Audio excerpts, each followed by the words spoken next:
Riot Games Arena, it's time for the best of 5 lower bracket final. Give it up for 2 of NA's finest, G2 Esports and NRG. These two teams have squared off time and time again, but it is G2 Esports that has gotten the better of our world champions domestically. And you know that this NRG team really desperately wants that win because they are just going to be one step closer from hosting a trophy up of their own. Yeah, they're coming off riding that high, winning the series yesterday, qualifying themselves back to the global stage, but now can take down their nemesis on the other side. NRG, both times they played a best of 5 versus G2. They have been 3-0'd. There's something a little bit different feeling about it today. NRG, they've been one of the most consistent teams internationally. They performed excellently at the last 2 events. But this is the Americas team that is dominated, the most consistent team of this region that they now have to take down. But I think a lot has changed already from when they last played back in kickoff. And the biggest 2 players for me are Baby and Kiko. They were both just joining the team in that tournament, but now they've both had swaps in roles. Kiko going into the duels looking incredible in that regard. The standout player from their last match against a Baby, who's also found his form as the best player from G2's group stage. And Kiko says, listen, we saw what Lev did, just run at them, see if you can take him down like that. But I think Lev actually had a real tactical base to what they were doing at the start of those rounds. And I don't think you can build that overnight. I think if they do decide to just rush at G2, G2's discipline is probably going to be a bit too good. I'm looking at the map pool as well. There are so many maps where both of these teams are excellent. They've got broad, deep map pools here. Ascent, we have no idea what NRG are going to play, but I bet they're good on it. And Lotus, which is going to be our opening map actually, both teams are amazing here, and you get to see the Brock Odin come out real early on. Yeah, well, here you can see your series layout. Lotus, Breeze, Pearl, Haven, and Ascent if necessary. Feels pretty good. Could be a long one, Ender, honestly, at the pace that we're going at with these 2 teams. Yeah, absolutely. I think Lotus is kind of the best place to get a read on how our IGLs are looking at one another as they jump on into this. And I think specifically for Ethan, I'm curious what he does in terms of the pace in the early rounds, the conditioning he does against Valen. He usually starts things out a little bit slower, but I'd love to see a quicker approach of seizing space early on into the rounds here to try and maybe throw G2 off their early prep. Yeah, I think where G2 excels is in those longer defensive rounds where they have time to actually go for active reclears and set up with early rotations onto the correct strong side. It's really how both of these teams like to approach their defense. There's so many similarities in styles. So I think a lot of today comes down to who can upset those expectations, like you're saying, and push their opponent into an uncomfortable position away from what they're expecting here. All right, Agent Select coming in hot and nothing really all that crazy. Of course, Jogamo, you heard Kiko talk about him earlier, the entry duelist, one of the best in the world. Eyes are going to be on him on the Rays.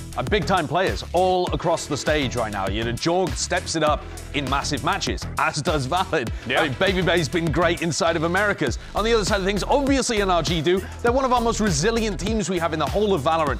It doesn't matter how down they are at any point, NRG can make some level of a comeback.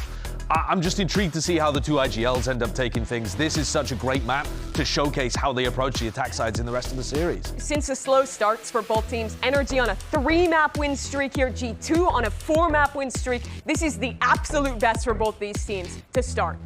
These 2 squads, no strangers to one another. Both teams would love an opportunity to face off against Leviatán tomorrow for that trophy. So let's go ahead and dive into map 1, Riot Games Arena. Make some noise as we send it over to your casters. Here's Uber and Wyatt.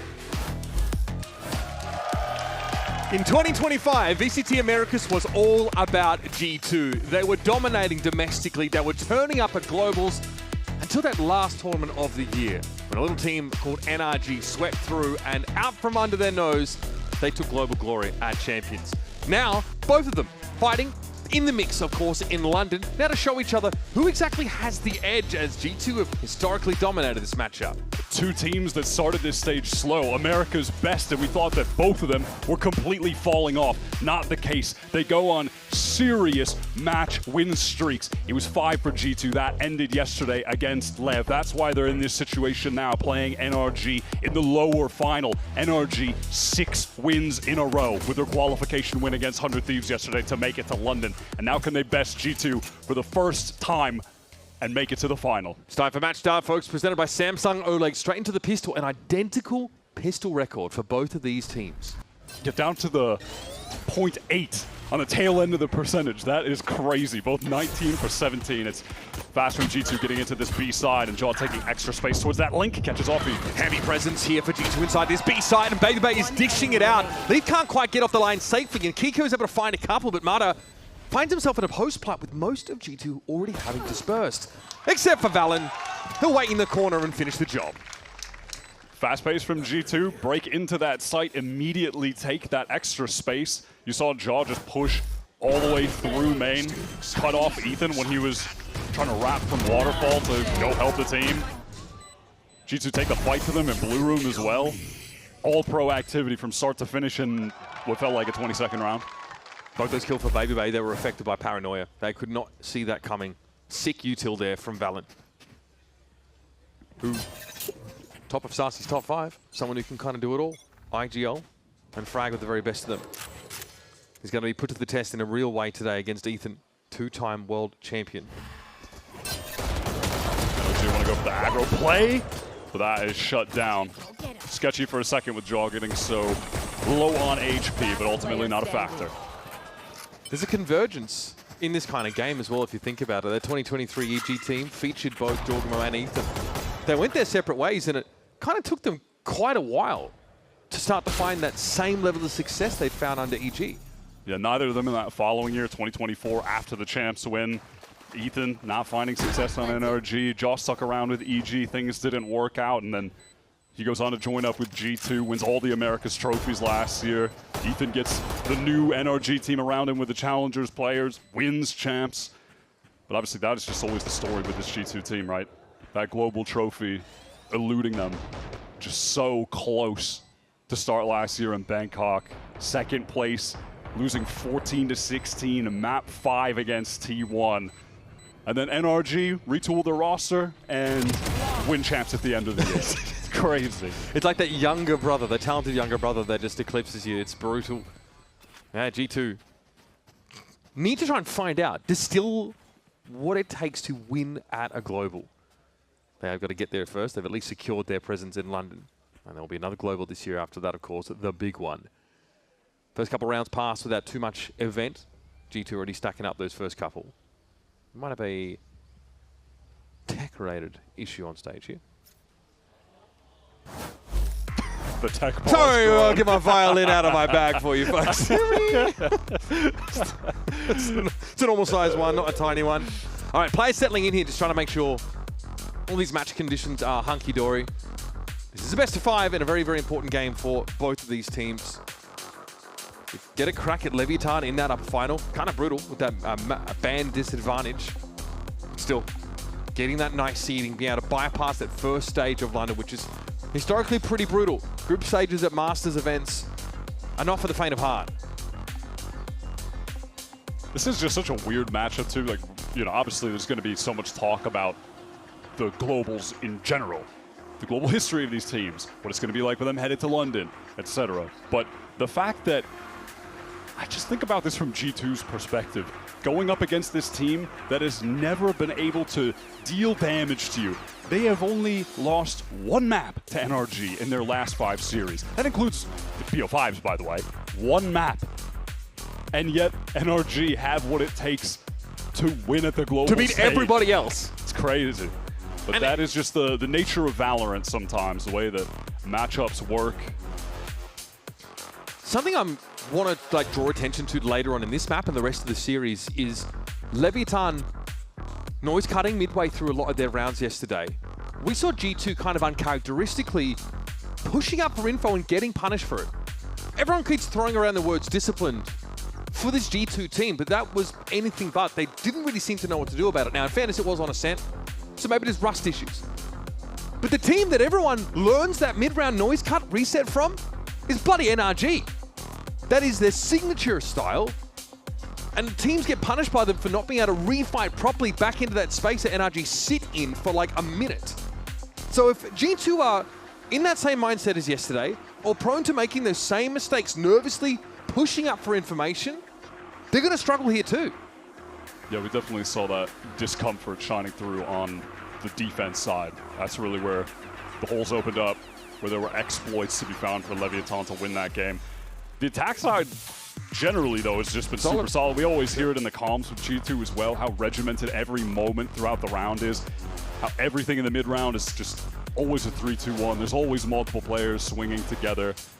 They've got complete control of the situation, it feels like, whenever you're easing through the round, right? But yeah, yesterday that was not the normal G2 that we're used to seeing in that regard. Yeah, they look fallible, right? For the first time since their run that's started. Also why people are predicting NRG to win today, and why, you know, just based on like looking at the talent spreads, it's 50-50 because, yes, recency bias. But also, you can't not feel like, okay, this is a moment where G2 were vulnerable. NRG have won 6 matches in a row, and G2 look beatable after yesterday. Now, we talked a little bit about where the fallibilities are for G2, but G2 feel like they've seen a couple on the NRG side. Earlier we spoke with Trent about some of the cracks he feels he sees in NRG's armor.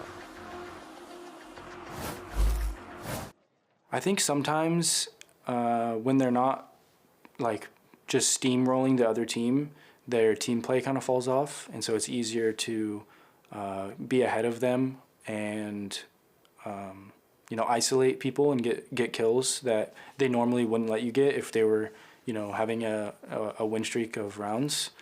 And I think that's their biggest weakness. So hopefully we can shut down their momentum and, you know, just start picking them apart.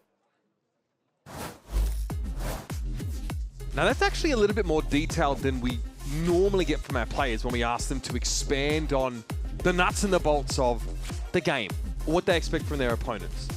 How do you sort of, what's your vibe check on that idea that if NRG aren't dominating someone, their team play falls off? Because NRG are credited with some of the most ridiculous comebacks we have ever seen in Valorant.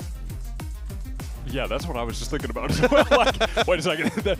I've seen NRG make more obscene comebacks, I think, than any other team, it feels like, within the last year. I mean, but also maybe there's some level of bias because that was such a factor for them when they won Champions. Yeah. They were running back 10-2 halves with consistency. Like, I mean, to be fair, G2 were able to do the same thing on Pearl yesterday, right? That was the bright spot, I think.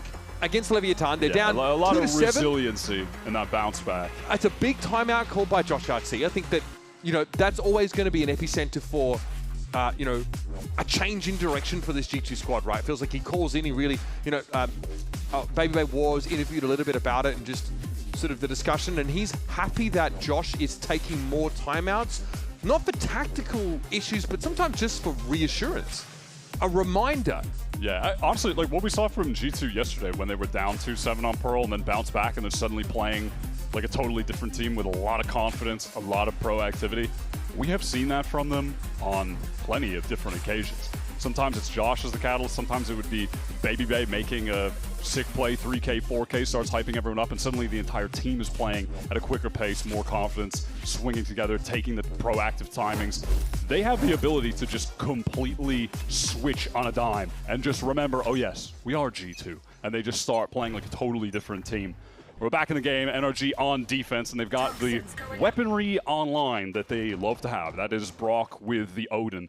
Their defense on this map is just a brick wall. Last year, they were devastating on Lotus. It was the catalyst of a lot of their success when Scuba joined the team, because him as a duo on defense with Brock are just so strong at anchoring these sites. It is very difficult to get in past this Vice util. Both teams have relatively similar comps, right, with the difference in the duelists, but they both have the Vipers, so expect both teams to try and operate around this lurk wall on that A side of the map, the one that MIBR is right now, pretty diligently checking. Baby just a walk up there on Ethan, that is huge. Fades out of the picture, that's the B side presence now, neutralized. And G2 not going to get baited into getting into this C-side exec. Nades are going to break some of the thorns, and that pressure applied is going to keep the attention of NRG there. And perhaps they try to go for something with some of that Sentinel utility down. Such patience here from Baby. He's expecting, obviously, there to be a corner spam attempt. Brock's going to make a rotation here up towards that upper side. Does get a dink on the way in. Jaw is struggling. Marta's been able to pick up Leap here now, and Brock will find his moment to swing on it just as Marta emerges. It is real hard to get past this wall. And Baby now is going to be crunched. even down a player, NRG do a great job working around the map there. Mata gets a crucial kill, picking off Leak, who's going to go for that backstab through A. So he can immediately just get into Baby Door to help the team. And in the meantime, we were on Brock's POV. We see the game plan is to commit to hold this site, right? He pushes past the smoke. He's up there in heaven with the Odin spraying. And Mata getting that kill on Leaf just completely opens up the ability to flood onto that site and keep G2 just contained within the little kind of pit area. They have no space to work with, no time to work with. So great job from NRG to bring it back.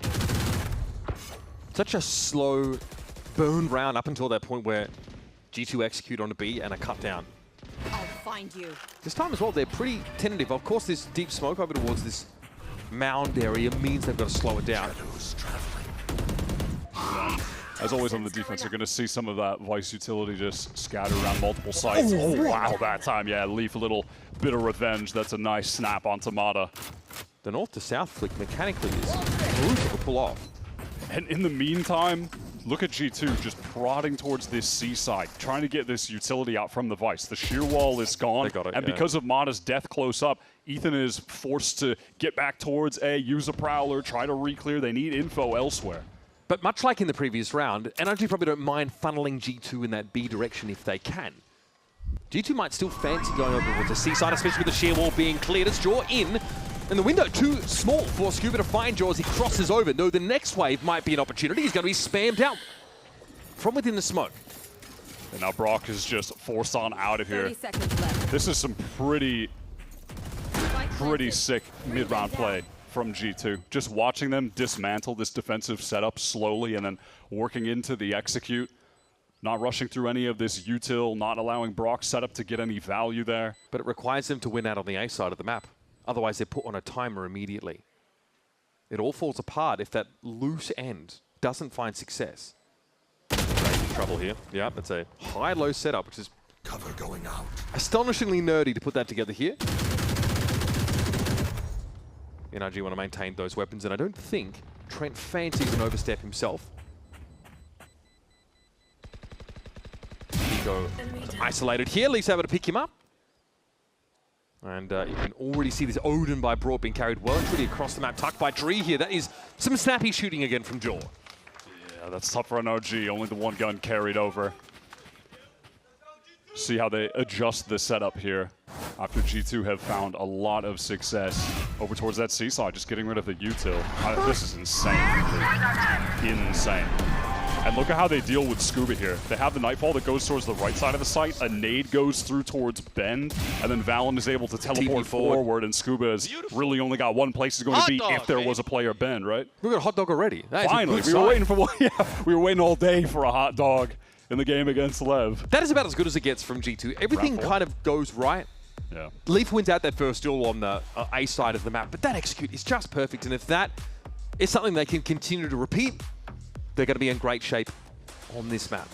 NRG, historically, very, very hard to break through. But now they've really got to start from nothing. Brock's kept the Odin at least, but everybody else on NRG was brought down on that previous round. So now they're contending with that economic disadvantage. As G2 start to lock in, Brock has been on a tear with the Odin recently, too. That is just the additional layer of this NRG comp that makes it so potent on defense. Like, a lot of people play with the Vice and the Viper. That's nothing new, right? But it's the fact that on top of that, you have the best Odin player in the world just bogging you down in chokes with spam angles that he can't actually get killed from. Moments like that are just so frequent with him. He's having some of the best games he's had all year as of late. But right now, ranked number 2 in pretty much all of the relevant stats across the board in these playoffs. Who's number 1, by the way? It's Kiko. Okay, well. And it's mostly on his Phoenix. I'm interested to see how much he can get done on the Omen. Obviously, his controller has been solid, but his Phoenix has been the takeover agent. Kiko gets exploratory here. The mound is smoked out. But he's not really buying it for a second. And Brock also wants to play up a little bit further now. Oh, that's another win for Leaf on the A side of the map. That is huge. Yeah, the Leaf Mata minigame over on A has been all Leaf in the past 2 rounds. And again, this is just going to be cause for concern for NRG that G2 can be working up A for free. A lot of damage on Kiko there, but he sees them on the retreat.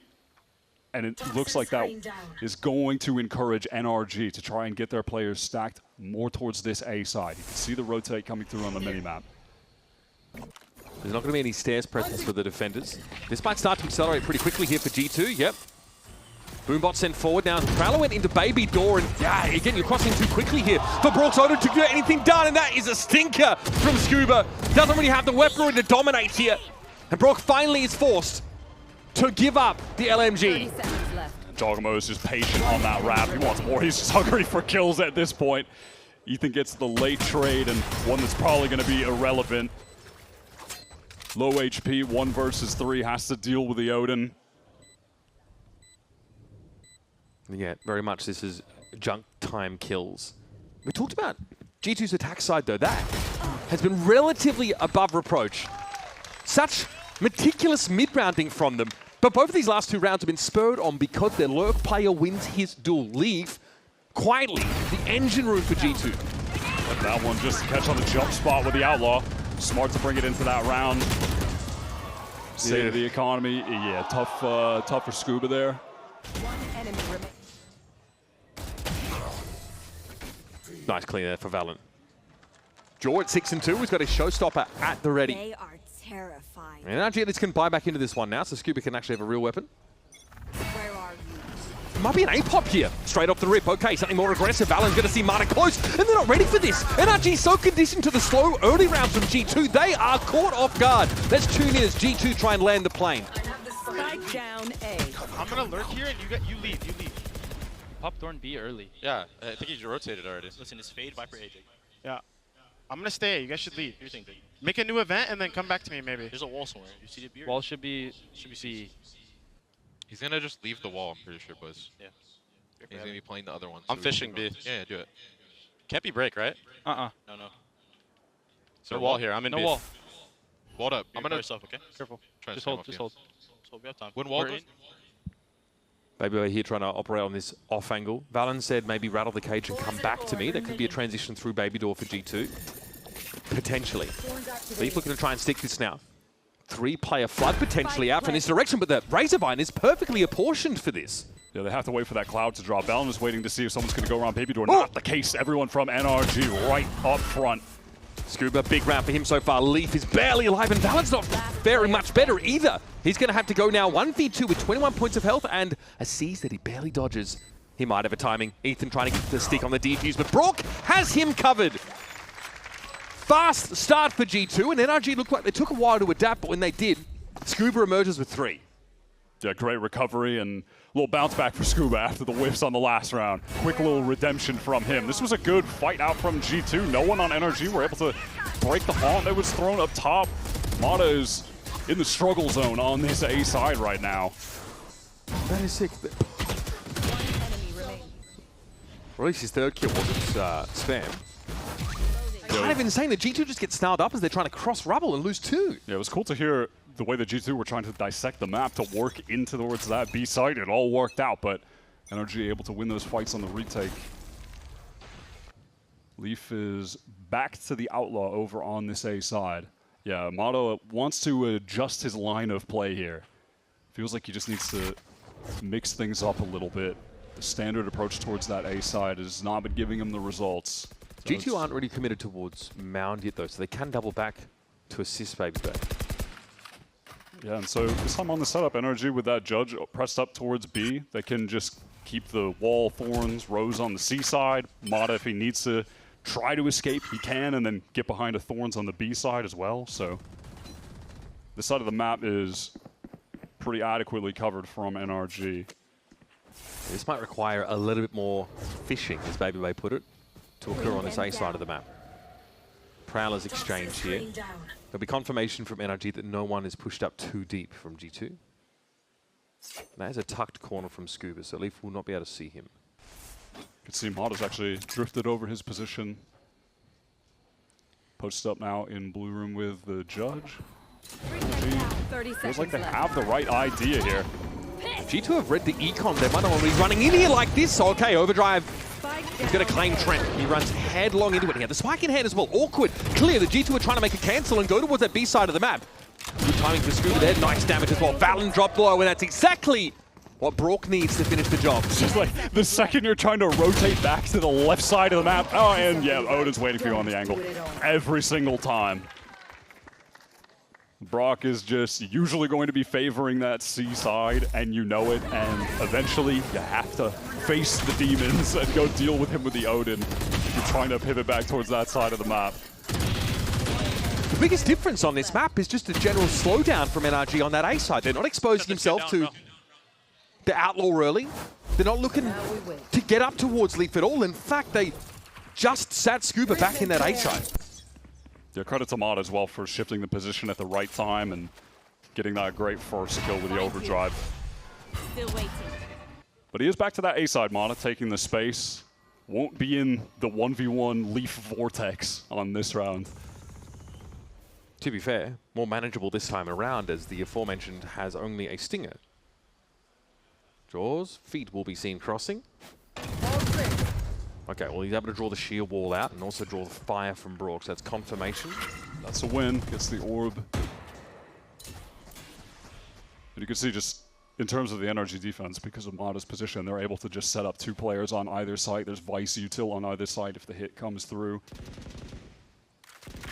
But so far, we have not seen G2 trying to exec at any kind of timing like this. It has been more patient into these later rounds. Oh, Mada's... Can he fall off this on the jump line? spot? Yeah, he's just got to run. The door is open, so he is safe and out of there. Could have been much worse for NRG. They still have 5 standing. Now, though, can they get towards that A side quickly enough? Not upper, but it's going to be Leaf into B. Yeah, NRG have called that rotation very quickly. Look at the positions on the map. It's fantastic.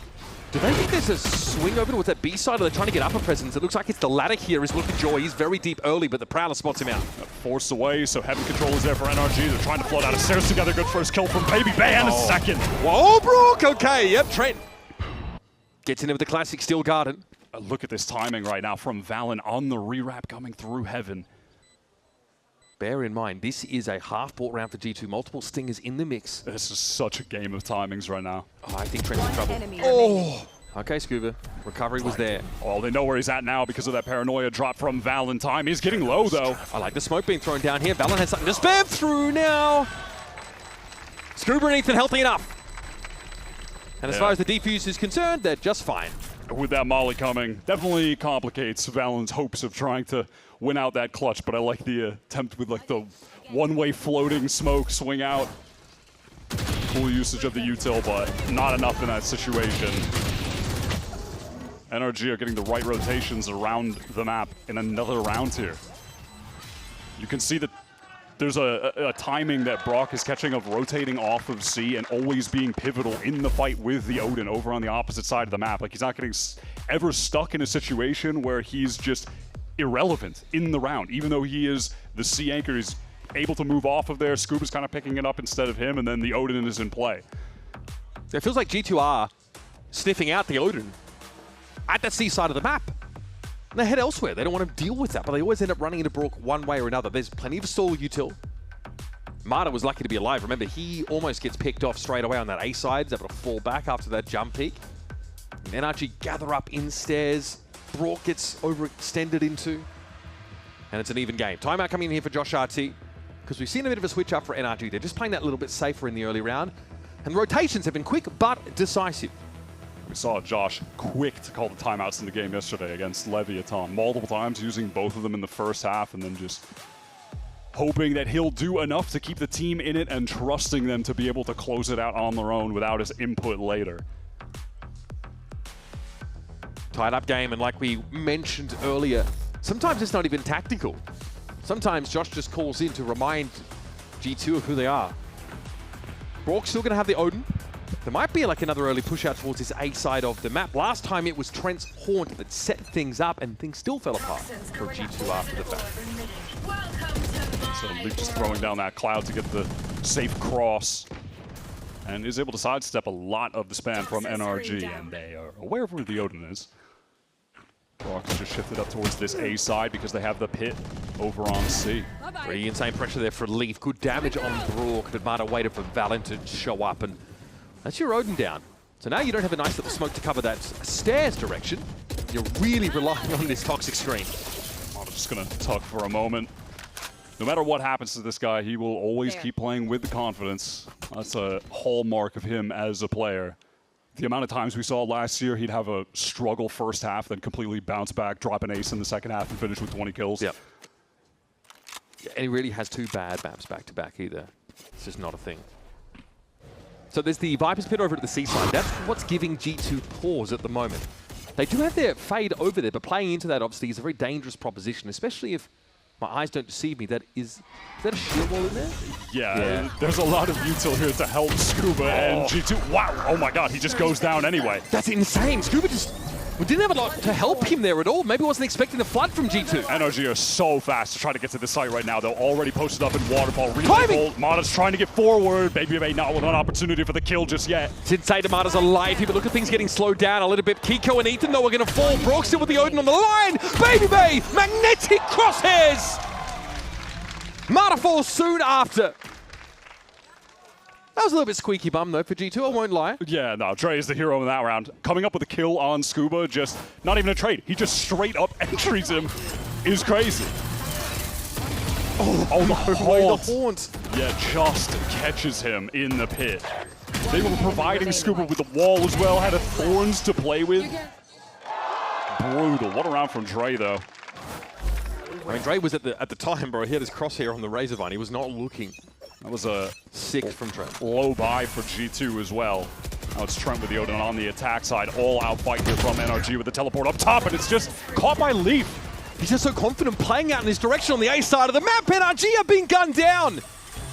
Then we got the Viper over towards this side of the map, but Jaw is in hot pursuit. You just gotta love the Jaw raise, man.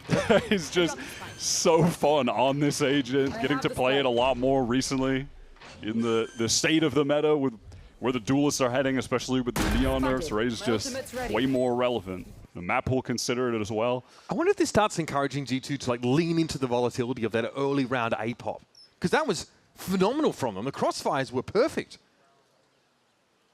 Yeah, I kind of want to see on the. I need to see on the replay what happened from their point of view. If that was like a straight spam kill they got onto some of the players, one of the players at least crossing as well, or maybe they saw him before, like just before he went past one of the smokes. It's hard to tell on the Leaf POV exactly, but regardless of that, Kiko just gets killed on the teleport right away.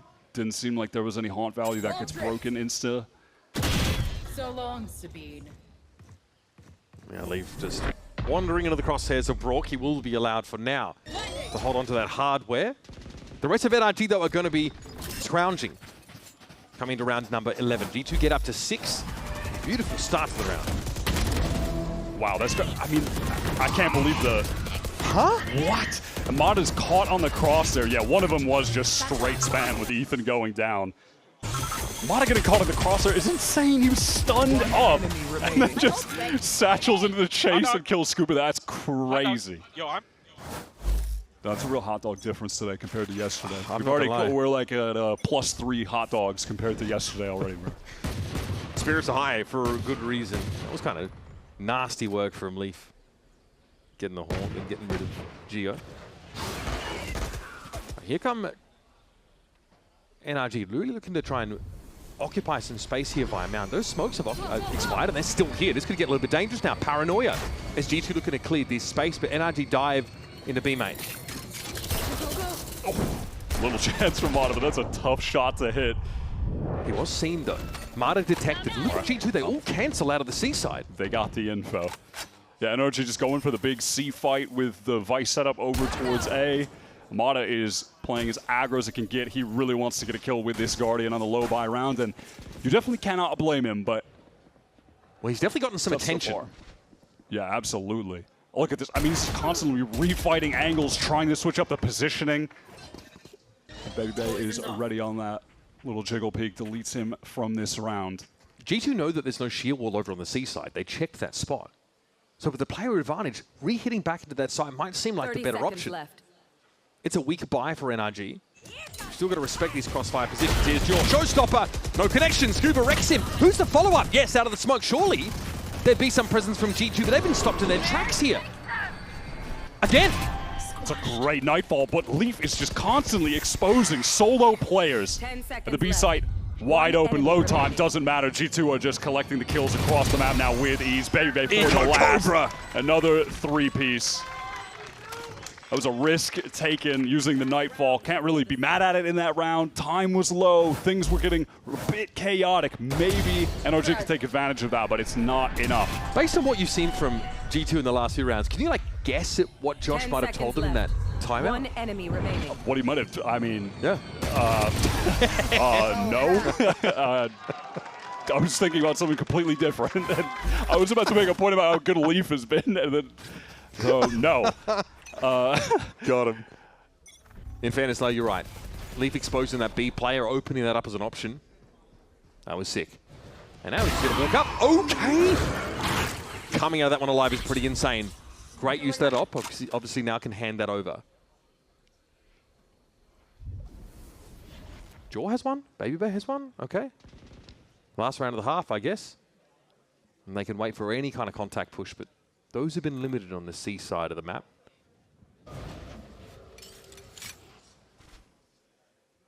Little prowler out from NRG, doesn't get any info towards that B side. They can be content now just rotating off and leaving Kiko to watch main.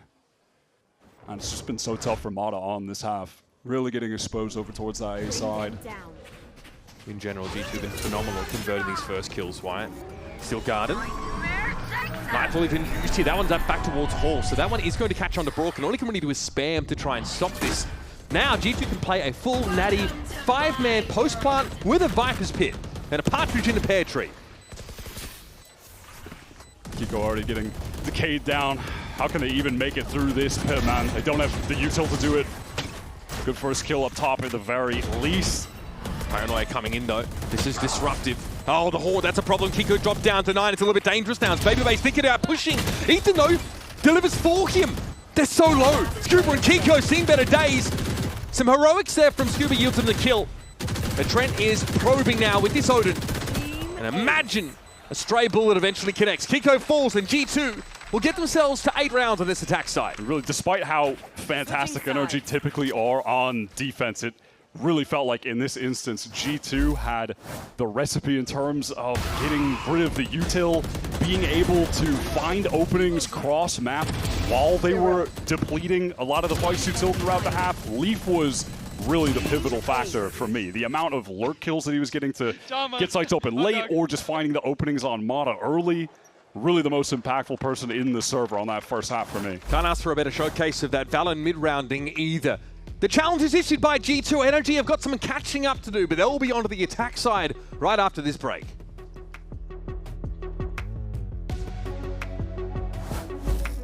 Hey, we got this old mattress. Waterbed.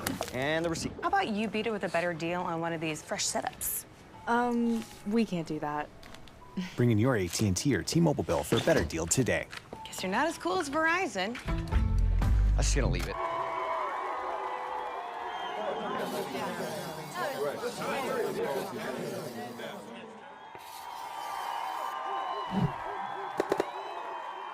Red Bull gives you wings.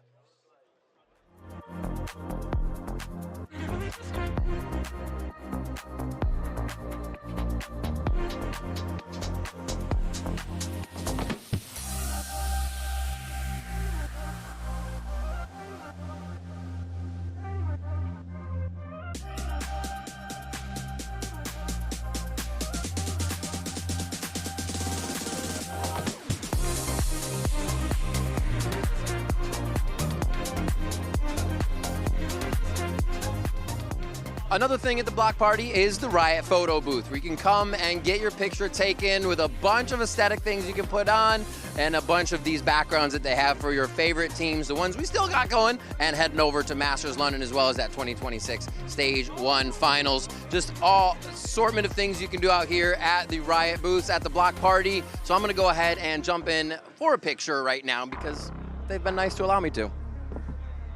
Let's go.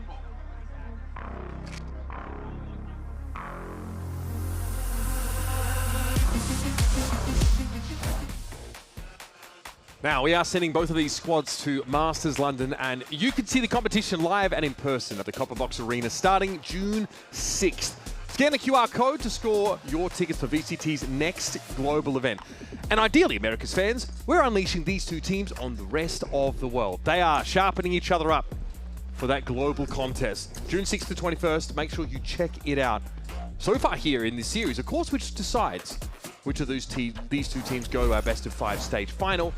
G2, with a pretty nice little timeout midway through their attack side, kind of figure out another later on NRG and get ahead by 4 rounds.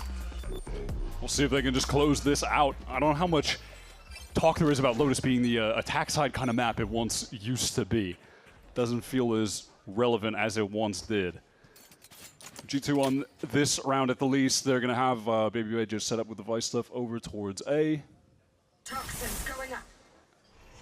And his job is just going to be to delay and to live, and then G2 try to play for a floater retake. Maybe you can get a kill in the process, that'd be great, but really, the Vice job in these situations, just not die. Sheer wall placed for this flood out of tree. So that's going to buy a pretty healthy amount of time. This might see a rotation back across for NRG, but Baby Bay is caught. As Kiko makes sure he keeps an eye on the prize. NRG, with the time on the clock, they're comfortable just going away elsewhere right now. Feeling like it's extremely likely they've drawn the rotate. When the Vice is playing there, they're going to try to flood back into assist, so let's just go as fast as we can somewhere else. And they have the right read on the situation. This C site is completely free. Now they just have to close things out with the man advantage, trade things out effectively. Oh, G2 still busy re-clearing, eventually able to push her on that A side, but this is probably exactly how NRG drew it up. They will be having to look in 2 different directions here, because slowly through halls, Valorant is looking to get set up with that paranoia that he actually uses just to clear the close corner. But he's in a decent spot now, at least. Oh, that's nasty stuff by Trent there. Scooper actually fell off the line, wasn't in a position. Timing again just not really favoring NRG. Valorant's looking to try and make his way in, and Hawk be damned, he's going for it. Scooper, though, doubles down. And that's enough to shut the door on G2 in this pistol. That is just some high-quality team fighting from NRG, being able to stuff G2 with the choke there, but a good prior little understanding of what was happening in the round, making that fast pivot back towards C, and Baby Bay getting exposed. You really just can't be going down in that situation as the Vice. It's just a little bit too important to play a bit more passive position there, I feel. That's giving NRG the opening. We call him the wall on defense, but we know his NRG team can pull a rabbit out of a hat on maps like Lotus. Both these teams only 1 loss over the course of this stage. NRG with 3 big wins, including a 13-4 over FURIA. We are walking straight up into this B side. NRG unlikely to finish here, though. It means that they can take a nasty angle on some of these other sides. And there's a crossfire set up for C main here, but that's already freeze kill of all time, and now they just have to deal with Leaf. It's pretty funny from NRG. They just discover the shear wall is not a B. What if we just all silently walk through? And it works. Nice free little round. Maybe see if Ethan can get a couple kills going, try and get close towards the nightfall. But and these teams have kept their pistol win rates even now. I think they're like 19 and 18. But importantly, NRG building back into the game. Yet to really see what G2 has for us on defense. It was the defense side yesterday that seemed to be a problem for them, where there were a lot of nerves, a lot of discomfort from that Leviatán team who wanted to play quiet, cut noise midway through the round. Go, go, go! G2 just going to go down to the spike, not give any orbs away. NRG will be able to bring everything over into this next round where they have an Odin on the round 2, have a rifle on the round 2. This bonus buy is about to have some potency to it. Doesn't look feel like like a bonus. In fact, it's just not a bonus. They just have basically a straight up buy on some heavy armors. There's no rule ability on G2's side to punish that. Okay, so it looks like it'll be just NRG looking to work this A side wall, play slow maybe around Mound. I think Valen's going to have his wits about him here. Early horn off the rip, the usual stuff. Valen does not want to risk anything on the C side. We'll See how proactive Scuba opts to get over towards A, kind of in comparison to Leaf. Check in on the impact that both of these Vipers are having on the game. Early on NRG, you're just going to want to put a lot of emphasis on getting some of this Vice util off of the map. NRG, you imagine, have already checked that C choke for a shear. Didn't find one, still didn't want to fully commit there. Very lightly held A side. Look at this, really no map control being assumed by Leaf on this A side at all.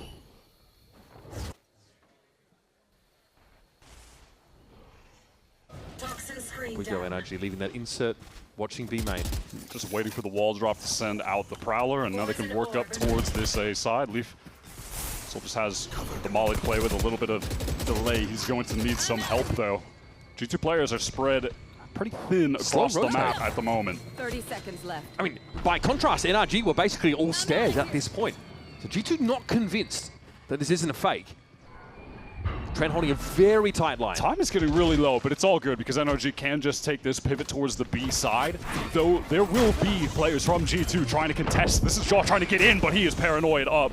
Good counter utility from NRG, but they still need to get this spike down. Yeah, it's getting hectic now. 6 seconds left of the round. Ethan trying to get this stick, but from upper, Valen might try and emerge. It's being covered pretty well, though. BabyBay trying to break on in. The spike is down, and now G2 have to go to work. In a 2v3, Ethan's going to be playing close here, and Valen's mindful of this. He can't expose him too much to main, and he gets around the corner. It's not a kill that BabyBay can trade, and it's not a risk he can afford to take. It's a good read from NRG, the pivot into B at the last moment, and just having all of that utility ready to send out for the G2 potential flood from heaven. Really the only, or rather the most relevant lane for them to cover when they're getting back in towards the B side. Feels like they had to. I think that shield wall that BabyBay put down at A would have made it impossible to plant that site. Yeah, both teams just out of necessity playing a very patient attack side game. Just never able to rush anything against the comps that we're seeing in the server right now. You can't overplay into the Vice. But these teams were, you know, they're both masters of the comp and understand how to poke holes into it. It did take both these rosters a while to pick up the double duelists and actually start trying that in this stage. I mean, correlation or causation, they're also the two teams that went 0 and 2 here in stage 1 before they made insane runs. 1 round separates these two, though. NRG have virtually completed the comeback. G2 are down to very little. And at least on this map, neither of them had to worry about the double duelist because it's really just not as good as comp that, or either of the comps that these teams are running. Pick your duelist. See if G2 can get anything accomplished, even just do some damage to NRG on this round because the economy is really getting out of control with the attack side team. Seize nade? Yeah, a little seize nade. Try to deny someone if they're working up towards the orb, but NRG just sidestep all of that util. They're unscathed. Milling around over at that rubble area eventually, though. NRG no. They're going to have to get forward. Extra tree presence here for G2. With these close stingers, and Valen's barely able to get away. Hit with the paranoia, but able to fall back onto the side. It'll be tough for him to win any of those key fights here now. Yep, Trent is blinded and revealed. And NRG say we might wrap around here, maybe catch someone lingering out by stairs. We've seen this work before. Dive in towards the B side, in fact. Kiko has fallen. Hard to canvas this B side with smokes, especially that upper area. And there's a chance for a double swing from G2 to disrupt. Timing for BabyBay is pretty good, and he's got the key rifle here. And he's putting it to work. He would have needed a bit more, but he's a classic. And it's down to Scuba. All of a sudden, a round you feel is guaranteed for NRG. Rests on one player. Obviously knows the position on Leaf, who is on the run towards this C side. The noise cut from Scuba might work out, but Trent is prepped on that angle. Easy one tap to close it out. Ethan can't convert that kill, trying to adjust the aim onto Leaf in main. Gets 2-tapped by the Classic. That may as well have been a thrifty wide. I think it was just BabyBay with the Vandal. Ridiculous. BabyBay has been able to get the significant multi-kill rounds in this game for G2.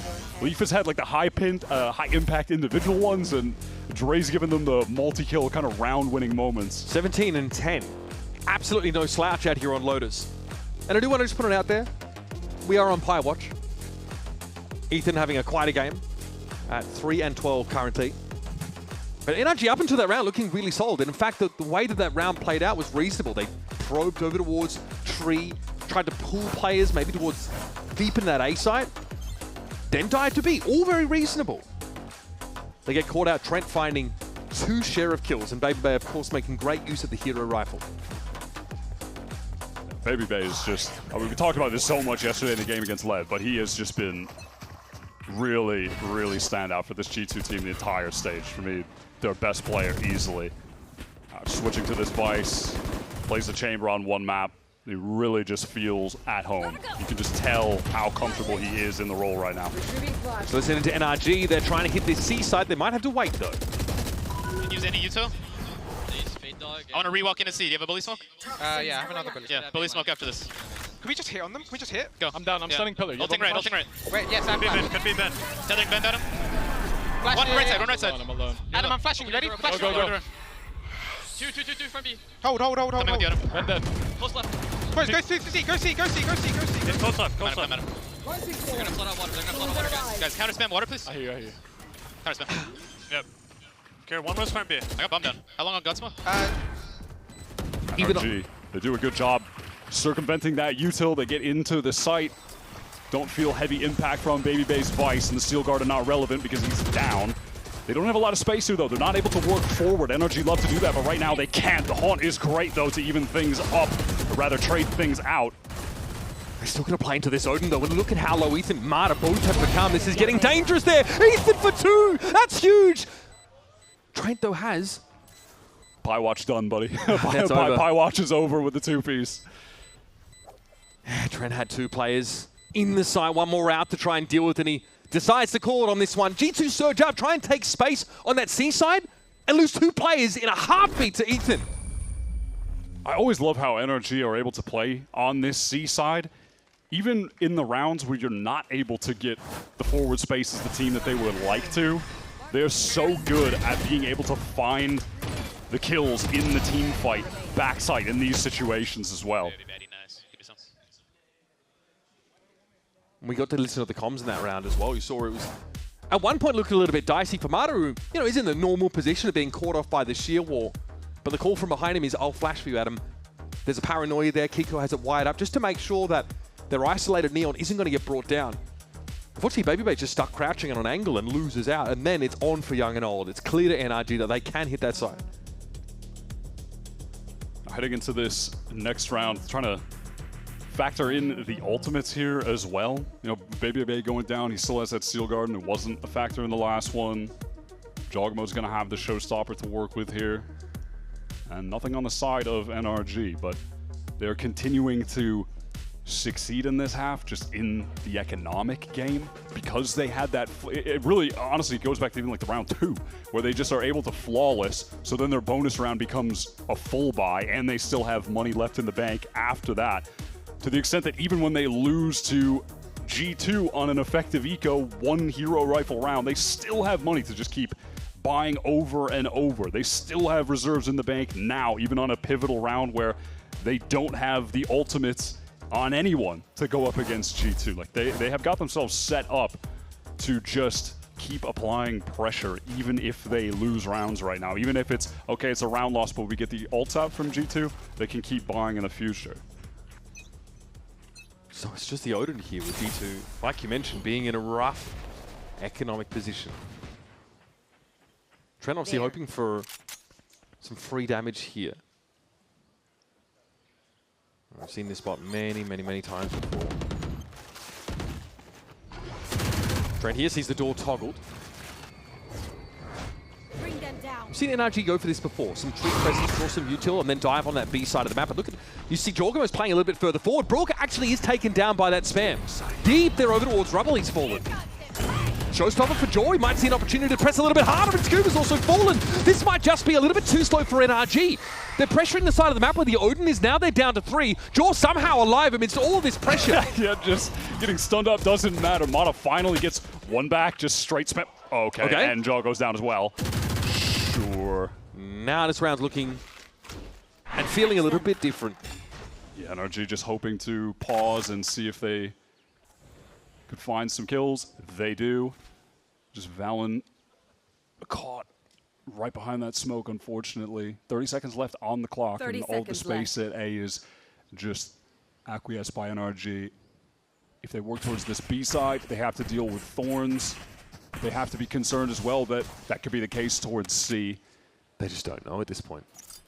This is a straight-up gamble by NRG. And with time getting so low, this Molly is going to be a factor. The Steel Garden from Baby Bay is going to be a factor. There are 8 seconds, and they have to plant this spike.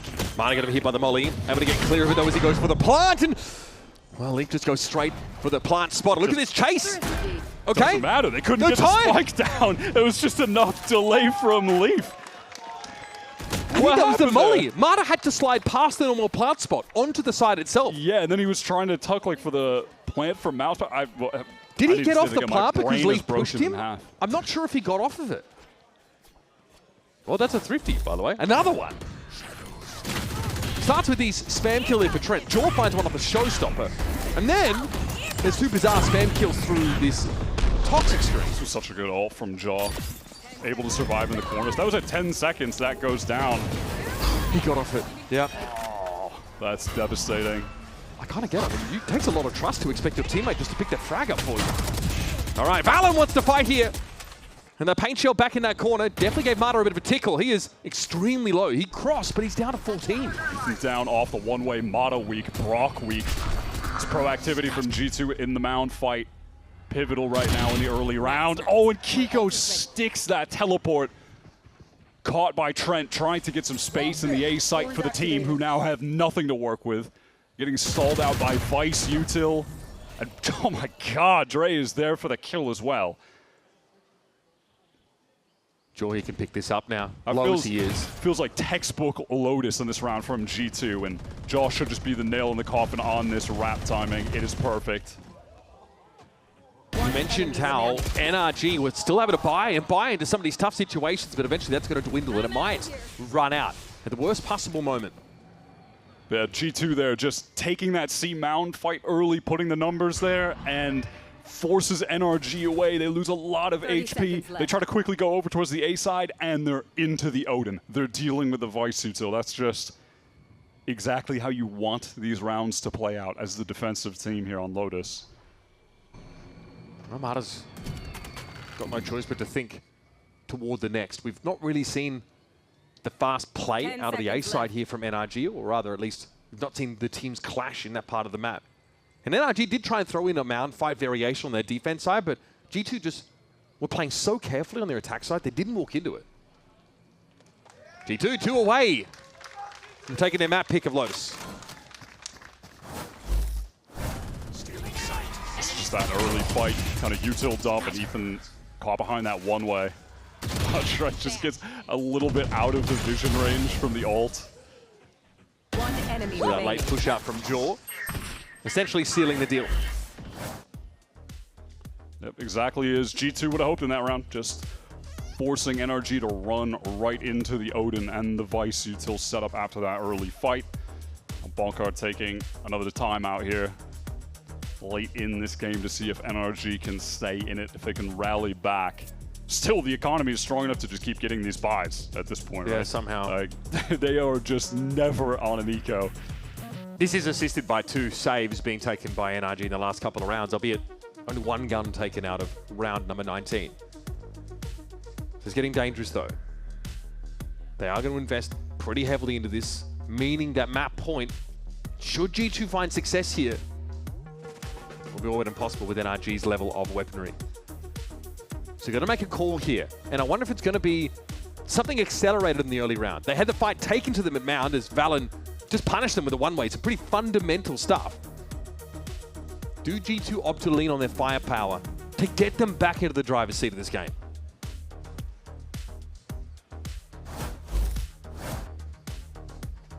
Looks like NRG are going to be set up to try to get out of this A side early. Maybe a little teleport across to Rubble. Deep haunt. And there shouldn't really be too much contention from G2. Maybe a little bit of spam, but that'll be all. It's just relatively fake with some of those audio cues, like the teleport, but in reality, they're just leaving Mata there on the A side. They do their best to make it seem like there could be a few players here, though, from NRG working up. Yeah, so ultimately, this early round comes with a pretty strong default flavor. Scuba holds the line towards B main. Then the most active part of NRG is those that are trying to clear their way into Mound. Mata going to be spotted out here, also Haunted. Trying to cross, it's a dangerous game. Yeah, gets out of there. Didn't have a fast lane to get the cross, but the wall comes up, and that's enough for him to get to safety. G2 do a great job at re-clearing rubble just a little bit later into the round.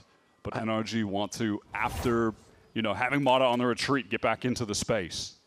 NRG didn't show themselves at C, which also means they didn't clear the shear wall or any of that vice util. So later on, that could be a problem. Kiko downed. That's a backbreaker for NRG. That's just the Jogmo intuition with the spam. 30 seconds left on the clock. They have to get into this site against Trent with the open. He's on the run, trying to get out of the sealed garden range. Nightfall to delay. The Baby Door, Leaf's able to find one. That should be enough here. Baby ready to receive, trying to get ahead of those relay bolts. Brought down by Ethan, great flash. He's forced out in the open because of that bolt. That's nice, but Mata, he's hungry for more, wants to get the advantage, and he goes down. Now it's all on Ethan. And he's done. It's going to be multi-swung into to get G2 up to 12. And a disastrous situation economically for NRG as they're trying to hold on in this game with very little to work with. And this would be G2's 11th straight map win against NRG if they win here. It has been a hot minute since they've dropped one over to these guys. One enemy spike planted. Great job closing it out on that round. This G2 team are just so good on Lotus and bouncing back immediately after the loss yesterday. It feels like it just didn't even really happen. It feels like they're really they're keeping their energy contained a little bit, G2. No one's standing up. Even Dre is just like, he's keeping it. It is a BO5. Yeah. You can't get too crazy. I like that concerted effort, though, at sort of pacing themselves. Look at that. Kiko teleports a little bit forward so he doesn't get hit by that C's nade. Nightfall going to be stepped away from here by Jorgamo. Kiko's actually found Valor amidst this Marta's low on a slide forward there. Satchel thrown in. Trent able to spam him down. You've got to watch out for the Odin from inside tree. Oh, buddy, it's ugly. Ethan knocked down to 9. They've got to now try and overwhelm that tree position. And for now, Trent's going to be a little bit solid, but Baby Bay always picks up one in the mid-round. Kiko handled. Jordy doesn't quite meet the mark. As Brock and Ethan are alive, their word alive is doing some heavy lifting. One enemy remaining. It was down to 1. Ethan, quiet map for him. Struggled to really get going in that first half. Finally commanding some attention here, but NRG generally a little lackluster here on Lotus. And Ethan, the last to fall. G2 lock it up. Some timely timeouts get them back to winning ways. And they're keeping it calm, cool, collected. They know this could be a slog. Feels kind of poetic that it was Leaf and Baby Bay to close that out. They were definitely the two most pivotal players on the map. Breeze on the docket up next here in this best of 5 lower final between NRG and G2. There were times, there were moments on Lotus where it looked like NRG could stabilize, could take the game away, but frankly, they just didn't fire when it mattered. G2 looked confident and honestly looked like they bounced back a fair bit when yesterday, confidence was one of the last things I would have used to describe them. Baby Bay was playing great, Leaf was playing great, and also they were winning thrifties. They were winning chaotic, scrappy rounds, and that gave them the edge late in that game. When we're considering Breeze, though, this has been go-to for a lot of teams in Americas. I think G2 really set the standard in terms of everyone playing Harbor here for sure. So much so that you have the Marble on the side of NRG. You have Mata picking it up and Kiko playing the Jet. And Kiko has simply been an all-star on the duel list, specifically when he's playing this Jet too. He's just phenomenal. This guy has been putting up the best numbers of any player in the playoffs, period. And it's no surprise because when you see him on Breeze, he is giving them minimum 20 kills every single game. Plus, Ethan, rough start on map 1, right? At one point, I think he was maybe 1 for 10, 1 for 11. You had him on Pie Watch, which he narrowly avoided. But now we're on Breeze where he gets to play KO. That is the agent that I most associate with him in my mind. Yeah. He historically has been one of the best KOs, I think if not, maybe just like the best KO in the game, all time. This is his bread and butter agent. So I think NRG have a nice little kind of comfort zone pocket to step into on this map, outside of the hilarity of Mata playing Harbor, but he's been good on it, that I think can get them in a nice position here. And by the way, look at the pistol round win easy for me to say, win rates. When we get into this again, it's still even, man. Yep, 2018. Dead even. They traded him in the last game. Getting to see our #1 player for ACS, ADR, and KPR in playoffs, Kiko, back on a duelist. Should be a treat. Valen simply rattling the cage on that A side. Already spiked pretty deep over towards this B side now, and Cuba might not have a way to get himself back into the side. He is going to be caught out and forced to fall back around wall. Spike planted. He's in some serious danger right now in Operation Stay Alive and wait for your teammates to get there in time. But this little nebula popping up will give him a moment of safety. Unless Baby Bay decides to push into this. Oh, the timing's weird. This re-explore towards elbow as well could be big. Baby Bay's going to be caught out, flashed out, completely full flash. Scuba, what a place! He's found a little bit of a niche here and a chance at least to get a kill in this round. Yeah, 1-for-1 gets the info on another player. That's solid, but time is getting low, and eventually NRG need to defuse this spike. Man, it really has been a game of timing so far. Jaw finds one just to walk up around that mid-pillar, but time is short. Just now, they're getting a tap, and they're up against an Astro. There's a grav well they have to deal with. Oh, no chance to make use of it, though, for Leaf there, but still. Doesn't matter. Does not matter. G2 can just play to the clock. That's one of the benefits of having the Astra on this map, for instance, just getting a late grav well like that. And very disruptive in the post plant too with that double rewrap through tunnel. I like that a lot. I think that's a very important piece of playing attack against these big like Harbor retake comps right now on Breeze. Over on that B side, you need players ready to be rewrapping or playing forward, doing things that are way more proactive. Because when we see the teams just getting cut off on the site on the retakes, that's when they're crumbling, you know, in the post plants after they've gotten that spike down. Yes, Scuba was looking for a new rat spot immediately. I respect it. And then we heard that same laugh from Leaf when he scared Mata off the plant. Already quite a nuisance in those post plants, and time is short. Change of tact here for G2. They certainly don't want to be walking into uncovered corners this round, so they're waiting for a push-up. But frankly, well, it's just not going to come. Yeah, NRG have a setup that would be great for dealing with a player that might come through elbow, but doesn't look like that's going to be the case unless. G2 certainly considered it. Might just be early and all into B. Trent Aldrone checks that close corner. Nova Pulse as well on the left just to make sure no one sat there. There's going to be a walk up here, but the firing squad has left his position. It doesn't matter. The aim punch was brutal for Baby Bay. Yeah, you're not trying to give a fight like that, even when he has a classic to Kiko on Breeze on the jet. Look at this fast refight off the pop flash. Crazy from Trent. But I like this proactivity we're seeing from NRG on the Classics round. Hey, oh my God! That is across mid. That is. All right, buddy. That was a silly little wall with the pocket for Scuba to play, and he gets red. Train here, though, is able to play that edge of the cove comfortably. And yeah, this round got a little bit silly, a little bit wild at times. And now Mata has given away his position. We'll see if he can do any damage at all, but pretty sick from Kiko. Already just a little tease of how good he has been on this map. Evidently, with any gun, any position, doesn't really matter. His jet is just outrageous. Mata had his hands off the hardware for a moment there. I think that tells you everything you need to know about his intentions in these last seconds. Also just worth saying in general that it feels like this NRG win streak that they're on of 6 matches in a row, things turn around when Kiko is playing more of the duelist, when he's picking up the Phoenix on a lot of the maps, and they've had success here on Breeze as well, winning the majority of their games. I think 3-1 on this map with him playing Jet. Just the versatility that this guy has, being able to play the controller and the duelist for them both at a high level, but the duelist has really taken NRG over the top. Insta-dink. Out of charges. Yeah, Trent just flashed out. Ethan gets the refight. It's crazy. He just gets the random tap headshot kill, but we're seeing moments in a round like this that I think can give you some hope, though, in NRG as to how they're going to be playing on this map. You're liking that proactivity. You're liking the forward-thinking approach, always going for something, looking for advantages. Nova Pulse denied the close-up angle on those boxes.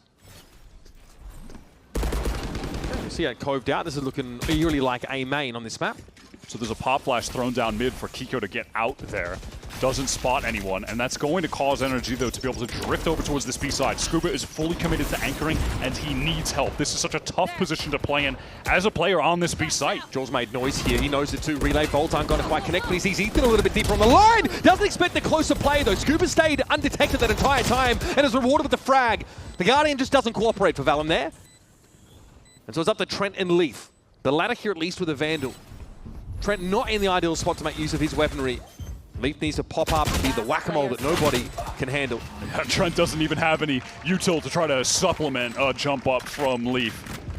Dismantled by NRG, who play that retake great. It's so dangerous whenever on Breeze right now. You're watching an anchored player dug into the site, whether that be on this B side, if someone's like all the way in the furthest left corner of the map, if you're on A, the furthest right corner of the map, those guys are going to need help bad. And if the timing window is off, they're going to get run down right now in this Breeze meta that we're in. So NRG just being able to work in the mid, not see anyone, and then get to that B side quickly. You saw the high tide come up from Mata. It cut off Trent in main, and then they're fighting right into the site to help Scuba. That was great. Brooks Recon as well, straight away picking out two. That doesn't hurt. Here's the more... Okay, that's quite a deep cove. It's just a cool little way for NRG to get that presence in towards A main with a dash up draft, get on the box. Or at least signal that they're doing that, right? And see if you can't catch someone just kind of awkwardly trying to make their way through that smoke that would have been covering up the stairway. Again, it's this proactivity. Look at this from NRG. Start of round, in A main, dash up draft, showing presence, and now G2 have to re-clear this, everything. Right? It looks like they might just do it straight up contacting. But then NRG go right back to mid, post Kiko up there. They're always doing something on the map. Trent contacts that box so he can get a deeper drone and try and check back of sight. It's going to be open. The high tide means that G2 have got a pocket within which to play. Mata has all of his util ready for this retake. They can just wait out the high tide from G2 and go for the full set execute retake here. He's so loaded, this spam. Down to 12 already, and he's spotted by Ethan just around the corner. That is a horrific round for the duelist. No one from G2 is even going for a rewrap. They're all stuck behind this high tide right now. Down a man. They're all getting spammed out right now. Valen can't do a darn thing. Suppressed. Baby just has wayward aim. It's just messy. God, that all went down in the screaming heap. It's on Leaf with a Guardian. He doesn't do much either. I mean, you could just see what was inevitably going to happen, how the dominoes would fall, just looking at the mini-map like 15 seconds prior to that, because everyone from G2 just hurtled back towards main side. All of the util remaining in place for NRG. Mata used nothing until the retake itself. Leaf wasn't able to go for a rewrap in mid. He thought about it. There was a bit of hesitation. Kiko was on that line anyway. The G2 with just no space to work with and Jaw going down early. Man, playing Neon on this map is tough. You have a lot on your shoulders, especially on attack. You are always in these really far forward positions and often just left in a situation where it's like, try your best. We hope you can do something because we can't really help. You don't have a chance to correct your position. You're all in, just like he was there. He's going to be caught. A good first little kill at the sacrifice of a lot of HP, but he'll take it this time. It could be sick onto Mata. Needs the timing. No sound though. Detected. Mata backs up inside that smoke and Joe, I mean, he's 10. He still went for it. That's crazy. Respect though. Now on the retake, look at this initiator util. Double flash for Ethan. Brock has the recon to use. The tools for NRG in spades, but this time Leaf is committing to this rewrap. He didn't on the last round. But this fragment forces G2 out towards the front of the site. This gives a pocket for Ethan to play into now. Look at him. How to be up on the site. Can Baby and Valen double swing this? It's a hard ask. Valen gets some purchase with a stinger. But honestly, G2 had a good start to that round. Trade 2 for 1. But once again, it falls over in the post plant. These NRG retakes are just so dense in utility every single time they activate it. With playing multiple initiators and you have the Harbor, there's just so much. That time they didn't even have the Harbor, like, didn't even matter. What?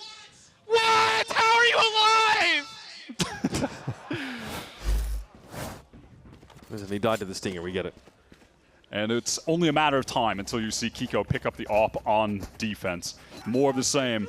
A lot of moments where Ethan is going to be throwing a pop flash to get him on the line. Something along those lines, or maybe, you know, a little drone from Brock, etc. But it's speed from Jaw. Oh my god, that's a devious shot. At extreme range, man. Hunter's Fury time now. That was a bolt that did connect. Does he know? I don't think so. Can he correct his aim in time? No, that's pretty quick for Scuba. Scuba knows he's in trouble. Wants to escape. Pinged up by the drone. He needs some help. His own snakebite prevented him from actually Look pushing at onto Jaw. the soda. He is in the walls. Now he has that top map control, but Ethan also kind of reciprocating. The map's essentially flipped now as G2 had to work out from mid, but A is open. Everybody going for the timings, everyone going for the flanks, but it's resulted in, once again, G2 planting on A and NRG retake time. We have gone back to normalcy. Spike planted.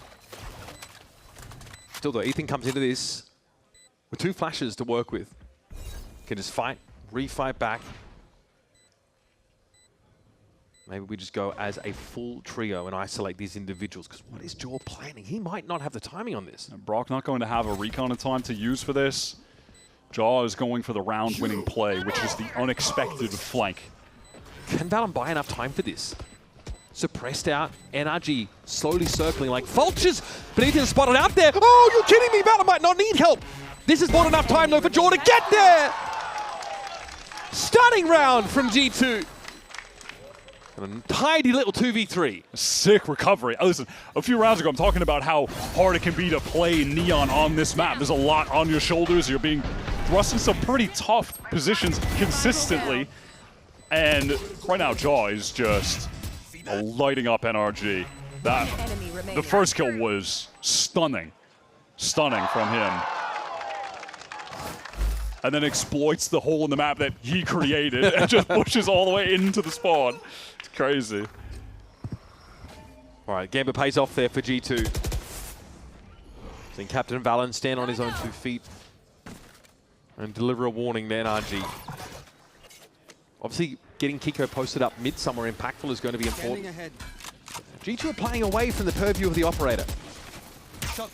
You're waiting to see on both the mid and A main as well if there's going to be some audio cues of NRG doing something proactive, some kind of pop flash, etc. to get space, but this is a little bit of a dangerous cross if there isn't that standard smoke. Yeah, every cross has to be covered if you're G2. And because they're G2, those crosses will be covered. Those are the aspects of the game that they are never playing around with. You can trust them to be reliable and consistent. It's a bit of a fake to sell here now with the outdrone committed over towards B and Jaw tucked on the other side of main. That fast lane as well, further selling it. The Cosmic Divide? Just has Kiko with the AWP. Can he get onto an angle in time, though, to find an opener? It's possible. He's trying to work his way back in towards 30 seconds. Oh, stunning stuff. Doesn't have to test any of this Vice util. Jaw here ready to pick up that mid position, though. Slide, relay, bolt. Smart is able to catch him out. Hunter's Fury now comes in for Trent, but he doesn't really know where he's firing at. That stun's still connected. Scuba with a delayed trade onto Leaf. So the advantage still lies for NRG. Found that first kill courtesy of the AWP in Kiko's hands. That's going to go away. He can pop that ult. Where someone could be main, could be Cubby. Baby has to hear this. He knows Kiko is hunting. He needs to try and double up with Trent here, but this is dangerous 2v2. The AWP is something you've got to respect. Kiko now out in the open, still has the Blade Storm to work with, but Trent is unbothered. That's 4 for G2. Trent is just an absolute clutch monster. I was even reading in an interview he did recently after one of their last matches about how he takes the time to just go back and watch other players in clutch situations. Watch those late round moments to pick up on their tendencies. So when he's going up against them, he knows what to expect, knows how to win 1v1s against any opponent he's playing against. It's just that level of meticulousness that has G2 always in the upper echelon of teams, and Trent just never a slouch. Consistently one of the best initiators globally for his entire career tenure. Statistically, this is one of his best maps as well. Really, really strong on breeze outings in general over the course of this stage. Got to be a timeout here for NRG, because safe to say the wind's kind of been knocked out of their sails. There's a bit of a half-buy brewing. Also a reckoning here for Mada. Pretty important in some of these retake scenarios. Spots in which NRG have generally looked pretty good. The NRG retake, yeah, the NRG retakes have been super solid, but I like that G2 have been trying to do as much as they can to disrupt them. Like we saw that with the Jaw rewrap in that 2 versus 3 with Valen, and also obviously credit to Valen there for holding it down on the site, but they are always sending flanks. They are always trying to press areas of the map to just disrupt NRG's kind of like set strat approach to those moments. And that's what you need to do on a map that is just retakes. Retakes, retakes, retakes. Is BabyBay trying to take an early op line in mid here? It's like that is the plan. A rare, it feels like a rare BabyBay op, but it's not rare that he immediately gets kills with it, especially on the attack side. His attack side opping is really, really good. Like, you think about all the times he's playing Chamber on Bind, for instance. Haven. Just dominant. We are going to get a BabyBay Chamber map in this series if it goes the distance. That's map number 4. Bind obviously out of the rotation, but Haven very much still in. Oh, sees just a glimpse of Mada. This is NRG kind of running it down a little bit here, trying to get some of that mid-presence now. Kiko finds himself in a very awkward spot. He used the pit on this round, by the way, over towards A main. So that is just out of the game for NRG, who are fully relying on Kiko to come up with a magic play in this moment to somehow get in this round. But I thought he might be waiting for a pop flash from Ethan, but he just goes. Yeah, just wants to catch the timing. Intuition moment, but it doesn't work out. This should be pretty smooth sailing from here on out for G2. Ethan running away from the fight. Okay, sliding on through. Scooby getting a little... Why is that guy there? why is Leaf on Orange on A? I have no sympathy. It's the lurk, it's the consummate lurking player for G2, and you have no map control, so it could be anywhere. It could be in the wall. Oh, just as the one-way code pops down, dirty. Oh, and the little recon break. Yeah, that's... Yes. What a tight little protocol to basically guarantee that kill. All right. I see you. BabyBay going from 0 to 3 frags now. And you can imagine that G2 will be slowing down the pace of the game. We saw the explosive opening round strats revolving around Jaw taking very fast duels. And now, a bit later into this half, they're mixing it up, relying on Dre with this operator. Going to give him time to work the map. This is new from Kiko, though. The first time that he's actually not playing top or sort of mid-win, double door, excuse me. Wants to hit contact into A main. Now, the slower style for G2 should prevail against this. And drone to ensure that no one on NRG could be on just that angle as G2 execute into the side. Kiko pinged up as well, so he's got to get on the run. There's no way that NRG can try to actually hold this. They know that. It's time to play for the full retake, and they have Mada's Reckoning to do it with. Brock was trying to stay inside that high tide, Wyatt, but I think he saw the Reckoning come through and realized he couldn't find himself a Gremlin kill there. Kiko trying to peer in with the op. That's George just in the open, frankly. Now, what do you do if you're G2? If you try to play in front of the high tide, you're going to get hit by a Reckoning. Still Garden as well. That's going to complicate things further, I'm sure. League trying to go in there with that Vandal, but Mada and Scuba get classic kills and keep NRG ahead. Eventually, they're going to have access to their primaries once more, and Trenton's going to have his wits about it. Here's the press. Find a timing. This swing is okay, but leaves it on BabyBay now with the op. 3 kills in the previous round. Not sure how that didn't hit, frankly. Kiko's able to run him out of town. Just a little bit wide. I like that counter ultimate that Dre did throw out. The Steel Garden was nice. That was really one of the only win cons available for G2 in that situation. A situation that is just a nightmare to deal with. I mean, that's pretty unlucky for Jaw, but yeah, when you're in that post plant and you're G2, what are your options? Like, you play behind the high tide to avoid the Reckoning? Well, then you're giving up all the space and you're about to get fried and stuck in the choke. If you play in front of it, you get hit by the Reckoning. Like, they really played to the only option they had, which is try to steal Garden, try to fight around it if we can. So, you know, good effort, good idea, but no matter what, they're just at a low percentage win situation.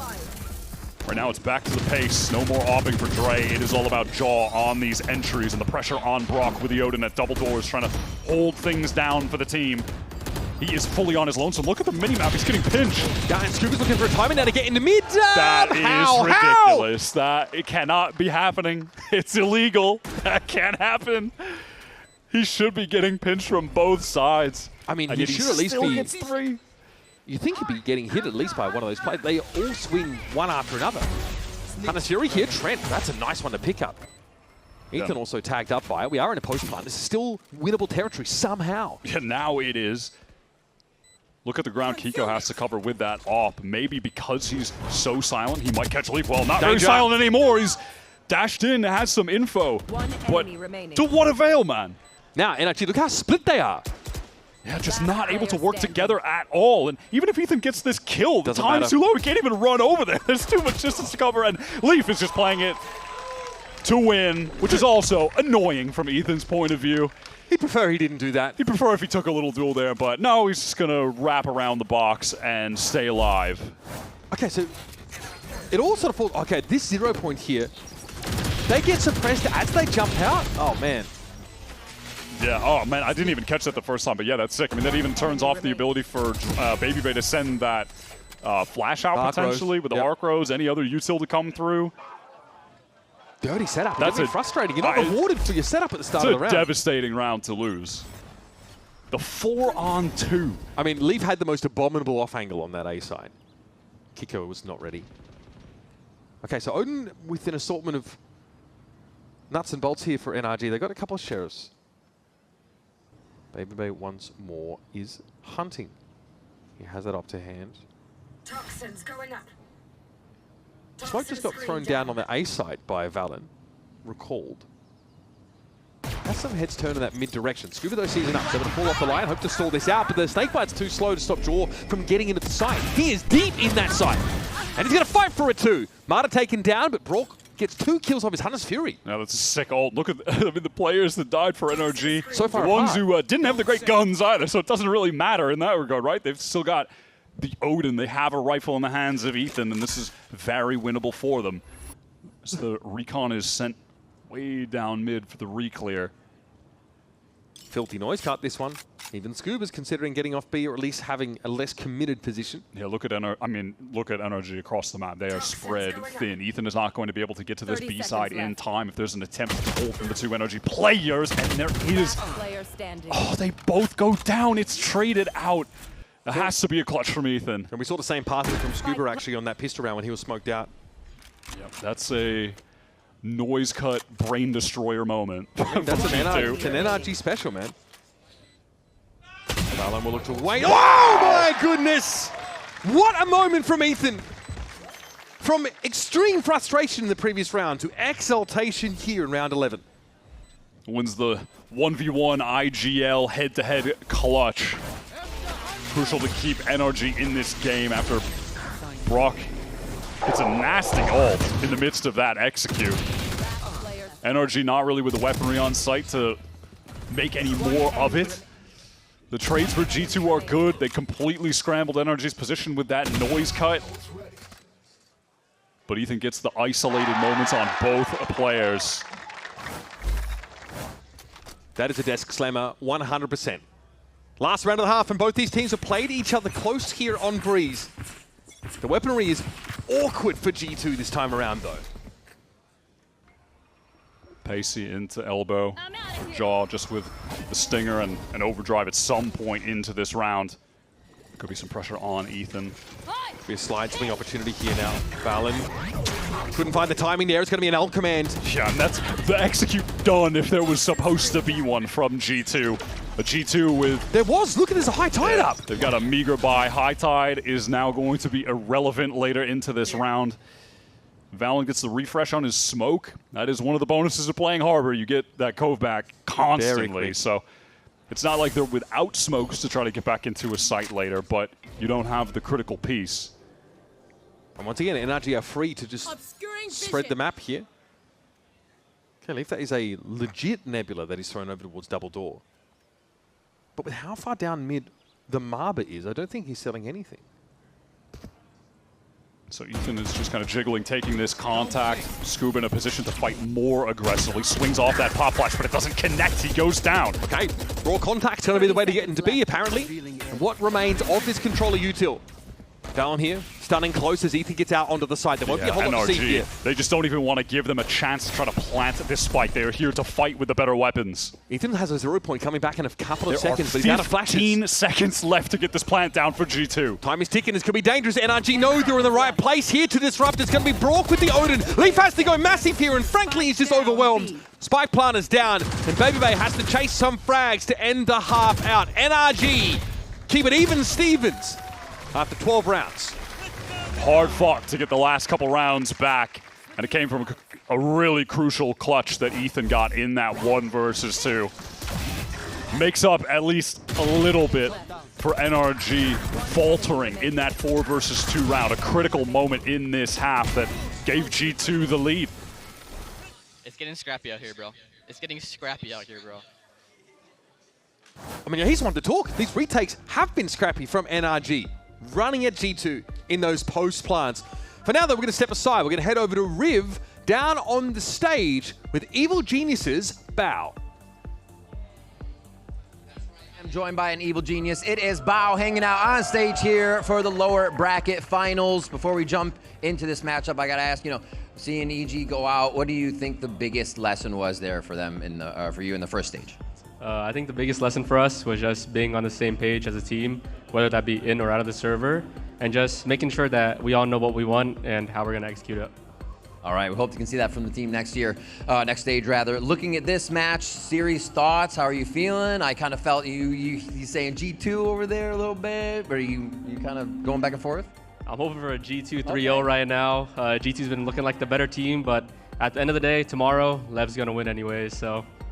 Oh my God, I was going to go to the next one. But yeah, what's it take to kind of buckle down in a match like this when you know you're behind, when you know you got to take the win? I mean, closing it out. I mean, G2 over there, Jogamo, he's looking like a real warrior over there. Can't wait to see what happens though. I mean, I'm just hoping for a good match, honestly. But yeah. All right. What was your initial thoughts for Lev taking it? Why do you give him so much strength there?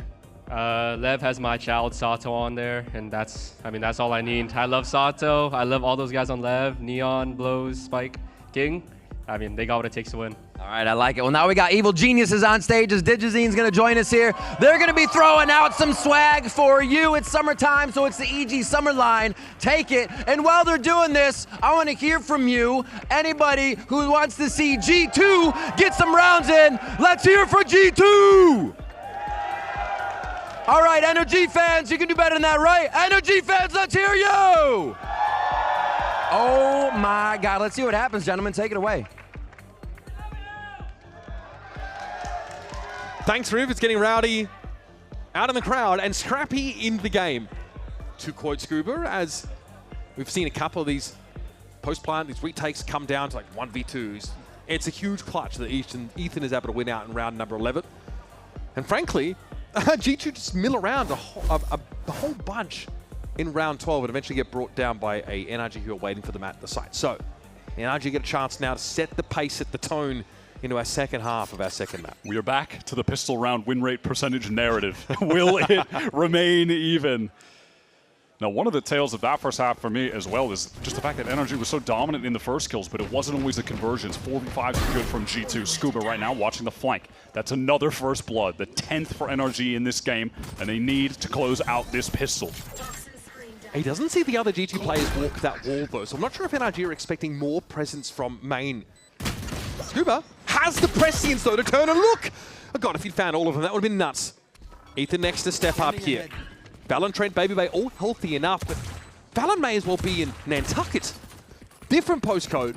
And now might be facing down 2 players here. Awkwardly, nothing really G2 can do to help him out. Brock, though, brought down. Ethan a little bit worse for wear, but it's Kiko. Cool and calm. Nice cleanup from him. Valen, in that situation, you just know you're fried. You have to close all that distance. There's a bunch of different angles. Multiple players swinging you from arches. Scuba with a great opener, but something I want to highlight in terms of the a more macro gameplay that I'm looking for from NRG further in this half as well is that they flipped the site. They took so much forward space there. They weren't playing in positions that could easily get cut off by one single high tide. They weren't going to get all divvied up.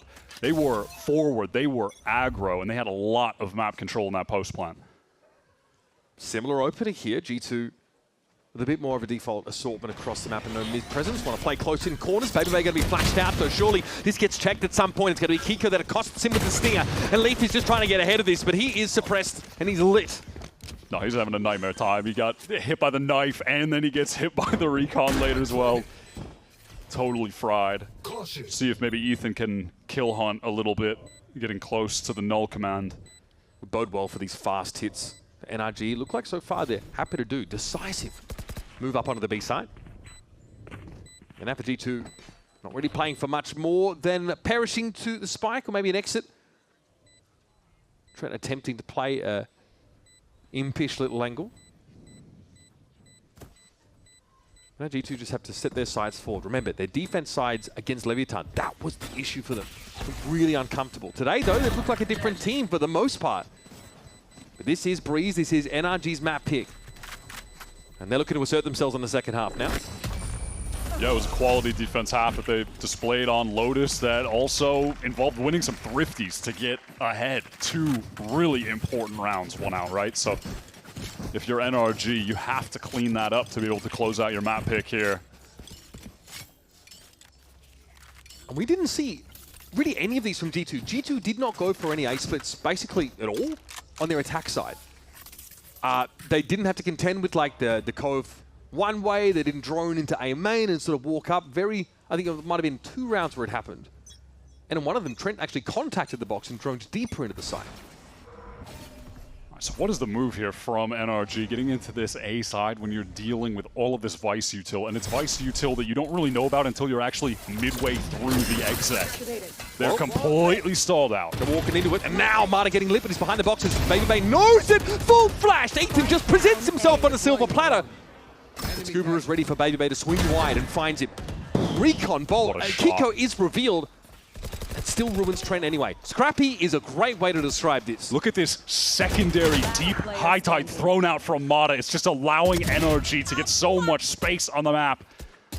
This is all but impossible for Leaf. Yeah, he's going to be surrounded. That's a great execute.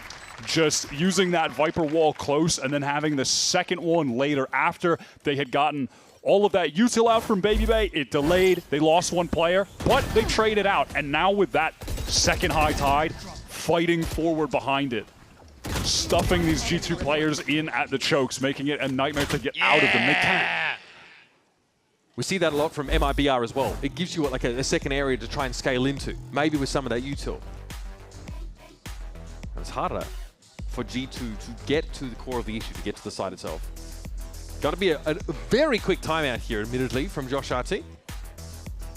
To be fair, didn't really feel like he had to intervene too much on that attack side. But again, on defense is where he likes to spend them, especially if he's trying to interpret what NRG's overarching game plan appears to be and offer some suggestions on how G2 can begin to unravel it.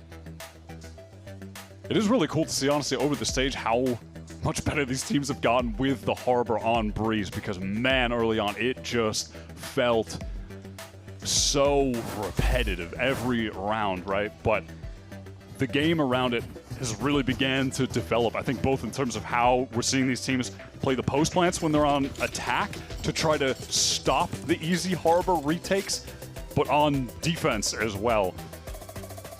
I was a little worried about our Americas Breeze earlier on in this stage. It was looking haggard. I'm less concerned. To be fair, at least we don't have the Harbor on Lotus anymore, so there's that. We have evolved. So, proof in the pudding about the effectiveness of that Josh RT timeout. We'll need to wait until the next round, likely, before we get our tip-off into the smoke. Gotta respect the owl drone, though. Yeah, NRG dotting their I's, crossing their T's, making sure they do not have the wall pulled over their eyes. So G2 now have to scatter across the map and try and, I don't know, get some extracted value on the way out. Yeah, would love to just get Ethan towards that null command. The ult, especially in the context of these comps, is insane. Like you could use it for an exec. Maybe you're able to turn off all of the Vice util if for some reason the Vice is playing on the same side as the util on the round where there's null command, or but just having it for a late round when you know they're going to go for the big harbor retake and you can just shut down deny the all wall. that. Yeah, it feels like the round's just done. It feels kind of nice here. Get into a post plan and you get a sound cue and then you rip it. It'd be devastating. Not too shabby from Valen here. NRG kind of losing out in the gunfights here. The round, though, is safe.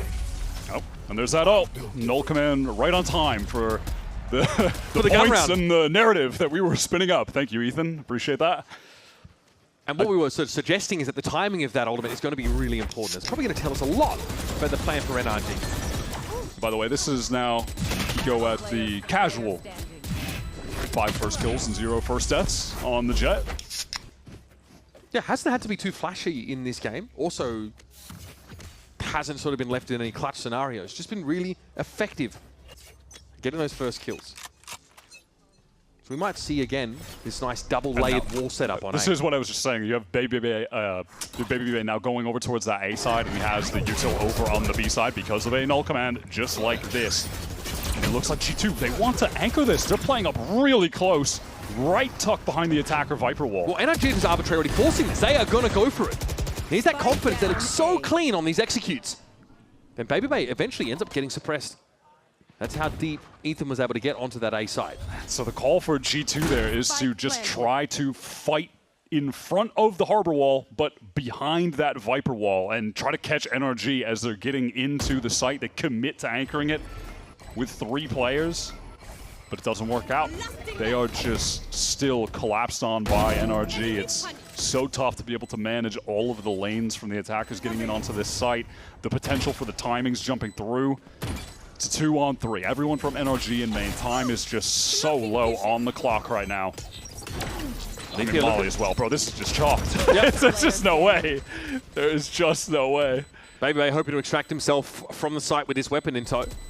But that's all the G2 are going to really get from this round. That's brutal. NRG, no info, full execute on A behind the null command, and it works like a charm. Yeah, they really don't have to shift much at all in comparison to the previous rounds. It's still just that first layer with the Viper, having her wall up, dividing the site in half into that deep wall. Yeah, he's trying to anchor close. Valen's trying to get into anchor with him as well, but the timings around these pyramids, the timings around this smoke, it's just so tough to anchor this site. And now the timeout. It just feels like you're always getting caught by something. It feels like your paranoia is on max, that someone is just going to be pushing through at any given time. There could be an Ethan pop flash coming. Is he wrapping pyramid this way or the other way, or is he going through the middle? It's like there's just so much that could be going on. Anchoring there it just sucks, man. It's so hard. It is so difficult as a player. And I imagine now, like, a lot of the conversation for G2 is actually where they're supposed to be holding when they anchor these sites. Are they going to get forward? Are they going to fight and try and be disruptive into NRG, or are they going to play full retake? Pretty scary prospect, I think. It's kind of hard to do that against NRG's composition, but also if they play forward, they're getting flashed to smithereens by Ethan. He just pops them out of the smoke every time. Yeah, maybe an opportunity as well to try to go for a larger kind of push-through effort into mid through one of the extremities, and then try to wrap more players on the retake, have more of a flanking presence and less of a presence trying to get through the like front-facing wall and smoke density that's just covering up all of those chokes. Still, they've got the AWP. That's the difference. That's in the hands of Jaw. He's posted up over towards the A main side. The ticket tells the story. It's been 7 consecutive rounds won here by NRG. Okay, so we get the standard Viper wall over on A, but no follow through behind that. No high tide, no walk out of A main, no flash, nothing. So now G2. Yeah, just standard kind of run of the mill, just harbor opper is posted up over towards on B, just as we all expect. But this might become an A split with like less presence towards main than double door. Aldrin doesn't see anything. That double door spot is given up pretty happily by Jaw, who is hoping to be at the contact point with his op. But the flash is going to force him right off and force him into a bit of a retake protocol here. Look at this early preemptive high tide here. And there was a reckoning that came out from NRG. They're going for it, but can they play around this high tide? Ethan's he's just shredding them. Walked up onto the side. Not a care in the world. And this is where G2 was supposed to have had a plan. Scuba even catches the timing up in mid, goes down to Leaf, but up to what avail? He's going to try to go for this, surely. But time is going to be extremely low.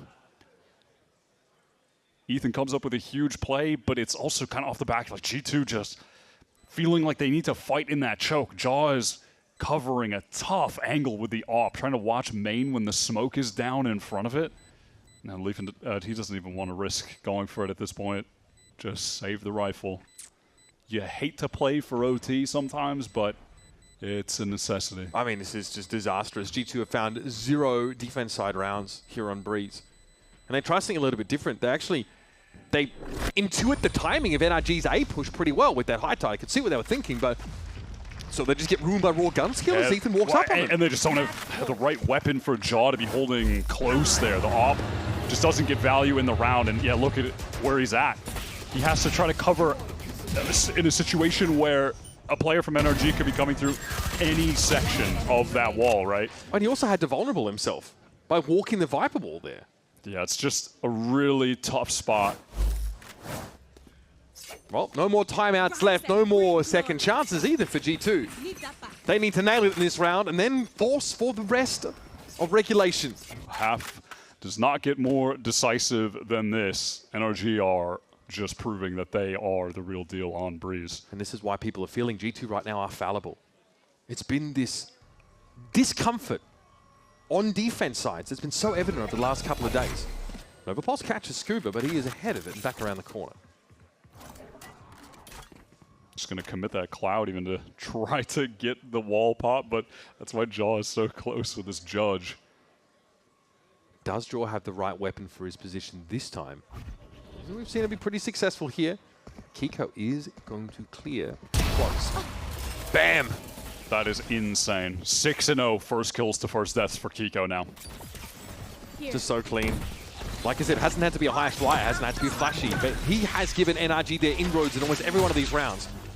Brook here looking to pave the way with the Hunter's Fury, but there is a pullback for NRG. They've now taken this space, they're cutting noise and spraying into the smoke. Now they know they can absolutely go for it. Leave. Oh, what a transfer! 25! And he's enough! Trent brings him down. What an ignoble end for someone who might have just saved the map for G2. At least evens up the numbers now, but this side is all NRG's. Scuba just wants to get the timing on that fight. Trent has only got the Marshall, and now he's the only one left. And Brock knows where Valen is based on where the wall's coming from. He knows he's isolated there. So Trent's going to walk up with the Marshall. And yeah, pinged out by the L drone. Could have been a pretty legendary round here for G2, but a couple of things just aren't drawn up in favor of them. Spike is planted for tunnel, Scuba pops the pit, and then just wraps around, so he's got the angle to close things out as a guarantee. Decisive map 2 victory for NRG, a cut above on Breeze. Sigh of relief for G2 fans as our upcoming map in this series is the one where they looked best on yesterday in their loss to Leviatán. It's Pearl for our third map of this best of 5, a map we get to see them go back to that double duelist look that while they took a while to adopt this stage, they seem to have refined, perhaps even taking steps towards mastering it, puts Leaf back on the Phoenix alongside Jaws Neon.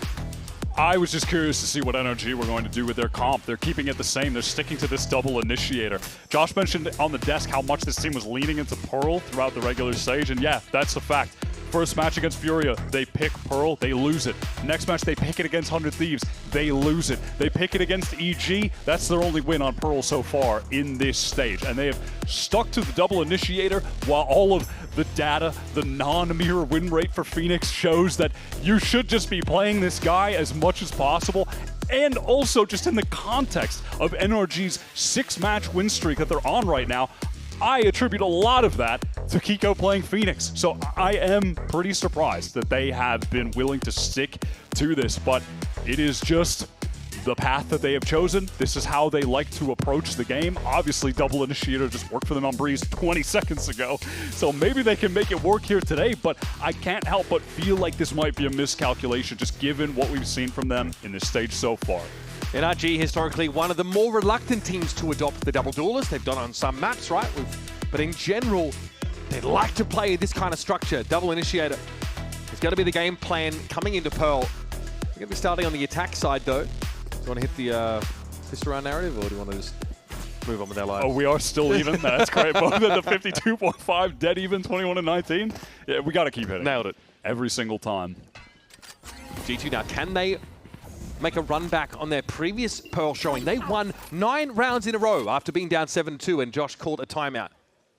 Perhaps G2 fans are hoping that won't be required. It is an open B side, though. Nobody is home. And G2 fans would have also been hoping that NRG went through mid into the 4-player stack. They were ready to fight them, but that is not the case. Looks like G2 want to pivot into a fast little play into this B side, perhaps. No, just Valen kind of prodding, seeing if he couldn't get just one headshot, find an advantage. Caught, though. Just a little bit too far out there and bogged down by the damage that came in. NRG so aware that there could be flank pressure coming in. It's 2 players, matter of fact, from G2. Virtually every angle's covered here. The G2 are going to be walking into a series of layered crossfires. Jaw hoping to try and break that, and some crosshair placement, but it's not to be. No, they are going to get rinsed here. Yeah, G2 just waiting to get in position there, so Trent could throw his haunt. That was really the one piece of util they had to try to get back in against these crossfires, but that is not going to be nearly enough. Down a player, and that's key. And it was balanced. He dropped the quarter. That's a vintage play. That's a classic from Ethan, honestly. You know, coming from games where you're the size yeah, I was going to say that hitbox is size actually changes when you look down in some other games. A vintage TAC FPS kind of maneuver. Not here, but I appreciate that. Yeah. Baby Bay has also played some of those other titles where your hitbox is changed by looking down. So I believe that was simply an homage to the boy. Right. One round down. It was NRG walking into an open B side. Now, we'll see G2 buying absolutely nothing in particular. Ethan makes a little bit of noise towards A main and see ya. He just gets out of there right away and has the info that G2 just went for the haunt re-clear as well. More than just a flesh wound there for Baby Bay. He is stunned up. Yeah, he is completely fried. But, hey, going for a little bit more of a proactive play on the eco round. Risky position. G2 just trying to chase some frags here. All of them basically, with the exception of Valen heading over to the B side, hoping that that's the hit. But NRG want to try and keep this as clean a sheet as possible in this anti-eco round. So stealth drone will be accosted there towards A main now. And NRG probably a little confused as to what the arrangement of G2 is. They probably expected to have drawn players over towards the B side. They have. But they're not really sure what they're walking into here. 30 seconds left. Also just want to add in that, by the way, this is just another moment where Kiko gets to add a new agent to the agents played in the last 60 days on VLR. Gets to pick up the Sentinel now, as well as the Duelist, and as well as the controller for this team in the playoff run. Spike planted. He is doing it all for this team and has really found his form in this stage. All right, G2 are going to run it out here. They might not find anything at all. Ends up being a flawless anti-eco for NRG. Again, G2's defense sides have been under some immense scrutiny. Said they have to spend 90 minutes, said Josh, looking at some of their issues. But it's a different team. And that matchup yesterday on the defense side, things started getting good for them when they started to play for these flood retake situations, especially towards the A side, and then an aggressive round in mid as well. It was when you could tell there was a shift in the mentality where as soon as an opportunity presented itself, they were just jumping on the chance to fight together. That's how they ran that game back against Leviathan. But that was a problem for G2 on Breeze against NRG. Their floods specifically were not really meeting the requirements. Marta surges forward here, aware, of course, of the standard shield wall location. And he's able to draw it out. Valen maneuvering his way into back halls, which definitely indicates that these G2 anchors want to fight together. The rest of the team trying to rotate their down streak in time. Mata kept at bay, at least for a moment. Molly of his own teammate can't get into back halls, and it gives Valen the opening, the opportunity. Important moment to come forward there. Valen down to 19, but he's bought some space now for G2. And look at the rewrap here from Jaw. Clearly, sound not made. Kiko unaware and can't do a damn thing about it. He keeps his back turned as he's brought down. Great hold from G2. They make the decision knowing that the hit is coming to get into anchoring positions. And then Molly is thrown down from Kiko to get a player out of that tucked left corner. But it kind of provided a window where Valen wasn't getting pressured at a high-octane pace from Mata, from Ethan being able to follow up. They're stalled for a second. You can feel him kind of like readying his aim, getting ready for that swing out. And it allows just a little bit of opportunity for the rest of the team to get there too. So, you know, while that has a purpose, it also had a little bit of downside in that moment. And listen, we're talking about the Floods. Look at that from G2. They get right in there to fight with the anchors. That's some lovely, lovely defensive play. And here's Mata, very, very quick into art. We've seen this quite a few times before down through connector. Every team throws in one of these a half. Yeah. You get your neon connector insert round. Kiko's going to be stunned up here. Surely he's going to be checked. You'd think so anyway. Traded out ultimately by Jaw, who finds 2, but is bleeding. And Mata, in the meantime, went down as well. I feel like that's how the I feel like that's how the mid-connected neon insert often goes. Yeah, it's a tough spot to be in. But when it works, magic.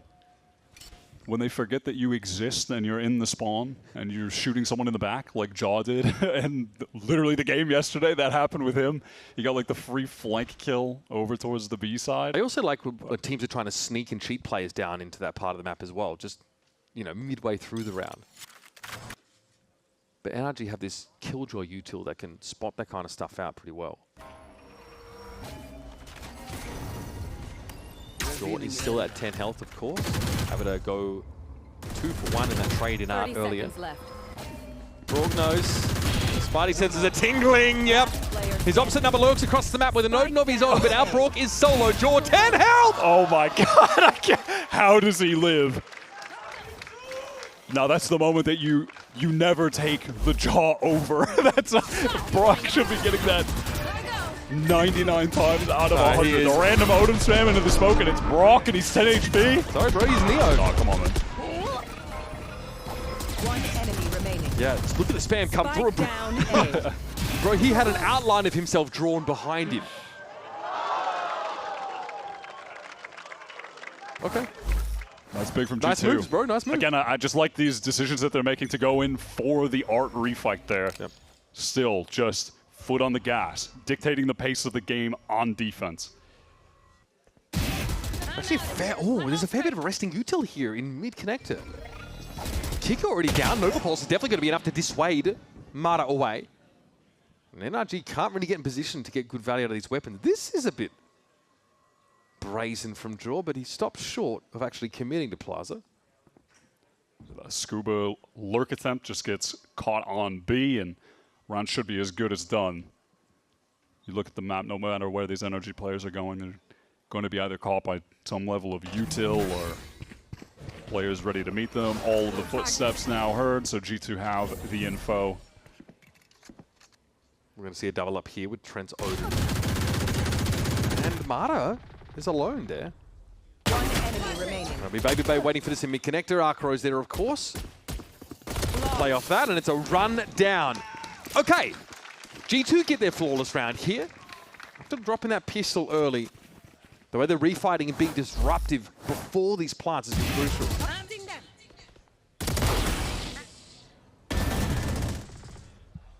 Legwork on this round for G2.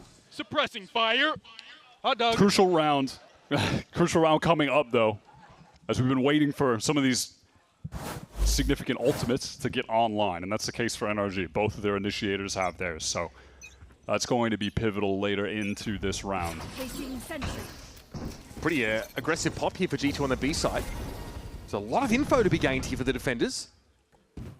How far do G2 want to test this? Now, they can just insert Jaw If he spots someone out, a little bit of danger, that's okay. Fast lane, just jump right on out of there and get away.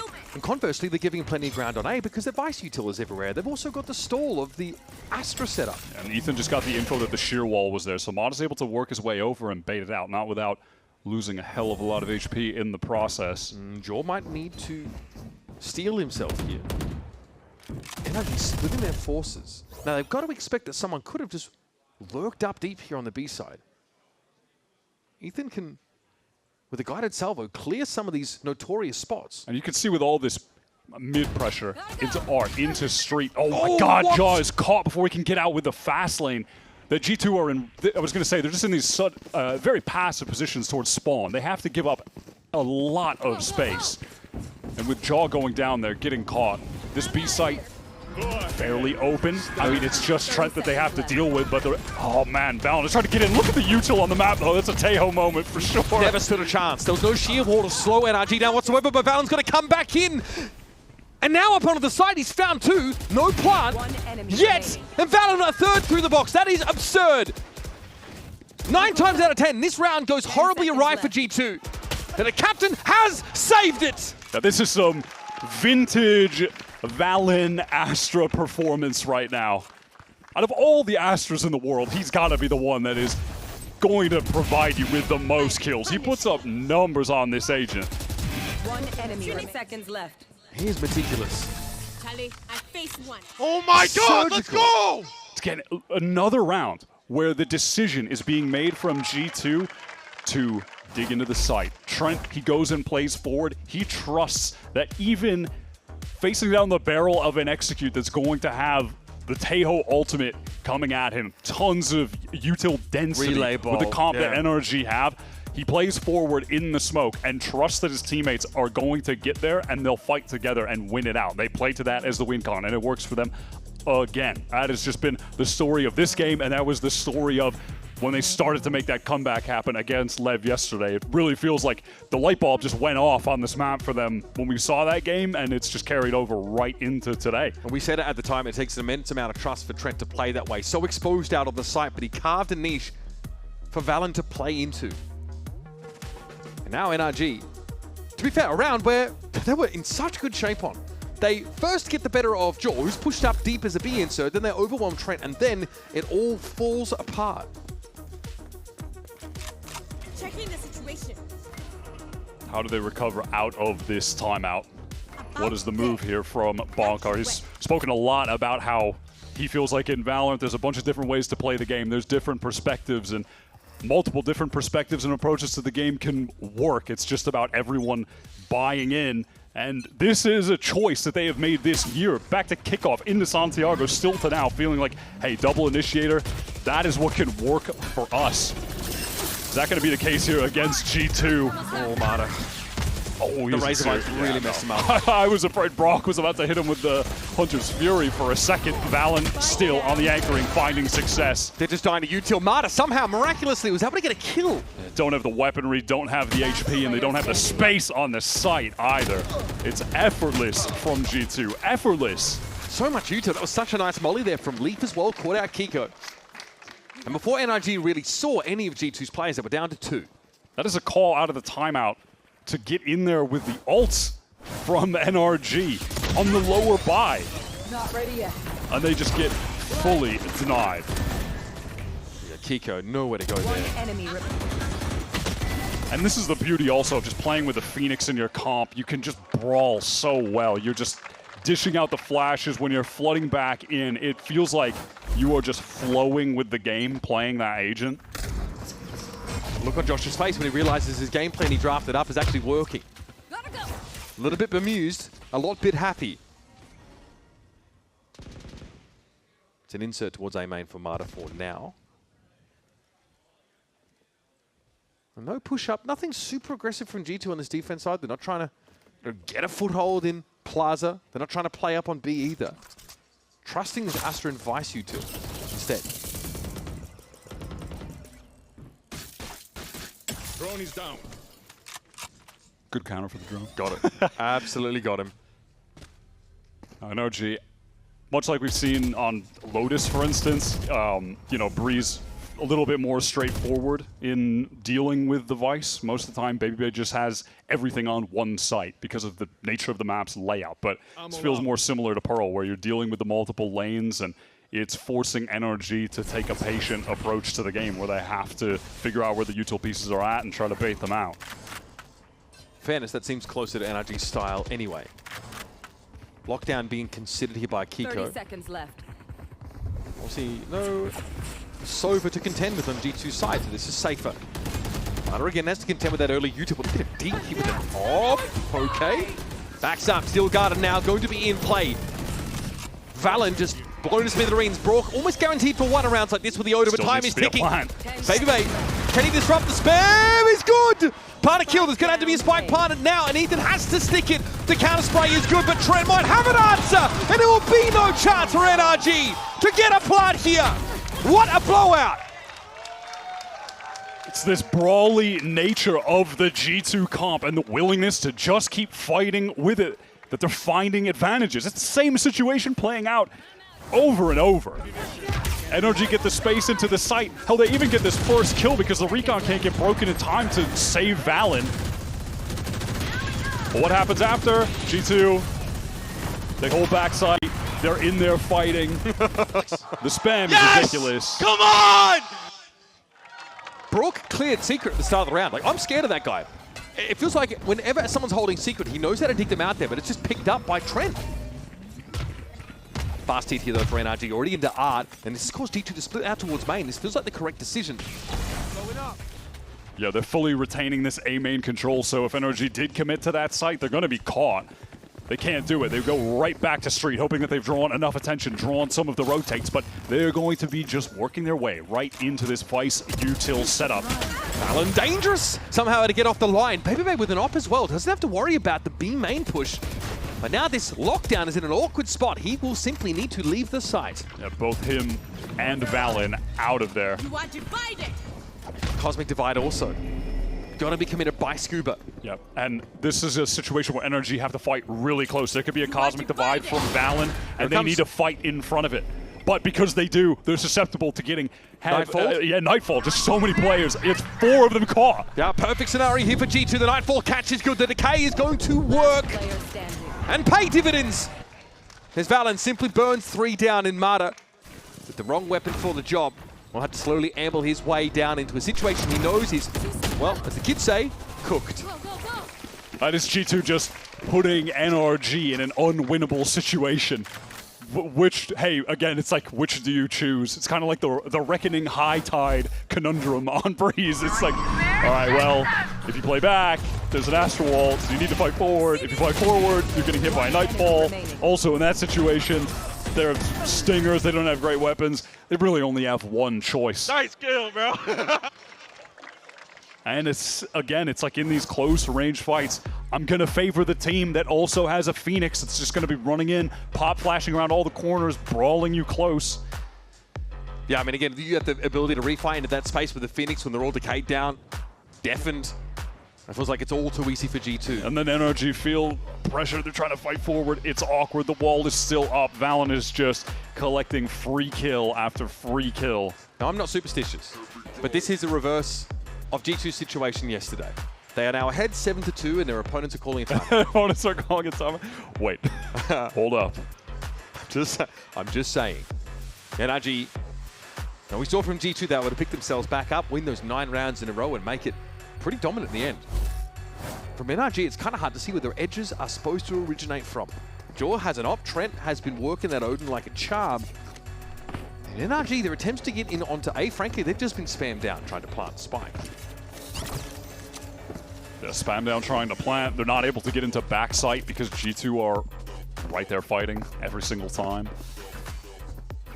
What is the adaptation out of the timeout? What is the idea here from Bonkar expending these timeouts just to keep the team in the game and then trusting them later when he has to go silent?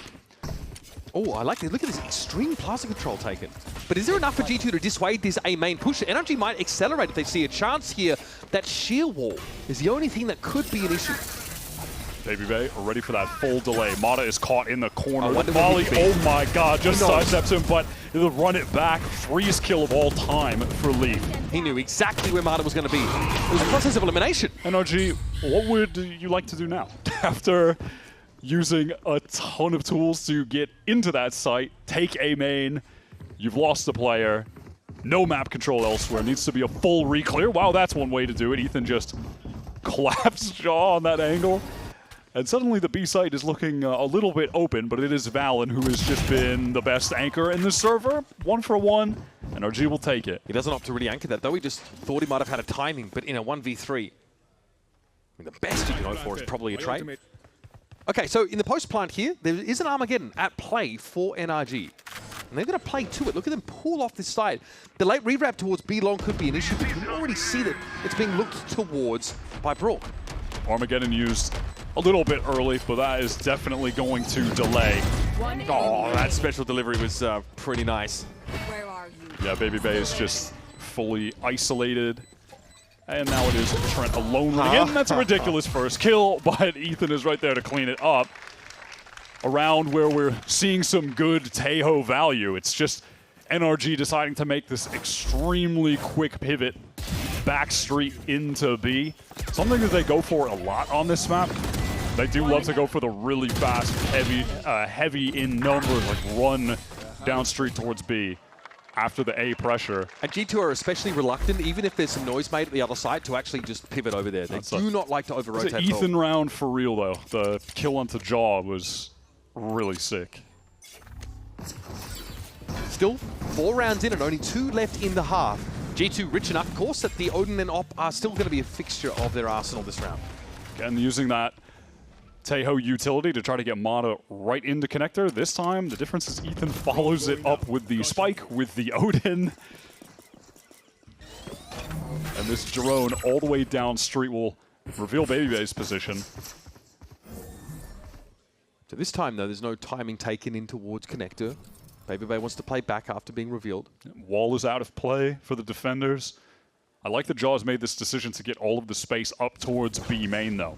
An important moment in the round will be the interaction between him and Brock if NRG do decide to go for this full B split, which it definitely seems like they're going to do after the noise cut. Baby Bay is going to be forced off the line. Oh, that's huge! Round-winning kill from Jaw. Now NRG have to get into the site and worry about a bunch of different angles. They've got to pivot. They've got to cancel here. The Razorfine duo from Baby Bay stopped them in their tracks. Now back through connector. Trent is getting all of the audio cues playing in spawn. Oh no, not the spam, surely not. Trent's in a bit of danger though. Mata wants to pressure him through the corner of the masonry. He's trying to find an edge. Staying alive, I think, is the most important part. That when Trent might be able to walk away, the line's covered. Valen and Leaf. That is beautifully picked up by the captain. And that'll do it. It's all on Mata now. And the 1 versus 3 at 20 health. And a blaze wall in his way, which gives him more than just a tickle. This is cooked. G2 are able to pivot their defender positions into the perfect spots throughout that entire round. Even at the end, when NRG are trying to get back into the A side, G2 are fighting them from main. They have the space there. Trent knows exactly where they are, playing in spawn, goes to Flowers, and then, yeah, Baby Bay lost that duel to Scuba, but he's able to watch Trent's back. They are just in all of the right spots at the right times.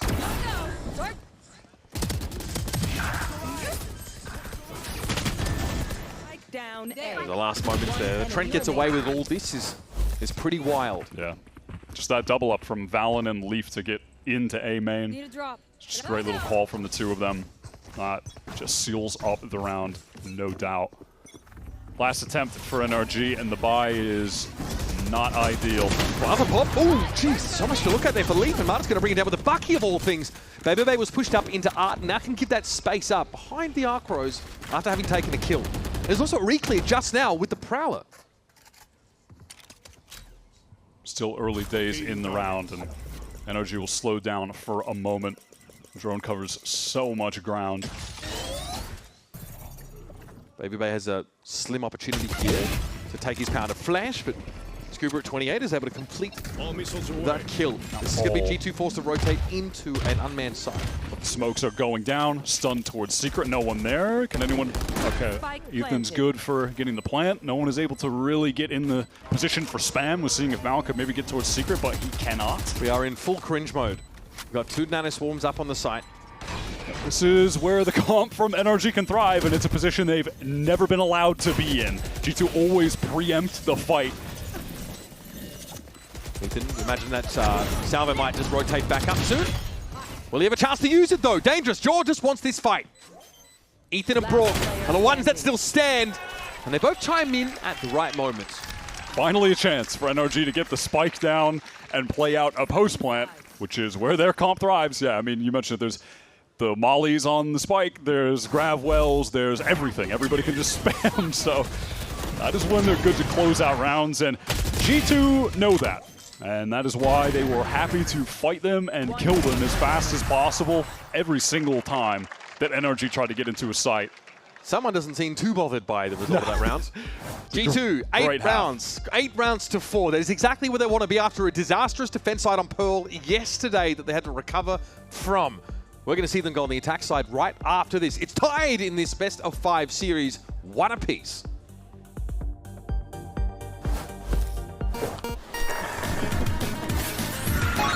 Red Bull gives you wings.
All right, folks, let's get this second half underway. And, of course, lock in with the #1 VPN, ExpressVPN. You got that QR code on your screen.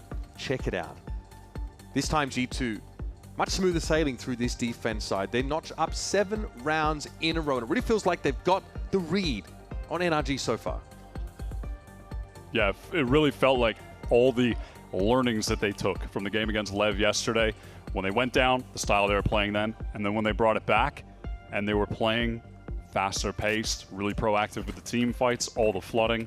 They just bring that in today, and it works like a charm. I think especially against NRG's comp. Like, even more so, you want to be doing that when you know if you're in a post-plant situation, you're dealing with the Tejo, util, mollies, all kinds of stuff, right? G2 playing this map to perfection so far. Dominant first half. Can they close it out, though? Well, that post-plant util they had to be worried about the first half becomes stall util here in the second. So getting ahead of that is also going to be important. Joe is so early into halls, but Scuba's able to win the fight out and take no damage doing so. Good signs here for the defenders. The attackers are divided there. It resulted in Jaw being isolated. Look at the speed on this flank from NRG. Yeah, they're going to think wiser of committing to that too hard, though, and it's just going to force G2 in this position where they need to go on a pretty big re-clear. They have to re-clear everything. They got to be scared of so many different angles if they go back. But they still have to do it. They've got 50-odd seconds in this round to work with. They know what they're up against on that B side. They've dealt with the barrage of defensive util. You see, Ethan here is ready for this pivot. He could fall back behind that special delivery. Back to the site, maybe hold it alongside Marta. Yep, he's seen enough. Yep, sends it out, crosses back to site, and now these two can play together. And it honestly looks like they want to try to hold, even though, yeah, they could play for a retake. Mata is entrenched in a main, and Valen is none the wiser. That is super free kill. Yep. The nice little shot. And now Ethan, he just needs to live. He's just got to wait for everyone else to show up, and then they go for the retake and trade things out. Okay. Spy plant down here. Trent's able to clear that dart nice and quick, but he's going to be overwhelmed in a couple moments. Leaf is playing this tight angle with the frenzy. It's a decent amount of damage here being laid down by Trent. Might have created an opportunity now. Elite for the kill actually gets an additional flash, and he gets the dink. Okay, some damage, but Trent, this is tough. He's got the ghost to work with now, and the swing is a little wide. Nice syncopation there from NRG. And they'll notch up another pistol. Crucial one in this Pearl map. And there is that, 10 seconds be it limited defensive utility because it's a pistol round, but they were still able to stall part of the team off, and Jaw gets isolated on that slide in. Great first kill from Scuba, and from there NRG are able to work just a nice, simple man advantage round. Trade things out, fight together. Again, imagine they've converted really nicely on their anti-ecos over the course of this series. A couple unfortunate thrifties in that first map, but generally converting off the pistol into that second round has been trivial. Yeah, that hasn't been an issue yet since that second half of Lotus, where it was a big issue. They lost 2 of them. But they've definitely stabilized, at least in that regard, of the game. And to be fair, those weren't rounds against the 5 classics. Those were still like semi-buy, kind of light buy rounds they were losing to. Well, I mean, I say that, Baby gets an opener. Nicely done for Brock. Yeah. Every reason to exude confidence from that spot, but the trades have been here. And Jaw recovers the Guardian. Did I curse this? Say it ain't so. Oh, Trent tried to cross Marta. That is pretty insane timing. Body shots Trent out of the round. It's Valen. Marta's able to step up yet again. Low as he is, he's got plenty of help now, and the numbers are more than a little on NRG's side. Joy hoping for something, some kind of cue, some reason to spam at that spike plant location. Good speculation. Scuba's picked up. That's going to be another tap, but Jaw has to expose himself now. Oh! The slide is nuts. Marta is low. One shot to Jaw. Both of them, in fact, barely clinging on to life. Marta tries to outfox and finds the connection. And he'll have enough time to stick the defuse. Insane from Jaw. The slide one tap. Hey man, you can still post the clip. You just got to cut it after that. It just the clip ends there. No, just trust that he got the last one. Freeze frame, record scratch. It's fine. Smart move. I'm out of here. Get a load of this guy. Sheesh. That's 3. Credit to Mata though. He gets the 3K with the Marshall to save the round. We got it, boys. We got it. Hey, we got it. I think last map in the same situation, they flawlessed on that round, and then the economy had a nice boost. Yeah, that's not really the case with this save, actually. They just have nobody. So Jaw gets hell of a lot done, even in the round loss. And now for G2, it's a pretty slow start, and the expectation is that NRG would push up into Plaza. Could be because it's just giving bonus. As a unit, NRG are trending across the map, maybe thinking about that art fight. They've got no info about Plaza until now. So this stealth drone seeing absolutely nothing should inform their movements. And maybe, yeah, make them consider getting some presence established back on B. G2 have no willingness to play fast into this round. They don't want to walk into any kind of trap, just ensure that they can take things at their own G2 pace. 5 angles. Send this fake into B with the run it back, and you can see across the minimap that has done the trick. It has drawn the attention of everyone from NRG.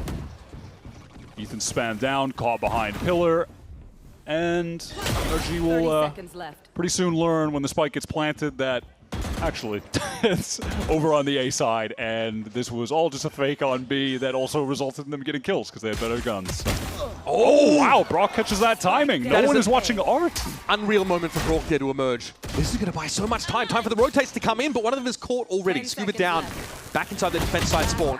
And Brock trying to get out there onto the side. He cannot stop the plant this time, and suffice to say the plant location has changed.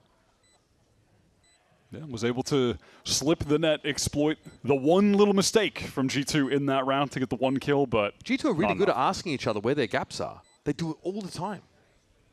Perhaps not in this round. Yeah, it definitely just felt like everyone was still occupied over on that B side. Someone wouldn't have been that close that soon. Kiko just playing for the exits, able to get his first. Get closer to a lockdown maybe. But it's G2 back to winning ways, and hey, taking 3 rifles out of this round, pretty reasonable. Kiko a kill and a Vandal for his trouble. Safe from the blast now as that lead though for G2 is going to be re-established. And here's the fake for Leaf. But honestly, I don't blame them for thinking it was the genuine article. Yeah, even on a round like that, you're going up against NRG with a ton of util to throw at you, potentially some cringe weapons on a round like that as well. So G2, they want to ensure that they can win that out. They play that like it's a straight up gun round, you know, trying to go for an ult fake just to make sure that they lock things up. 3-round buffer established by G2. Winning that gun round, but they obviously have to go to Stingers for Valen and Trent here.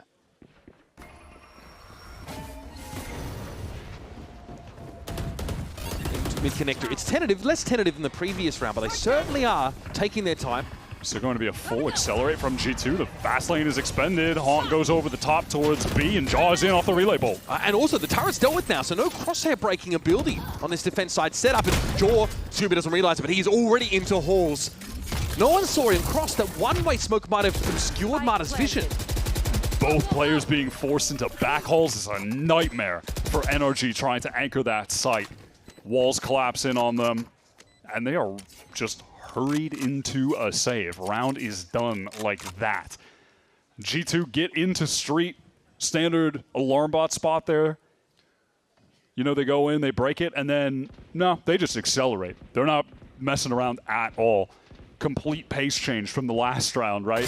They go from trying to work the map, selling a fake with the run it back. Very next round, Valen calls the complete pace shift to just barrel through street into the split site, execute. Yeah, it's kind of insane, right? The difference between the approach to the first gun round and this one. There we have it. Oh, that's brutal. NRG having all their weapons stripped away. And we're getting to a critical point in the game. They can't really buy here. Yeah, there could be one hero rifle from Ethan. That's about it. It's good play from the duelist. Jaw and Leaf, they're able to just funnel everyone into back halls. They run them down at the same time. Don't know where to look. So far, this Pearl has looked sublime. G2 on the attack side now. Going to have to contend with the hero rifle of Kiko. Maybe Marta thinks about overdrive here. We've seen NRG invest some ults in some of these half-bought rounds, hoping to tip the scales. A selfless IGL buys the hero rifle and throws it to Kiko. So that boy knows how to make it sing. Neither player there punished in the end. Jaw tries to slide in. The stopping power of Brock and a Sheriff should be studied. In fact, it should be well known at this point. Well, they get out the ult from Mata, they know where he's at, and that is enough reason for G2 to pump the brakes and wait for the overdrive to expire. This lurk from Baby Bay could really be a thorn in the side. There's really no early detection for NRG for this, and now they're basically re-clearing everything in the middle of the map. Look at how slowly they're moving up into Art as a unit. Yeah, Baby Bay heard one go towards Art. That was the Neon. He's about to find out that nobody is on site, and in fact, that means there's probably a lot of players in Art, and he gets the first one for free. Might get the second one for free as well. We'll see. The flash is great.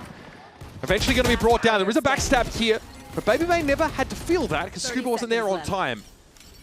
That's what I mentioned about those random walks down connector, right? They happen in some of these rounds. They get mixed in, and this is a tough map. There are so many lanes to cover.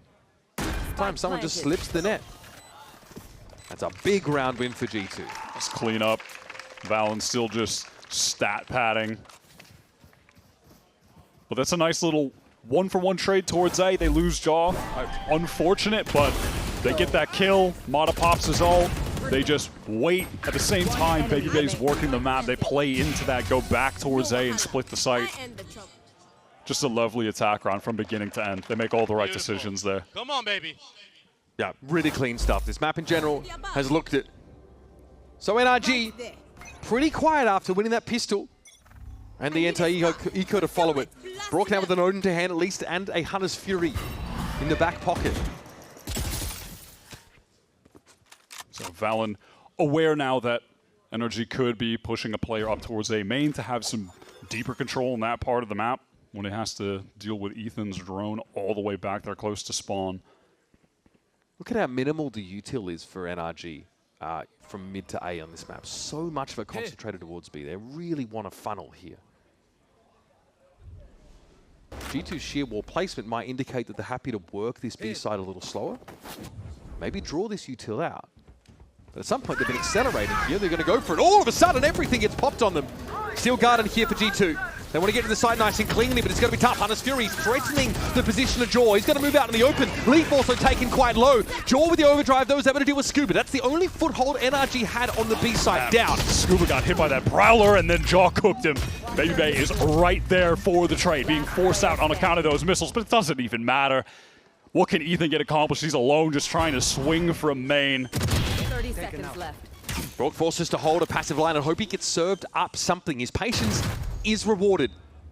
There's no long B presence right now for G2, though, and well, off screen. Leaf was just waiting with the flash out, and then he just walked out and killed him.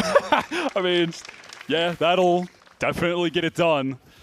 I mean, NRG playing like a kind of theoretically like standard setup. You have your Astra, and you have your KJ over towards B. You get all your mollies towards main. The other three kind of play towards A main, then Art, etc. And even though all that util was there, it just doesn't matter. They just get run over by this double duelist brawl-heavy comp. And honestly, I think at this point, you are questioning, should NRG, at this point in Stage 1, still be coming into a Pearl game running this comp when all of the evidence has shown to the contrary? And they have a Phoenix that is putting up the best Phoenix numbers in the league, both group stage and playoffs, no matter which way you slice it. It's not bad on KJ either, to be fair. That's going to be Leaf going down early. NRG, the only team they've beaten in this stage on this map, we talked about it, was NRG. 13-9. EG, sorry. rather, but EG, yeah. 13-9. They are headed towards being 1-3 on this map, and they first picked it 3 times. They don't pick it here, and I think that's because G2 understand that despite NRG's confidence on this map earlier in the stage, if they made no changes, they are vulnerable, and they have exposed those vulnerabilities by playing a high-tempo defensive game with a lot of flooding, and now on attack. I think we're just seeing some really excellent IGLing from Valen in terms of pace shifts, hitting the right sites at the right time. Might be around where NRG can shut things down, though. Yeah, they attempted an A-split, but their spacing was just a little off.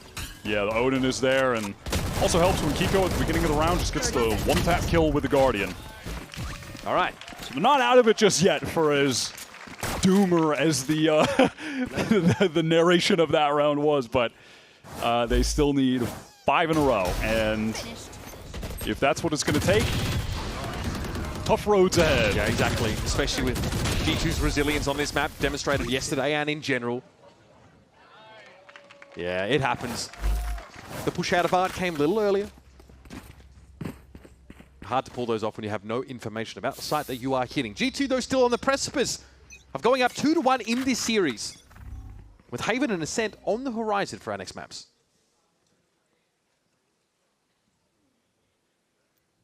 Slow towards mid R. G2 right now getting up close street, and then they pop that util out. They need to force that Odin off of the angle. They want to make any headway. They're KG. They know that NRG have pushed up again these mid extremities. Sparta down. Okay, they're actually able to get themselves into Art now. Cosmic Divide slammed immediately. Kiko has to have the stopping power here. One by one, he might be challenged, but the flash would have come through the wall and blinded him anyway. Trent wins it.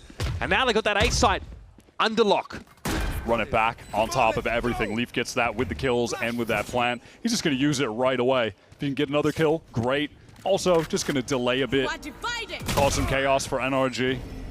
Does an NRG side Cosmic Divide, though, to try and get them back in. Play retake and deny that A main position. Ethan fighting him through the masonry. Thinks about the wall bang here, but Valen is going to get involved now. Ethan's got to act quickly. He does down Trent. Baby Bay rotating in late. Has the timing, and a backstab is good. Red G2 look like night and day. Now, we just witnessed G2's second win on Pearl in as many days. But the manner in which they achieved it couldn't have been more different to what we saw yesterday. Yesterday against Leviatán, G2 were getting pummeled, hammered, dominated. They were down 2-7. A timely timeout, and then Valen getting involved, being that spiritual voice, gets them going, gets them the map win. Now, it's still an ill-fated series. It's one they lose, and so they fall to this lower final.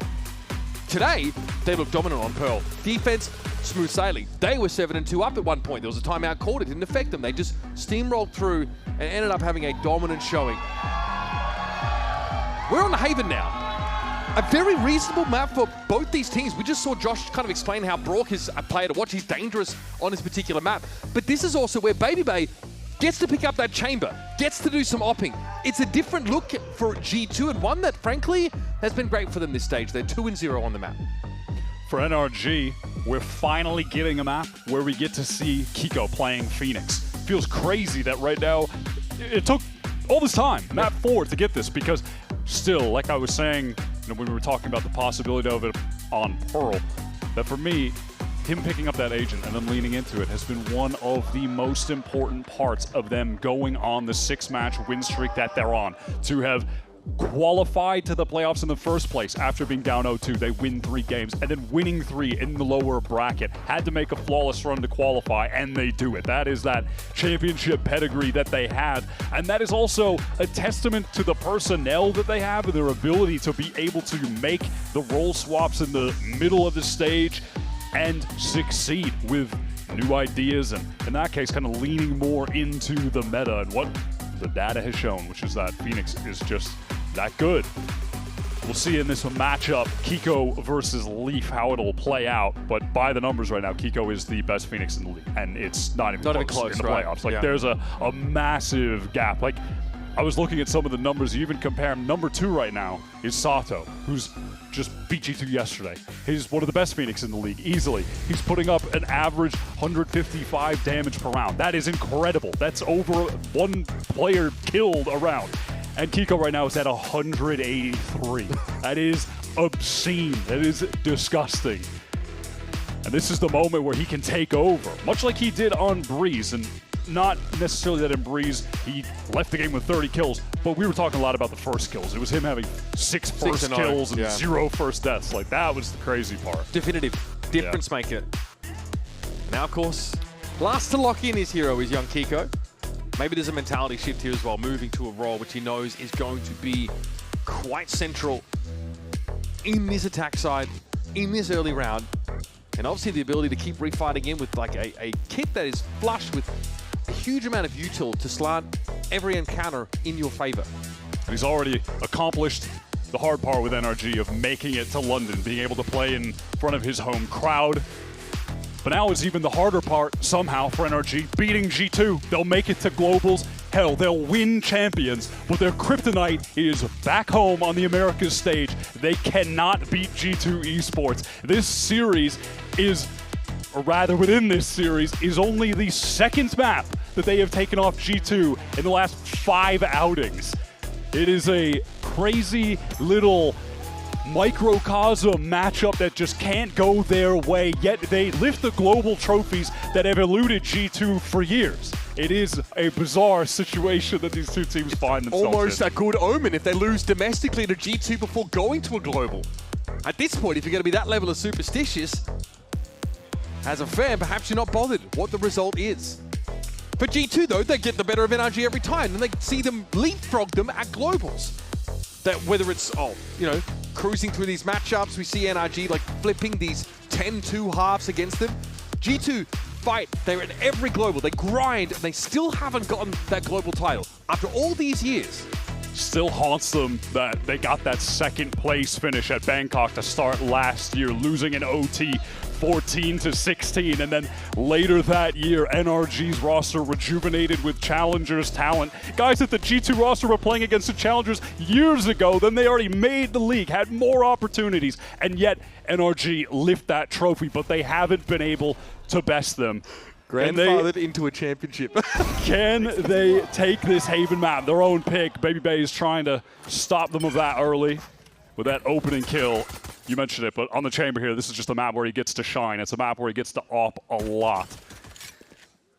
One thing I enjoy in this map especially is what Leaf can do in a lot of these like post-plant scenarios as well. He's got some nerdy Blaze Wall lineups. He often tries to play aggressively out of Garage.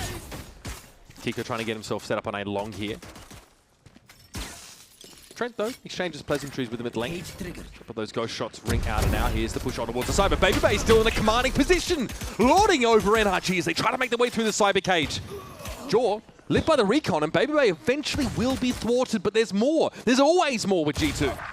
Brock is always deadly with the Sheriff on a pistol round, but Valen in form shuts him out of the round. Flash is great from Kiko. Again, that's what he loves to do in these mid-rounds. Flash himself into these engagements, and now though he's finally run out of util. But he's got that health lead. Trent is in danger and has no idea where the Phoenix could be headed without making noise. Kiko's able to get onto the C side. On HP, but he is the clutch player for G2. Trent actually has some pretty helpful util for this. Where are you? Still waiting. Horn at least can let him get onto the side. He's thinking twice about it though. Trent is the clutch gene of G2. Just think about all of the positions that he needs to clear right now. And you mentioned it earlier, Trent loves to watch other players in clutch scenarios to learn their tendencies. Has he been reading up on young Geo? Here's the tap. Kiko on the swing. Come on, please. Okay. Nerves of steel there. Eventually Kiko boots him out the server. Such a tough situation for Trent to just try to come out on top with, right? The amount of different angles he has to clear, playing against the clock. Kiko plants a spike in a position where he could be playing from a lot of different positions effectively as well, so.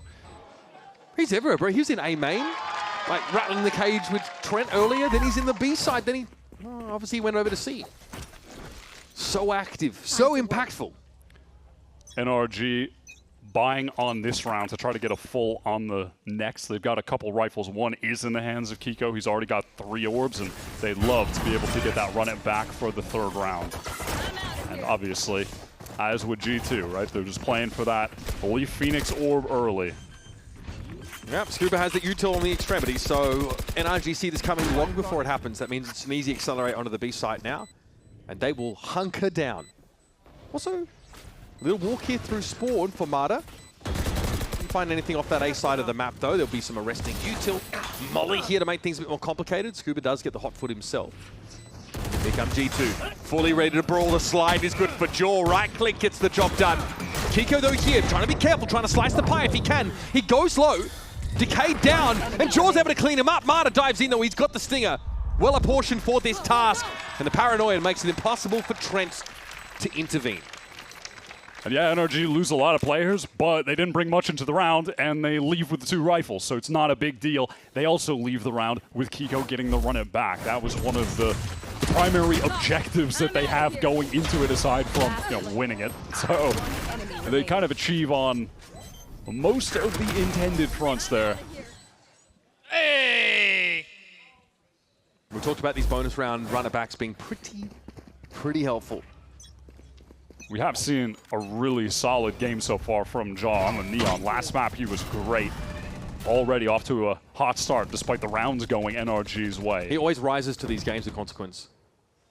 Domestically or at land. Oh my god! Even he can't believe Oh my, that is gross. Joke's over. You're dead. That's Marta downed already. Jaw will try and hold a position here. Kiko going to be stunned up as he tries to get in. It's run it back, of course. This is all free real estate. It'll be sent packing pretty darn fast. It's Leaf, though, who has another early exit from the round. Molly Force fell out into the open, but no one could capitalize. The spam line, oh my god, that was just inches away, but the gap in the wall exposes Scuba and gives Jaw the free kill, so he can get into this site, try to support Valen, who's playing from Plat. They can work together, but they're slide forward, that's crazy! Okay, goes for it, but it's even numbers. This is G2, obviously their first buy on in. Spike that was loose here over towards Garage, picked up by Kiko, flashed toward Trent away. I can't believe they went for that aggro play. Can BabyBay save this round? He's just so sharp. I get him on the chamber, and he's going to make some magic happen. No! Surely not. Wow. He was blinded. Trent barely gets away with that. That is a scrappy as hell G2 round, but they're able to pull it barely across the finish line. Trent is in a 1v1 there. If he goes down, BabyBay was not ready to help. This first shot was actually gross. Even him, look at it. Bro. And then in this backside fight, Jaw decided to slide forward while Valen jumped up on Plat, trying to just happening? These guys are keep moving, the aggro up. crazy round. Leaf does look a little bit befuddled out there. He randomly died in, like, connector outside B-side behind Garage. Kiko continuing to farm orbs. No one on the C-side from G2 has anything to say about it. Despite the round lost, there's still damage done to G2's Econ. Look at the state of it right now. They need to win this round to keep it online. Brock, oh my god. 11 HP, but he does get out. And in the midst of all this, BabyBay is just doing chamber stuff. Just walking down, taking space for free, and then you get a kill and you just teleport away. It's been his bread and butter. These first kills have been crazy. It's Mata again that falls because of a line that he's holding. It's my dad too. No sewer presence here yet for NRG. That's being held tightly by Jaw. This Odin is going to be a nuisance. He won't need to slide and fire it to find success there, I suspect.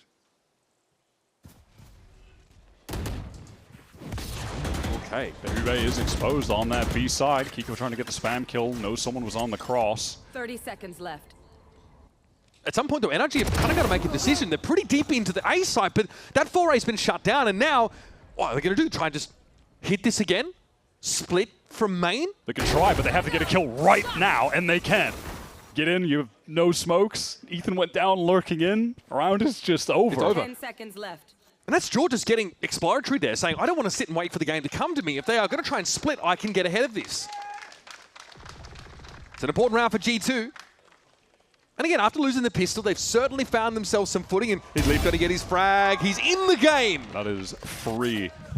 Yeah, NRG are trying to work the map in multiple places. They get that nice pick onto B, eventually dealing with BabyBay, but they can't come to a conclusion as to where they're trying to end the round.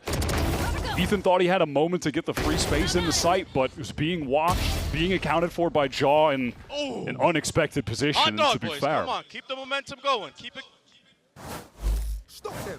We saw that yesterday. Once they can get something started up, it's really hard to slow them down. It would be very early to have a Bonkard timeout, but if this round goes, these next two go wrong for NRG, it might be in order. Jaw just using the Brock Odin spam that Josh was showing on the desk earlier, just to try to stifle the players that are getting through A main.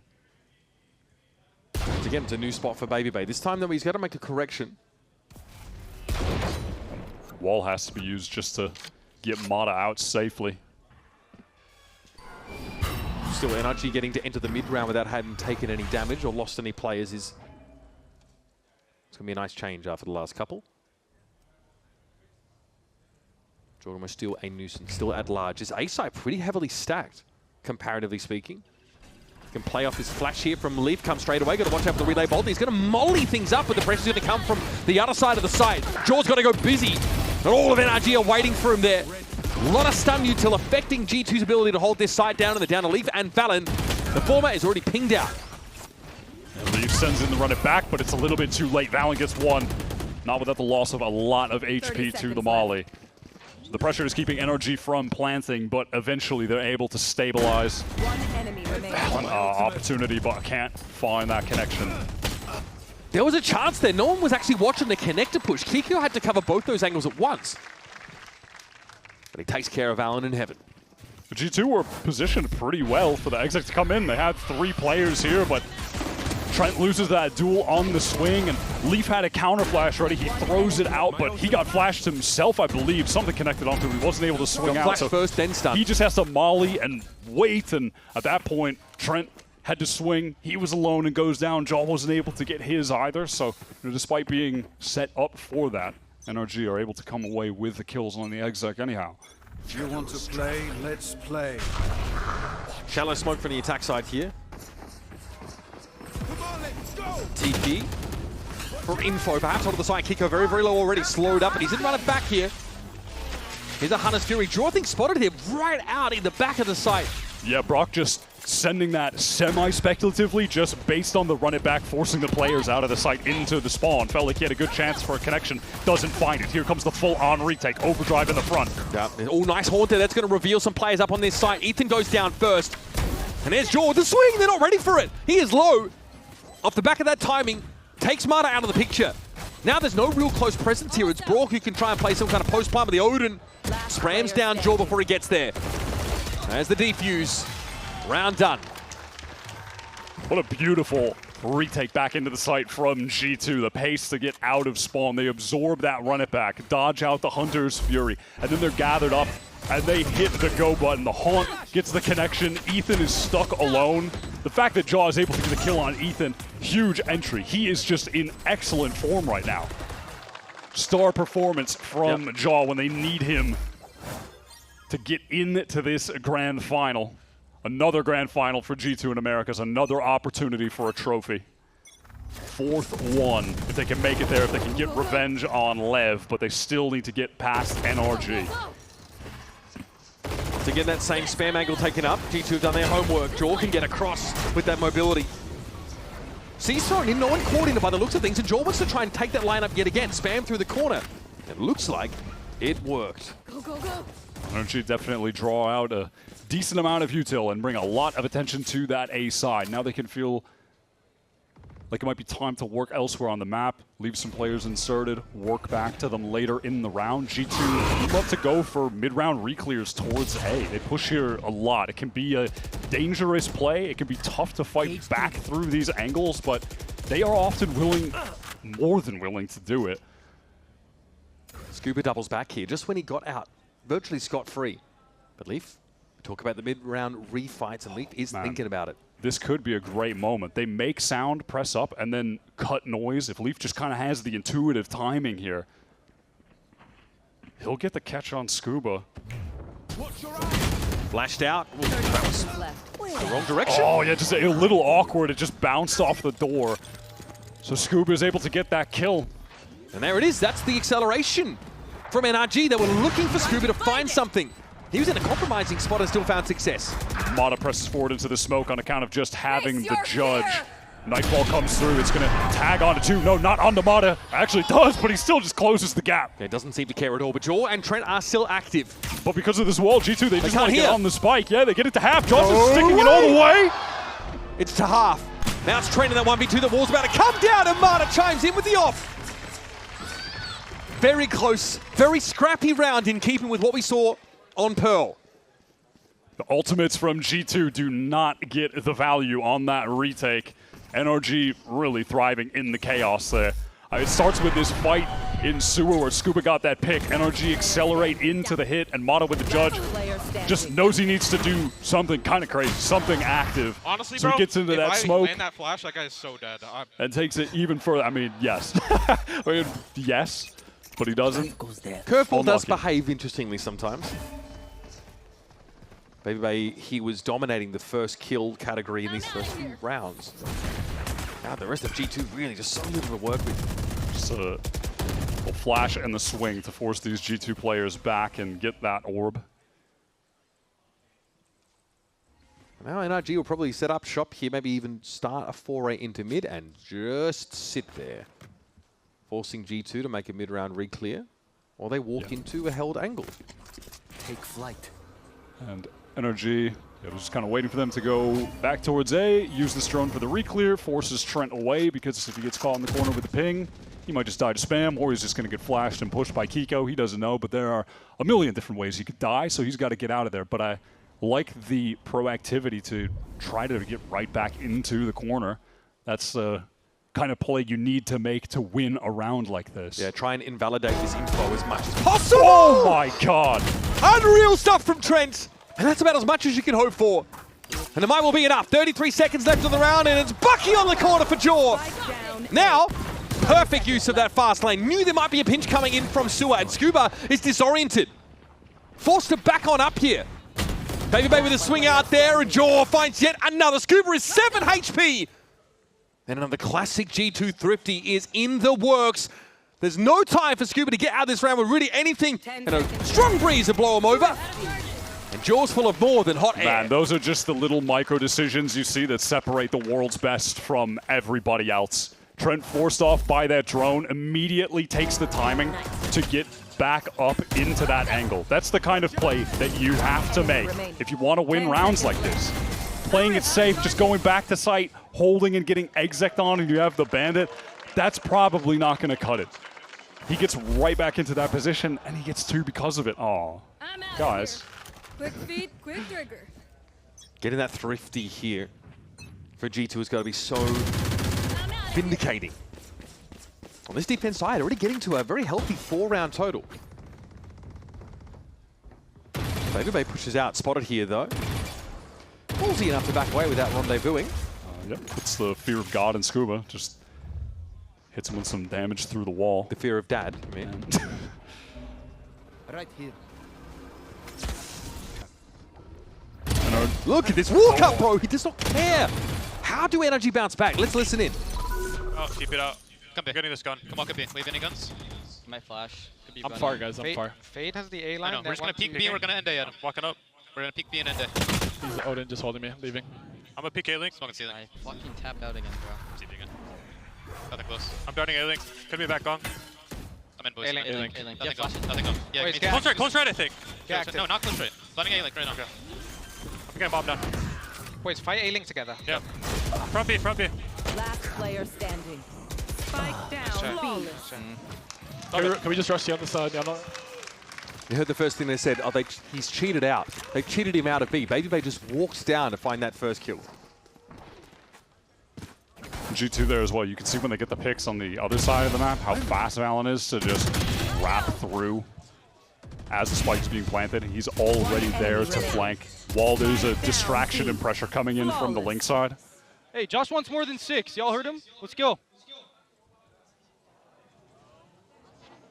I mean, yeah, he's requesting more than 6 on this defense side, right? Normally the tougher side, you're spread pretty thin.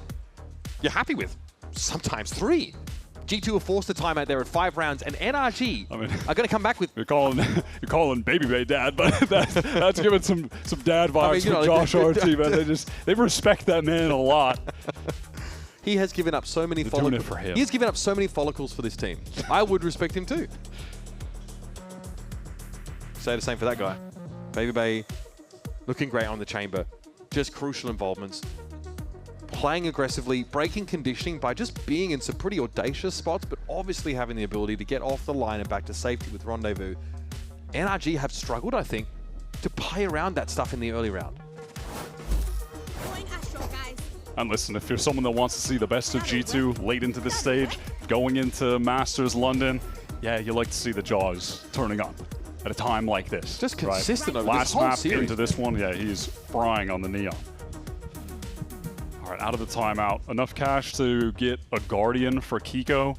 And with the pace that you get Phoenix ults up at, wouldn't be surprised if maybe the situation comes up in this round where he just decides to send it. If there's like a marginal situation where it can get an advantage on an eco round, yeah, sometimes you just want to take it. NRG determined there's no spam weapons up on that A line. So they've just started to really stand their control deep into A main.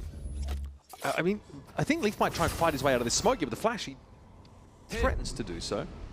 Yeah, just knows that he can't fully commit. Too many angles to be seen. That could have been the moment for NRG. Yeah, he's going to send it. Kiko just straight up into the 5-on-5, into the side. Exact overdrive dealt with immediately. This is what G2, though, they're good at handling. They can absorb this pace up from NRG or any other team, really. And there's Trent. Nice little corner to 5, but he reveals himself by taking down the clone. It doesn't matter. He's found 2. G2. Can they get BabyBay properly into this site? Oh, that's awkward timing for the L-drone. BabyBay has to play retake now.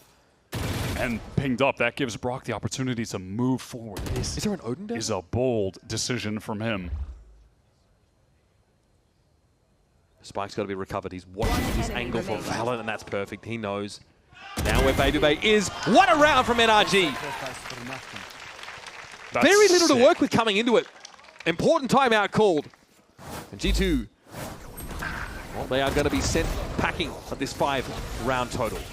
Yeah, sick little play there from Brock, maneuvering into this position when BabyBay was tagged by the drone and had to fully give the space. I will say, man, Bonkar out of these timeouts on an eco round, if they've got ults, he loves to throw in an ult play on those rounds to catch the other team off.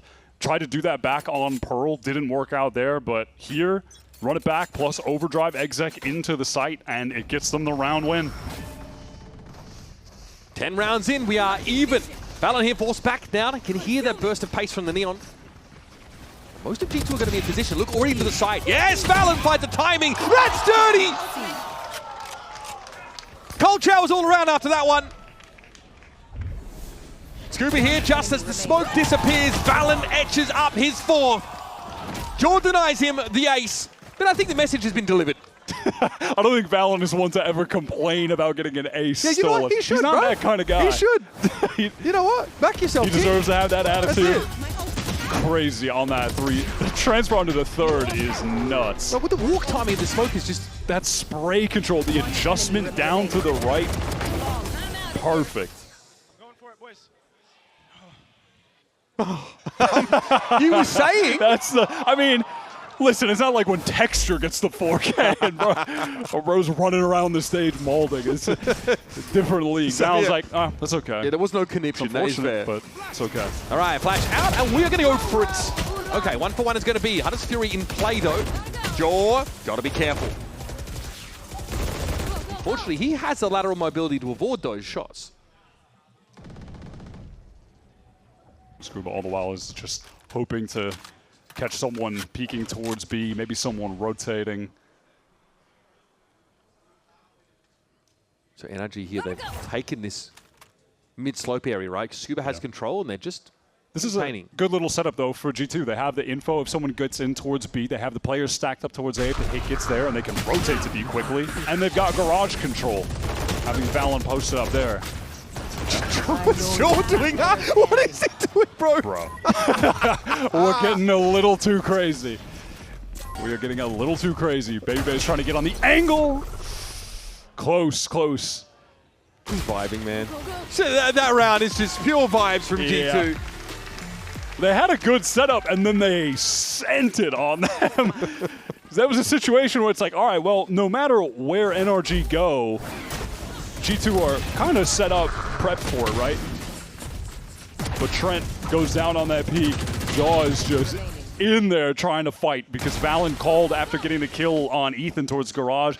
They just wanted to swing out. And listen, I like that they're keeping the aggressive mentality there. It ends up looking a little funny with Jaw swinging, but I still like the idea overall. Josh RT asked for more than 6 rounds. He's going to have to settle for an even half, but coming off defense, G2 have got to be feeling good.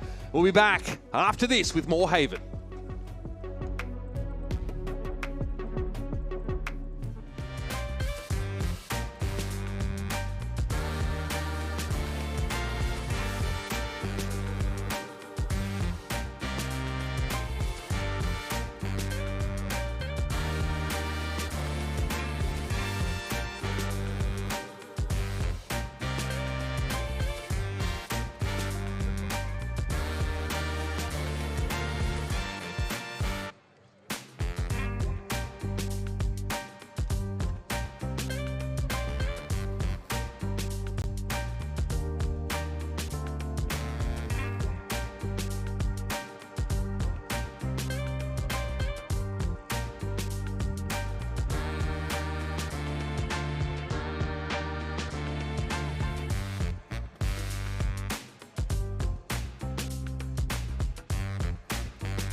London calls to both G2 and NRG, but there is still the issue of seeding to be decided. Also, the issue of who is the best team in Americas that we need to adjudicate.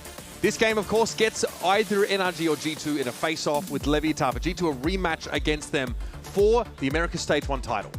And the question of who the best team in Americas is, honestly, never felt more up in the air than it has throughout this stage, and yet we've gotten to a place where still in the top 3, despite both being down 0-2. NRG and G2, they are here. The curveball is that Leviatán are waiting right now in the grand finals, trying to lift the second trophy, and that organization's history here in Americas. We'll see which of these two teams can make it there. If we can go to a map 5 here from NRG. Kiko wants that. He's fighting out straight away and gets the first. Jaw, though, is able to trade that one out. And it's a consideration here for Ethan if he wants to emerge through garage as well. But he's tempered that aggression. He walks up into a headhunter line and takes a chunk of damage. Dre just knew he had a timing to get into sight, but goes right into the waiting arms of Brock with that Sheriff. Demon with the weapon on these pistol rounds, and now it's all in Trent. 1v3. Man, Scuba should be able to finish this off easily. There it is, another pistol picked up here for NRG. An interesting first half there. G2 obviously find a crucial 50. You know, and looked to be a bit of a problem here for NRG, but they've scraped together some key rounds. That's and Brock is looking sick with the Sheriff as usual. Cool little trap play from NRG on a pistol round where you're going to be light on util. It's just paranoia plus your one Phoenix flash. Is there an audio cue of someone going towards garage early? If yes, both of us press the mouse 1 button on these abilities and then just send it out in a fight. It's pretty cool from NRG. I wonder if G2 are planning a push through garage here. The pings might have indicated that. Early in the garage, this is going to force Kiko off of it. Doesn't really want to tangle with large numbers of G2 players in there, and he'll get Jaw and be able to fall off the line. Duck back for more, that's fine. Baby Bay, yep, always a rat. Up inside that B site now. And that Spike might end up joining him via main. Can Baby Bay prevent this cross from being covered? He was finding some insane lurk timings on Pearl. Has been doing a lot of backstabbing on these attack rounds throughout this stage. Being the primary Sentinel, has had a knack for the timings for sure. And already we're 2 rounds in, and he took a big timing on both of them, walking into C on the pistol and now getting that space on B and cutting off a rotator. He's got his team in a position to maybe win this upset round. This early garage reclear means there's a potential rewrap. No, he's going to walk out.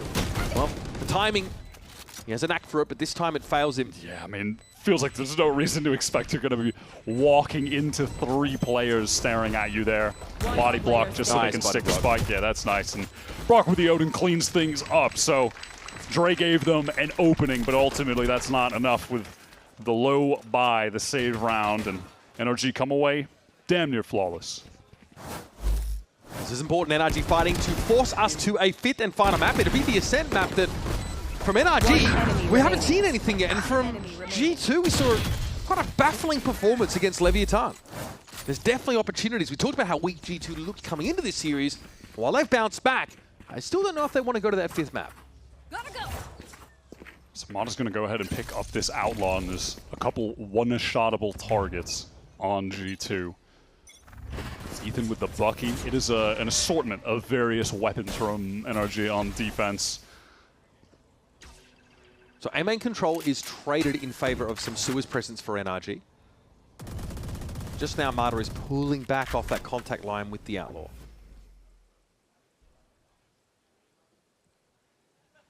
NRG just have Ethan jiggling towards that back B side. It's a patient G2. These are the moments where you listen in on their comms, and every little inch of the map that they will be trying to canvas, it's like 3-2-1, 3-2-1. They're always just peeking these things together. They're so regimented in these mid-round moments. Because of how deep on the site Scuba is there, that Blaze Wall doesn't do anything for G2. They were trying to imply a split on C, but the Cypher is just going to see everything.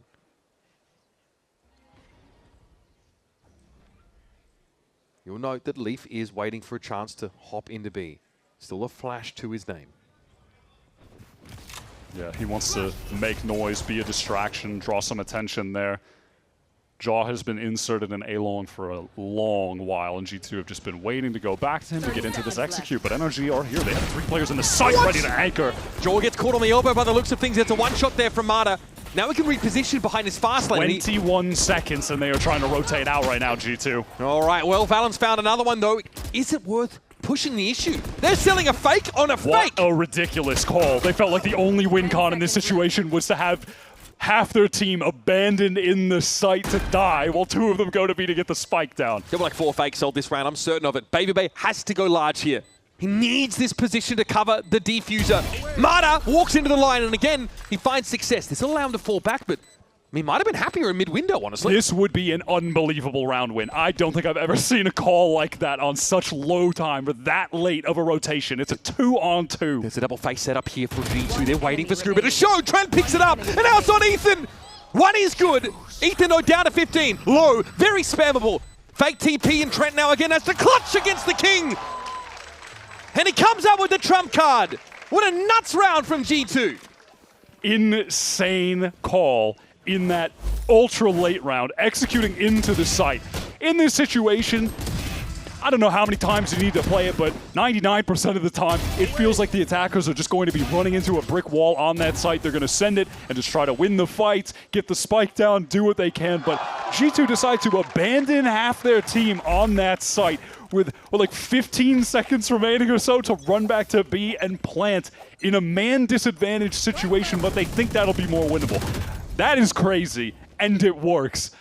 I'm stunned. That's an insane call from them. And for Trent and BabyBay to then close it out on top of that in the 2v3 is just ridiculous. Prowler into a garage here. Scuba takes his time, eventually finds the kill, but Kiko, can he pick this line up? Dangerous stuff! Kiko doesn't expect the third player, and now Leaf is so deep here on their C side. He's practically part of the masonry.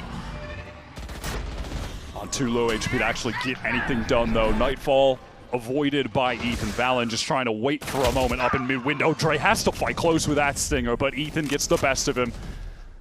Trent on the Phantom. He hears that Ethan's crossed. That's important information to pass. They can pull off this side. Yeah, Trent has to give that space, and at this point is happy to get somewhere else on the map that's a little bit safer. Valen upgrades the gun, has the Vandal now. Gonna just try to meet up with his teammate. So we're gonna see it again. In a man disadvantaged situation, G2 are crossing the map to an alternate bomb site. These are the two longest standing members of the team. Well, like 4 years, 5 years these guys have been playing together. From the days pre-partnership to playing in challengers to qualifying. Teammates for ages. Can G2 take down another 2 versus 3? I don't think Ethan saw the second player in hell. Don't know how important that is. Valen's able to cross and he's still healthy enough now. A crossfire put together. No, Valen solo on this angle. It doesn't seem to matter. Trent again gets to be the second bite of the apple. And the later mouse gets the cheese, baby. It's a tie game yet again as G2 even it up. Back-to-back 2 versus 3s. They closed them both out. It's ridiculous. They've got the star power and the right decision-making going for them. And man, I know it's been a while now, but it is just good to see Valen playing his traditional smoke rolls because IGLing and fragging, that is what he does when he's on the Omen, when he's on the Astra. He's just at his best. G2 again, these rounds that they've strung together, reminiscent of the thrifties they managed to pull off on the previous maps. And there's an opener for BabyBay, just what the doctor ordered. Let's listen into some comms here to see how G2 advance out of this position. Go. Yeah. Get orb, Alex. Full greed. He's going to be here. Give Alex the plant, Trent. Heard. Could be there. I don't know. He could be close right. I don't give a fit.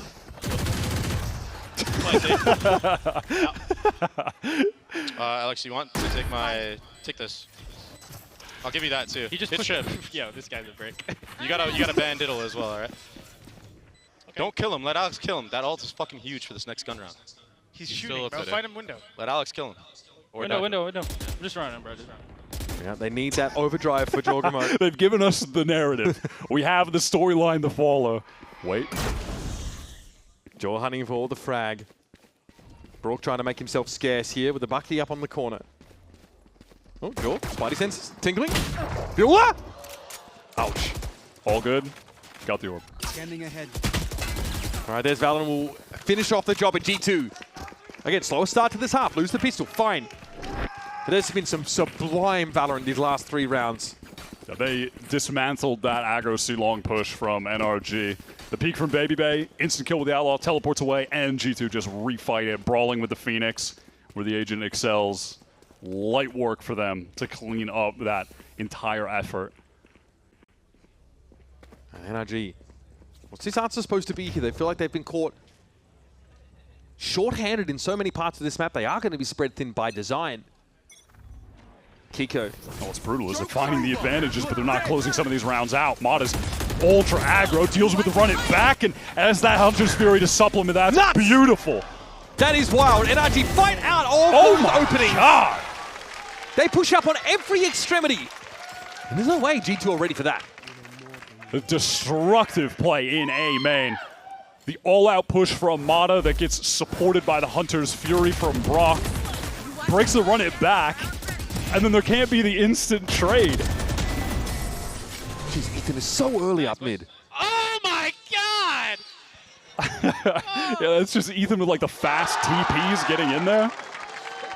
Crazy little set piece called, and it absolutely fries G2. Tour de force has to be lent on by Baby Bay here. Outside of that, his weaponry is pretty bad. All right, well, the pace is still crazy. Again, fight to A main. Mada's all the way through. What is this peak? What is going on? And everyone's spamming. Leaf's able to get away. Healing up now. Brock trying to get around behind his own Aldrone, and Baby Bay is so low. He's got to respect the shock dart. Ethan pushed up close, and Baby Bay is not ready for this. This is the up-tempo pace from NRG. This is TDM. We might as well be casting a game on Drift. This is just chaos, bro. And Josh is saying, we can absorb these up-tempo plays. We can absorb these pace increases. Can you? I don't even know where did Joe come from? where was he at? Did he go through peak? I mean, there's too much going on. I think he went up I'm sewer. overstimulated. Here is Scuba now. Production, replay the round at 0.5 speed. We're going to have time for that by the looks of things because young Scoob is unsure about what G2's game plan is now. Having to retake into the A site, one of the toughest sites in the game to retake against both duelists. Long odds. Certainly a deck that's stacked against Scuba, and yeah, we hear the overdrive now in play. Relay Bolt gives an inkling as to where the Cypher might be, and that'll be checked by Jaw. And they just know. They just know. The duelist work into the double swing. No chance for Scuba there. No chance. I'm going to try to parse out what happened in that round via the replays, and I'll let you know if... Oh my god, what was that kill? Hey, remember, you're trying to make sense of this. I don't know, I'm just going to react. I'm just going to give you reactions, that's it. YouTuber thumbnail face type activity, bro. I got nothing. And they're ripping the overdrive in the 1v2. Chaos the last two rounds. Just back-to-back NRG all out with the push through A main. It's crazy. Oh, guys. Who didn't charge their mouse? Yep. Always seems to be the mouse. We'll wait on a confirmation here, folks. And yeah, this year, even on Haven actually, was one of the maps. In kickoff, G2 obliterated NRG 2-0 when G2 debuted some of their new double duelist looks. First time they were really playing this fast game style. We're getting back into it now. I'm told we had a bug with Kiko's Phoenix ult. That's what was being looked at. So round rolled back. G2 go back to 9 here. And Jogamo has been instantly inserted over towards A short. So G2 will have a later option in this round to pivot back, go for an A execute if he... Doesn't get re-cleared. Yeah, it doesn't get re-cleared if he keeps this space. And there's a re-clear towards long from NRG, but that is not his position. At the moment, this G2 team are happy to prod both extremities of the map. Dre with this op over towards C, leaving Job in sewer over on A, and deciding what the best option is later in the round. It's a mid-round walk-up. No, okay, he sees it now. This is going to get Leaf. It's going to get his attention. NRG feeling really starved for info, knowing that Baby Bakery pushed up C, knowing they have no A control. The read from the team right now is that there was just going to be an A exec, but it's only Jaw alone. Getting caught by Brock.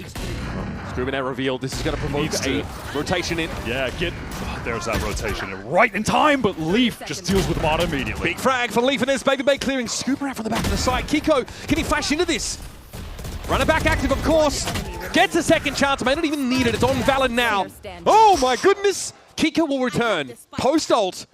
Valen has to go for this plant though. Time is so short that Molly would have stalled him out. Blaze wall. That hurts, man. That really stings. That change to the wall. I mean, yeah, it does so much damage going through the box. Valen now knows where Kiko is. What a swing! What a win! What a Red Bull clutch from the captain. Again and again. Valen delivers. These are the kind of series late in Americas where Valen just decides to be that guy. Like in the qualifying game for kickoff to make it to Santiago, he went with like 64 for 30. It was something like that, playing Astra across 3 maps. That's messed up. That is messed up. Just late in these Americas tournaments, the highest stakes matches, VO5s especially. There's no sense of exhaustion with him at all. No, he just thrives in this environment. Oh my what? God, Bro, man, come on. He has gotten the most disgusting kills on this map. They're all the first bloods as well. It's ridiculous. It's just giving a feeling that G2 can't lose this. They can't lose these rounds. They just don't. Scuba's pulled over towards that garage direction here, leaving C site open with the exception of that util. And now where do you go from here as NRG? You want to play for a retake later and you have no smokes for any of the choke points? That's going to be tough. No paranoia to get back in. That's going to be tough. I must wait. Okay. No, they want to anchor this site. That's a win con they can play to. Mata, great first shot. He got in so quick. Can he get out though? That's the problem. He might not want to. Yep, he sticks around. Doubles back here with his overdrive. And all of a sudden, that ridiculous early advantage G2 eked out has gone. I don't know where Valen was going there. He is caught. Some great play from NRG. They make the right decision there to get aggressive fight together. Now 4-on-2. These are the kind of situations they haven't been able to win. G2 winning in the late round with less players, winning out clutches. NRG need this bad. Leafs have been allowed to cross. He's so alone. He is so isolated. Trent is for some reason fixated on this garage push that's never going to come. Leaf plants for himself long, might get caught. Oh my god, just barely around the corner. Is Trent going to find a timing because it's so ridiculous that he's here right now?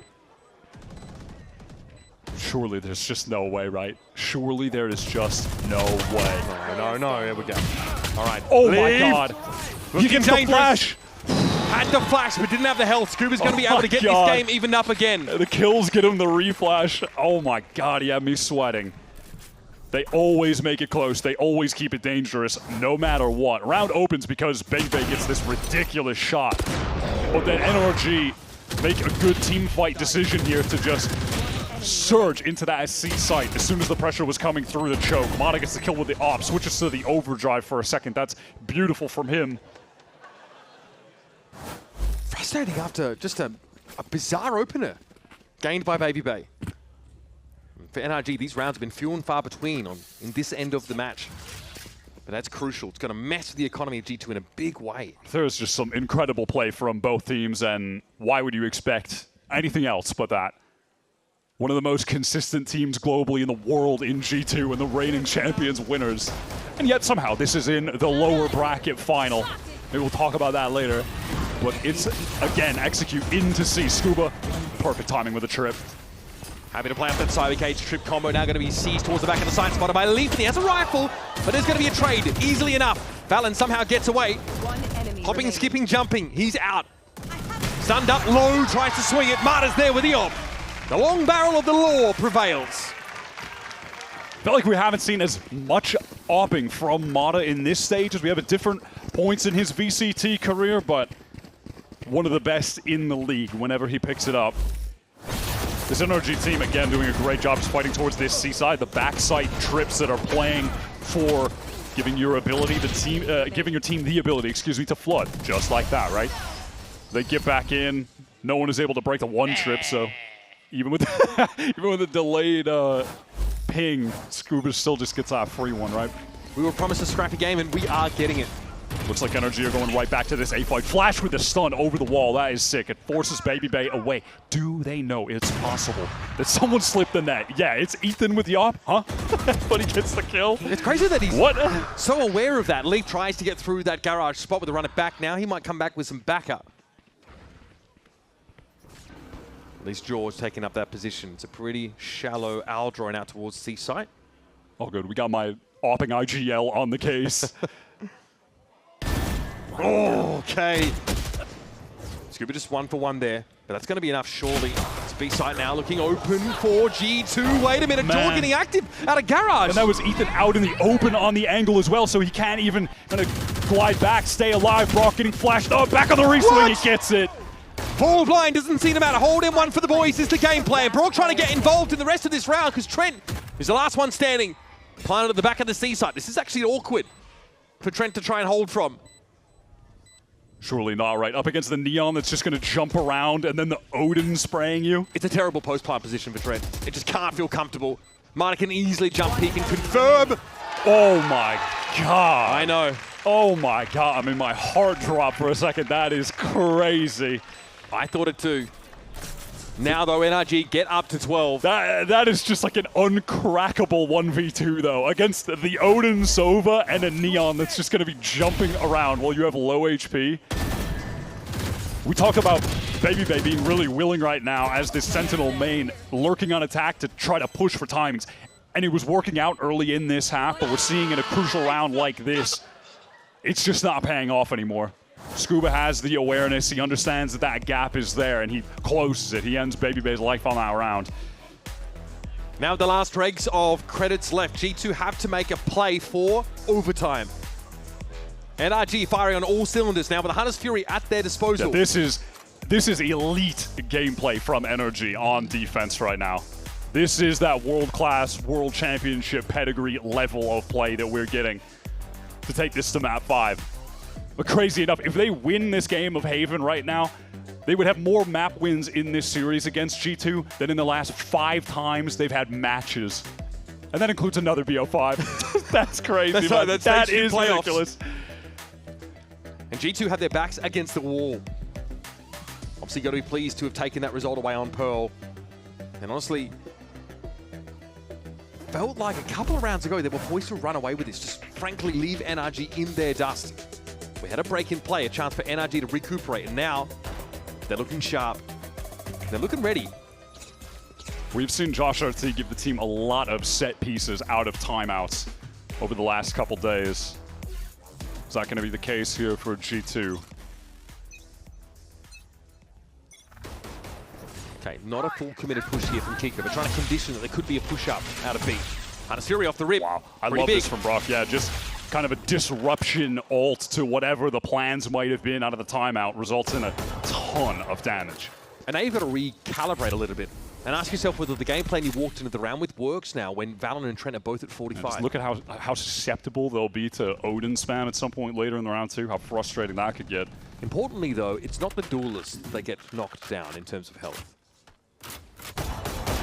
So those frontliners at least will be healthy enough, but that is a very tightly held B site by NRG. 4 players converge there. Yeah, they are just ready for off some amount of contact from Ethan, throw out that Kiko flash play. I mean, they covered almost all their lanes. The only gap is either sewer or A main. There's been enough noise cut that, yeah, they want to get some information. They want to take a fight to G2. Relay bolt slide is good. 1 for 1 though. Brook steps up with the Odin. This could be it, folks. Map 5 well and truly on the cards in this lower final. Brook here gets a ping and some spam to follow it up. It wouldn't be Brook if it wasn't dirty stuff. Those are the players he lit up with a Hunter's Fury earlier. And our Baby, the last hope for G2 to get this series ended early. She's very unlikely. He'll step up, be knocked down. We are getting maximum Valorant today. We're going to Ascent to decide our last finalist.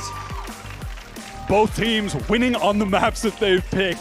NRG coming out with some really world-class play on that Haven defense. The last string of rounds were genuinely fantastic. And you'd be forgiven for thinking that these two teams were heated rivals, right? Both strong competitors in their region, both showing great results globally. But between the two of them, G2 have dominated this head-to-head for the longest time now. This would be, generally, like for NRG, historic. To take a series win against G2 in this series, they've already won as many maps against G2 as they have more ever. More by 1. It was 1 map that NRG got against them. In all 5 matches, they had 2 BO5 since, I'll say, like the Mata era of NRG that began last year. Speaking of, he's playing the Sage on this map, Kiko on the Jet. And if Breeze is any indicator, it is no issue to have Mata off-roll so Kiko can play a little bit of Jet. G2 again are going to be running back with this comp that we sort of questioned. We wondered what the game plan is. Yoru, especially on that defense side, kind of hard to see how this gate crash is supposed to really give you that flexibility to cross the map the way it used to always stack a side favorably. On offense, Jaw's been using it to get past some of these chokes, try, combine them maybe with just these fast pushes from Leaf, and that's looked okay. But in general, we weren't impressed by G2's 7-round showing against Leviatán on this map. No, and just in the sort of duelist head-to-head comparison here, Jaw is in form. We've seen that on the Neon across the last couple maps. He's playing great today. So do I trust that he can have a better Yoru game now than he did against Lev when they came out the gate just cold? Yes, I think that's very possible. But traditionally, Ascent is just the Jet map. And in the form that Kiko is in across the board, and then on the Jet specifically, from what we've seen with him on Breeze, I'm expecting nothing short of greatness from this guy. Good opener. Broke with the Sheriff again. Look at the damage as well. Oh my god, I mean, Valen feels like a non-factor at 23, and yeah, he's trying to get out of there. He can't. Sheepishly, G2 are backing away from tiles now, realizing that their options just became severely limited on this map. A contact walk up onto the B site. Kiko just picks up the angle at about the right time. And the Brit takes the Yoru out of the round instantly. Babybay continues the trend of just trying to take these timings and expose holes in the defense. Trent getting the spike down, unable to move. And the player backside, though, has no desire to swing into him. They want to figure out where Babybay is first, and they can just shut the door in his face. That's just disrespectful. I really think that Brock shut the door in their face at the start of the round, frankly. Yeah, multiple different doors shut. The round was pretty much done. I mean, from this moment, that's so sick. Lined up, insane damage. Valen just trying to get out on the cross. Really? Oh my god. A lot of disrespect in that round, really. Yeah, not sure how necessary that was. Trent may agree. But those two, Trent and Ethan, have been trying to clutch up against each other all series long. So another pistol lost. Further skewing G2's pistol record matchup against NRG, might I add. Trent versus Ethan, that is a hell of an initiator matchup. Yep. Two of the GOATs, for real. And G2 on a lot of classics. Save for Babybay. Fast into B main, get Leaf the orb. Of course, just more of your standard Phoenix things. Kiko tried to re-swing back onto that line when he heard the orb tap. Obviously, free kills to the Outlaw are pretty huge here, but no, G2 might just get to go around the world here and play for as many orbs as possible. Yeah, and this is the kind of setup where if they go back into Ethan, if there's a lot of noise in a rush, well, Mod is there to just throw the slow orb from Tree. If he needs help in Tree, there's the thorns there that can be popped by Scuba. Well, it's going to be basically a guaranteed bonus round run it back for Leaf now. Scooping up all those orbs. That's the main objective in this round for G2. And maybe like a walk up. Cat playing into cover. The Sage Wall is a big issue, though. The timing of it means that G2 are going to have to break it. Yeah, that's going to take a little bit of time as well.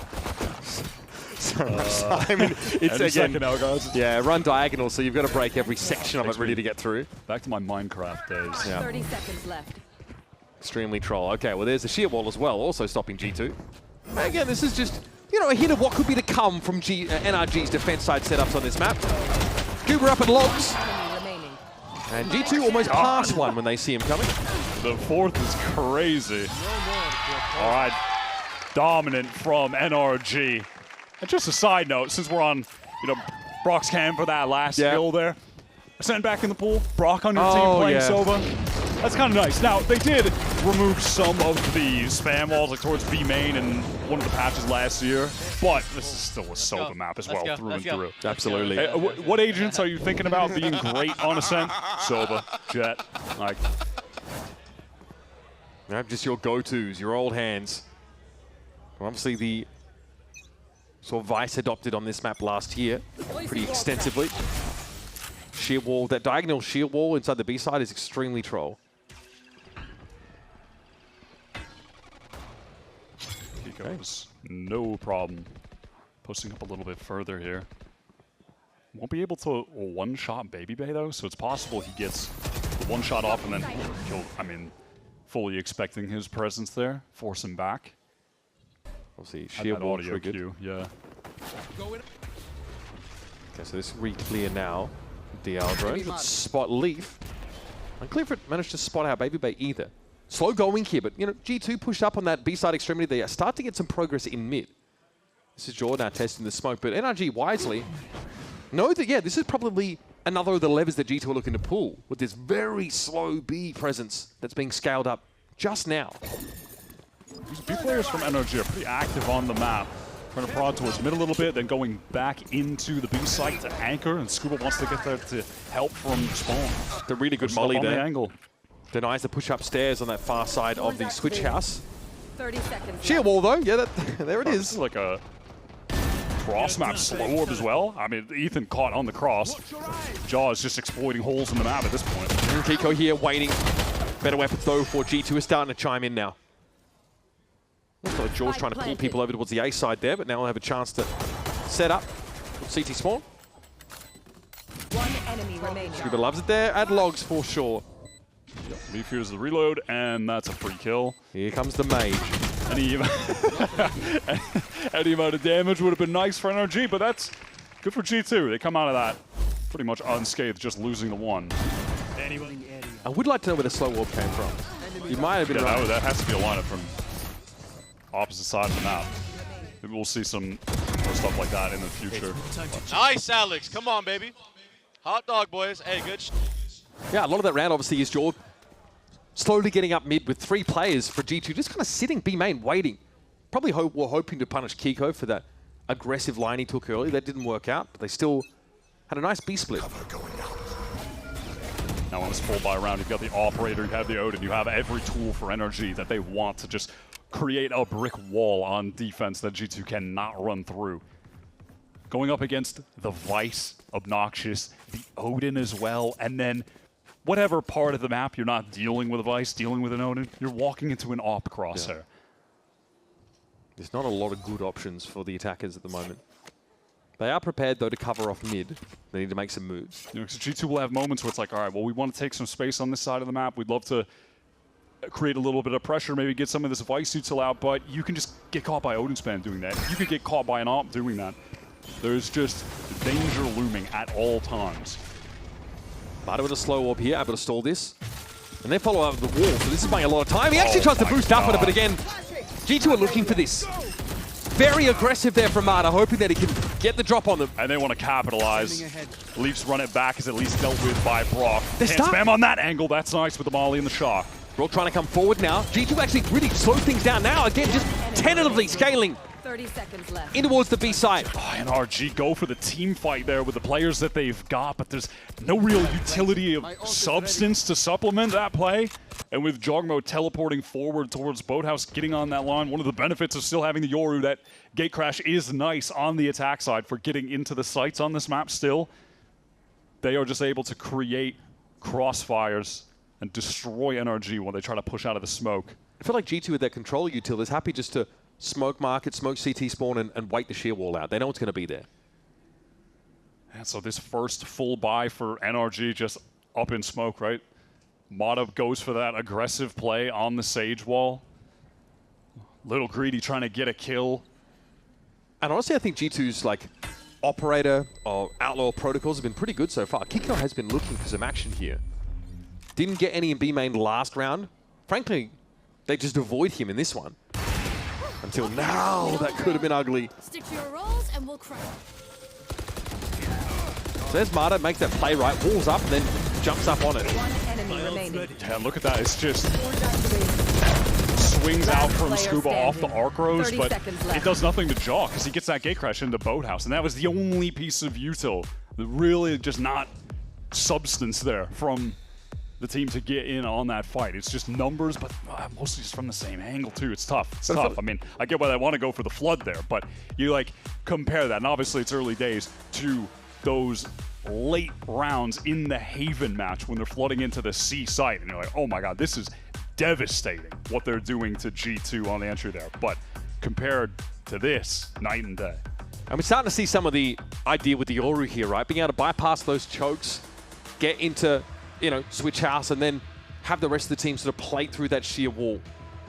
Get everybody in that B side and then force NRG are forced to just swing smokes. No other choice really. Like you mentioned, there wasn't enough util to back that up. It was a team fight, yes, but it wasn't particularly orchestrated. And now we're only but 4 rounds in, and timeout is being called by Bonkar, working there with Mitch as well. New addition to the coaching staff for this stage. Bonkar has talked about how much Mitch has been helping with Ethan, actually, just continuing to try to develop him as a better and better IGL, being a former IGL himself, and that Mitch has really contributed a lot to the team environment, bringing a lot of just like positivity and keeping spirits up for everyone too. Yeah, here's all the dimensional drift. He gets to check wine for free. Gets to ping out all of the Vice util. This is still a very powerful ultimate. That's going to be the fight though. Flower, the timing, Valen was behind him every step of the way though. Now Kiko is on the flank with the AWP. Has to go into the shear wall to pick up this angle. Like, Kiko's just, frankly, unfortunate. Missing out on these opportunities. Trying to meet up with him.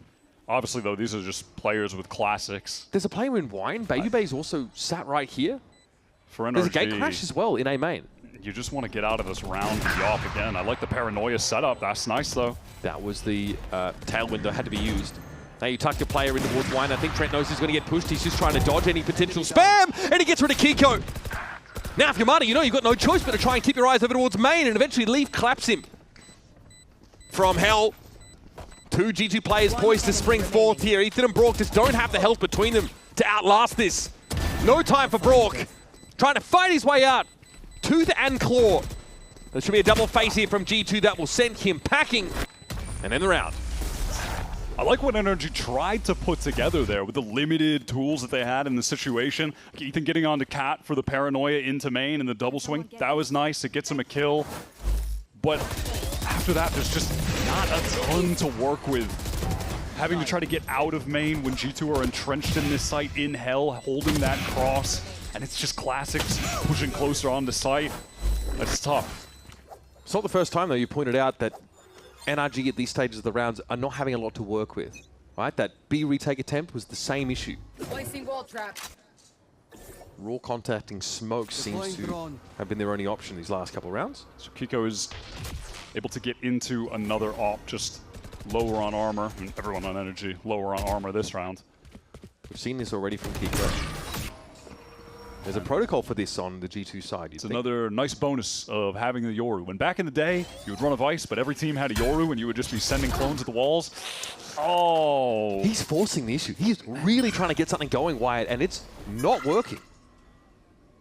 Different player, but can't help but feel it's reminiscent of Mata on the Sage wall, and it's just a similar enough scenario where they're going for this solo effort into B main to try to get the opener, but G2 are just prepared in those moments. They have multiple players facing those same angles. I really wonder what's next for Kiko. I mean, the next round, we're not going to be talking about the opping Jet for a couple of rounds now because of where the money might be if NRG aren't successful here. Unless. It's Brock and Scuba on this B site. 30 seconds left. They play with a lot of class in the anchoring situations. They have the right agents to do it here as well. Mata on the way to try and assist from spawn. Brock has done this so many times before. Look at the spam over towards lane. Trent's having to catch Scuba out. That's one of those B-side anchors dealt with, but still, this is stalled out for G2. They're barely going to get to the B side at all. And Brock now is ready to wrap around and take the B main player out. Trent has to have his wits about him. But Baby Bay sticks the plan at least. Trent is going to play this smart. He's just going to live, just bide his time. But that means NRG need to go for it, try to get a kill on the site. Baby Bay wins that out against the Odin. Oh my god, and just deletes Mata as well. There's a backbreaking round for NRG. Full investment with the Odin, with the AWP, with everything. In those mid-round moments, you just don't catch G2 slipping. They've had this protocol set up ever since the start of this game. Gun here. One enemy remaining. And really, when I see Brock active around that B side, I really think there's nothing he can't do. It just feels, We've been watching it for years, 4 years. You're playing against G2. It's just like how often in a mid-round do you go for a situation, any kind of fight, where you're not running into multiple players? It just never happens. That's where G2 just excel, where their fundamentals are just world class. Kiko knocked down to a rifle now. Hasn't actually spent much of this game in mid at all for fear of being driven off by an Aldrome while he's holding an op angle, but this time it's going to be crossfire between he and Scuba.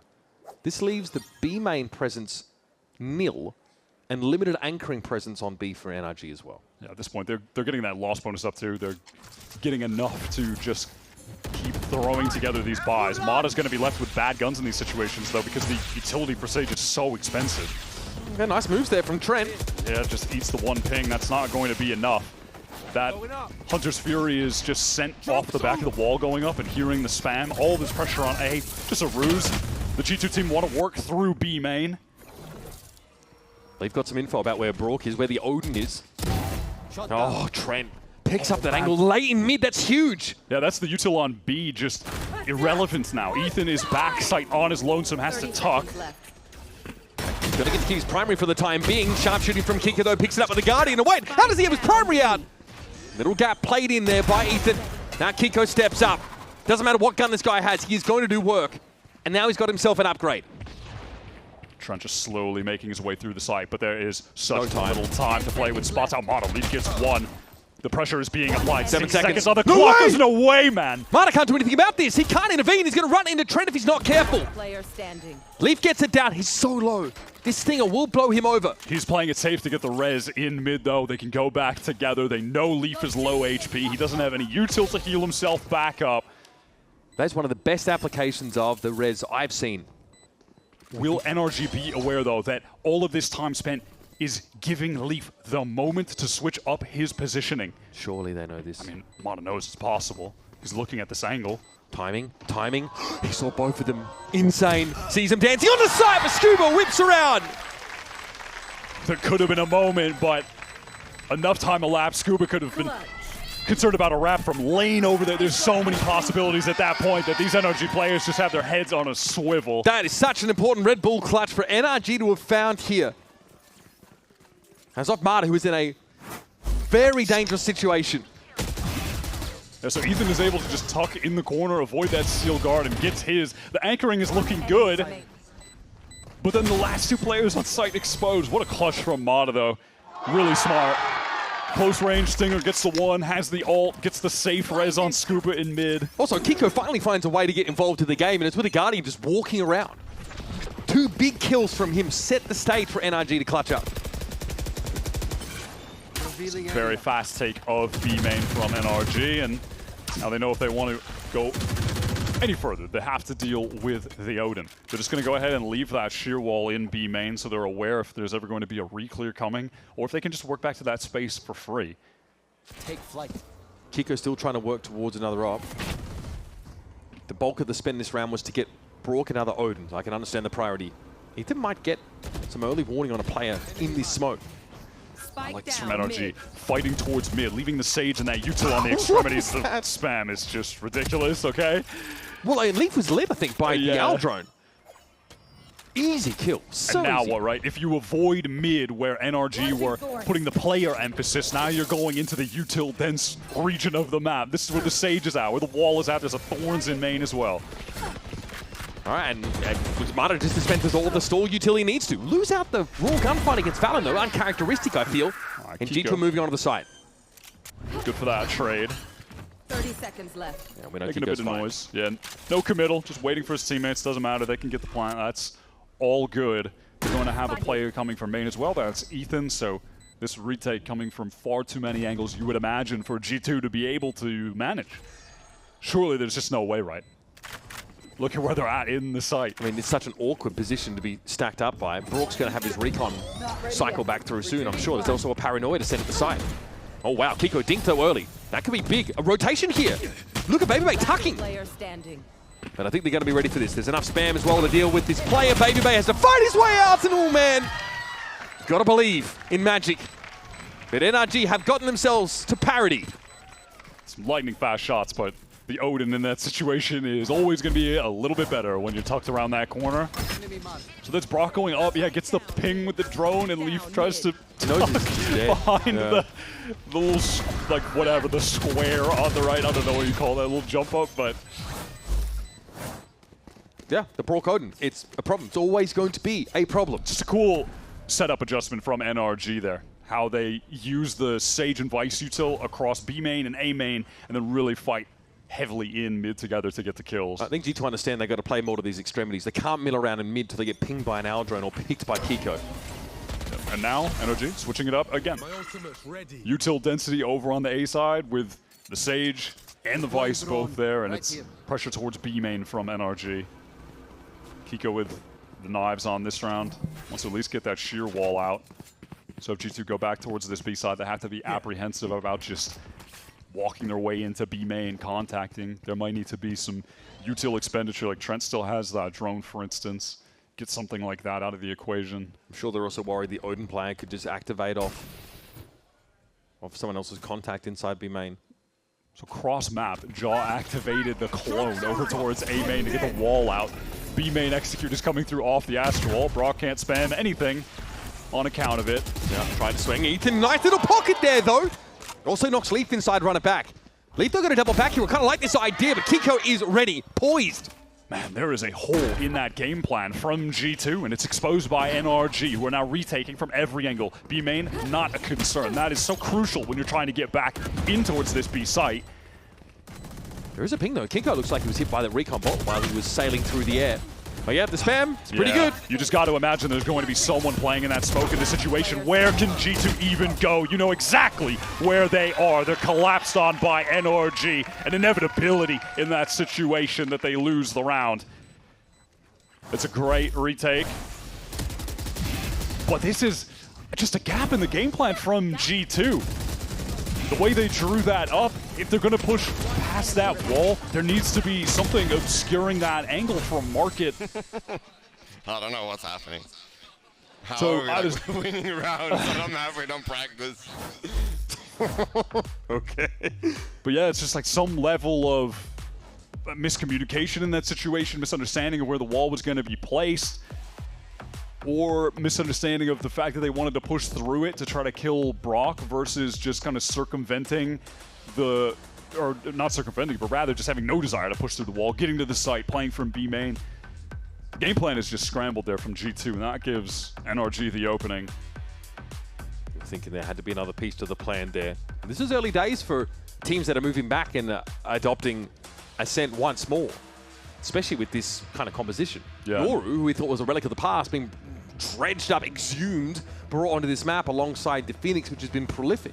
Yeah, and not enough time yet to figure out or really see what is the dominant comp on this map going to be in this world where Phoenix is super relevant, Neon is about to get nerfed, Jet has always been historically excellent here, Sage has always had some viability as like a side pick. There's just a lot of possibilities. Yeah, that's a vintage look. Back to, I mean, turning like challengers into Fnatic, into it becoming a global comp. There's so many different options on this map. Feels pretty wide open at the moment. Making it fun to watch. Timeout there for G2 had to be called as they were starting to run out of steam. Bit of a weird round to walk into though. Couple stingers. It's a funky little buy. Now Kiko affected by the recon here. Trent does not opt to pull the Hunter's Fury though. A lot of spam. Heavy smokes here in mid. Ethan might have found a pocket here. It's just not checked adequately by Jaw at all. He TP's away, low as he is. Can he do anything about this one? No, Leaf catches him. No, that blind hit Kiko as well, so he had no support. Brock with an Odin kill elsewhere. Kiko is just getting flash after flash, trying to escape, but tapped down by Trent. Preempt is still guarded. I don't think anyone's... Okay, Trent is affected by that. There's no appetite for G2 to push the issue at B, and NRG are kind of ahead of this. Yeah, Mata had those audio cues as well. Loud footsteps on Cat, so he gets to the slow down division between these G2 players, but kind of has them setting up a crossfire temporarily. I mean, no one on Energy is going to be nuts enough to try to push through that smoke, though. That's not going to happen. Constant Odin pressure, though, on Valon. He's down to 64. So this is an uncomfortable spot to be in. Look how low G2 are. ADS mode. Mata is dinked, but there's just not much damage there with the Bulldog. And it's on Trent. The Odin pressure never eases up. Nope. Door in the way. Have to contend with that. Optimistic wallbang angle. You can see the Odin's a little better than the Guardian at doing that. Scanning ahead. Trent wishing he had a more appropriate weapon as he steps into the hail of bullets from Brock. Just never turns, never flinches, does not even acknowledge the existence of the recon dart. Just stares forward with the Odin and holds down mouse 1. Our Champions MVP. That's how he did it. That is just what he does, man. That's the boy. Knew there'd be a walk-up, did Brock. So, G2 so far held to only 4 rounds on this attack side. And I've got no doubt, especially with this Yoru, this double duelist on Ascent, they've got to be hoping for a little bit more out of this first half. What is Yoru going to do on defense? We've really been seeing NRG thrive over towards this A side. I think Mada's Sage so far has been, great. Outside of maybe the one round he got 2 aggro on the wall and died, the actual util just generally has been effective and well-timed from him. And Kiko on this round taking some mild liberties with the walk down mid. As G2 are not pressuring that side of the map. Drone is going to confirm what they already know. Someone is in A main as Jaw takes that orb, has the dimensional drift for the exec. There is 0 map control for G2 right now. The problem is, going into this A site, you're just always going to get divided by Mada. That dimensional drift can go in, okay, great. Your Yoru's running around in the site, and then there's a wall up, there's a slow up. Yeah. How are they actually going to get through? As soon as that dimensional drift audio cue hits, wall right away. All right, Hunter's Fury, Mada in trouble. Oh, great ult. Caught out by lead for the end, and also Ethan just gunned down there on the site. Brock with the shorty. All right, he and Scuba at least having to deal with Jaw, but Kiko's wide flank is caught, sniffed out by Trent, then snuffed out.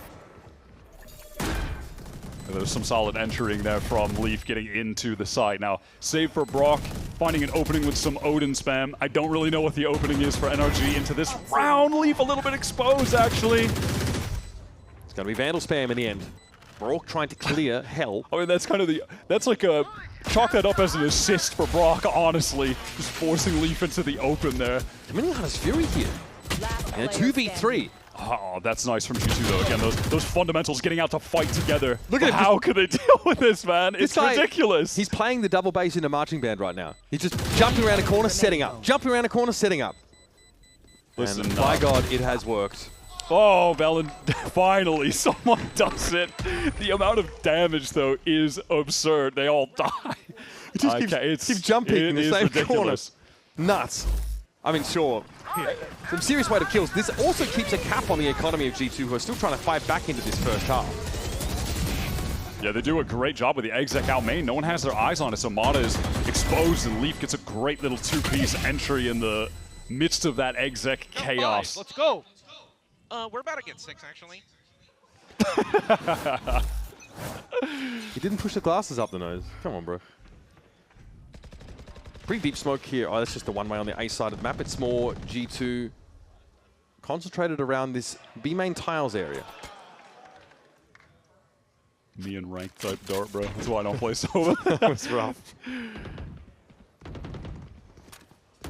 So not a lot of early info here. Tentatively, Jaw is starting to make his way. Look at him. He's got a Spectre, for God's sake. Yeah, awkward round with, like, Brock just blowing up G2. Yeah, they have to deal with his Odin again. So Leaf has run it back. So he can heroically absorb some of these bullets. Babyway checking the monitor, see if it's time to go in. G-Wall up! Okay! Still deals with public enemy number 1 on the way through. And now, here comes that second wave. Leaf with run it back, taken down straight away. Kiko walks into the grab well.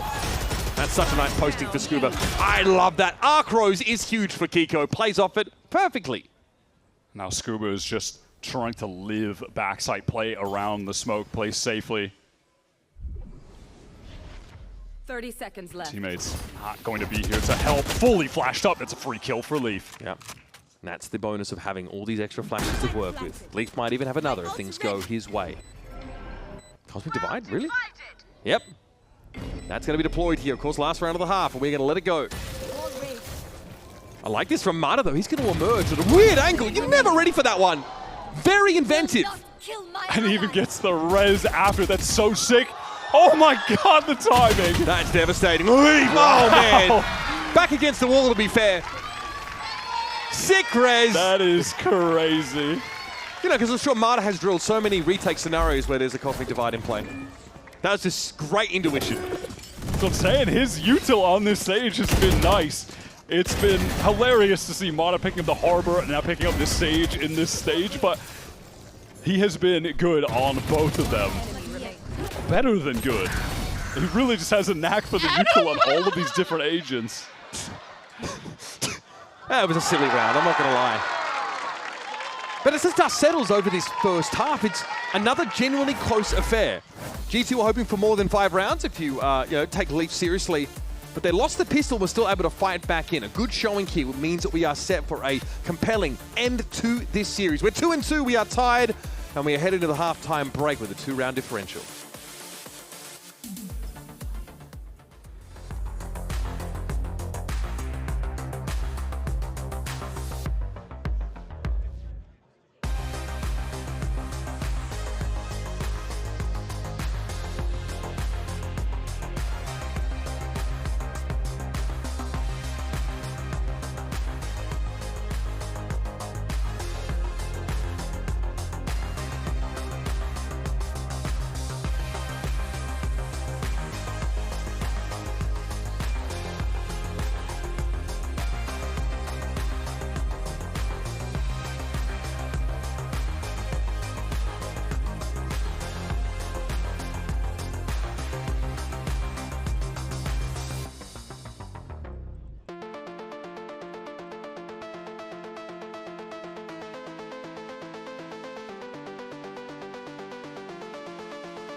We have almost exhausted every possibility to put NRG and G2 through their paces to decide which one of them advances into our finals match here in Stage 1. It's map 5. It's halftime, and it's a 7-5 scoreline as G2 get a respectable 5 on the attack side. Listen, you go back weeks ago, the community did not think that either of these teams may even be in this spot right now, with both of them starting this stage at 0-2 and then both of them rallying back, showing the resiliency and displaying exactly why they are our consistent America's representatives. One of them is going to have a spot in the grand finals against Leviatán tomorrow. Try and capture another trophy if you're G2 and get a first if you're NRG. And this game started with Brock with some nasty Sheriff work. Jaw's hoping to do the same, but comes up with nothing here. Brock's year heading into 2026, it was slow. He wasn't playing poorly, but he wasn't lighting the world on fire like he did in the run to Champions, where he won the MVP bracelet, made a name for himself. Felt like he was about to define the meta the way he was using the Odin, but in this playoff run, he has been playing the best Valorant he has all year. I think it's reflective by the eye test, just what you're seeing in front of you, but also by the numbers. You're right now in playoffs being pretty much across the board, second place in every stat, and first place is Kiko, which really sums up how NRG have been able to make this run happen. Oh, this is such a troll wall. Leaf is legitimately stuck there. Now he's got to reassess the situation, recalibrate quickly, but the presence here from Logs. Leaf still exits with a kill. That's not too shabby. That keeps the numbers even now. Spike is headed towards the side. Trench bores a steaming hole straight through Ethan's head. A very important pistol to get G2 off to a leisurely start in the second half. Yeah, the fast into that B site to assist the players who were trapped in walls, for instance. That was a little bit ridiculous with Leaf. I thought he was more cooked than he actually was. We have the dash over to switch from Kiko, but Trent salvages with some perfect crosshair placement and reactions as fast as they get. Those taps were really lovely. Might be early play up here in the B main. We'll see, they're going to have to contend with the Outlaw for NRG, so they keep the investment very light. Shock is good for some damage off the audio from the orb being taken.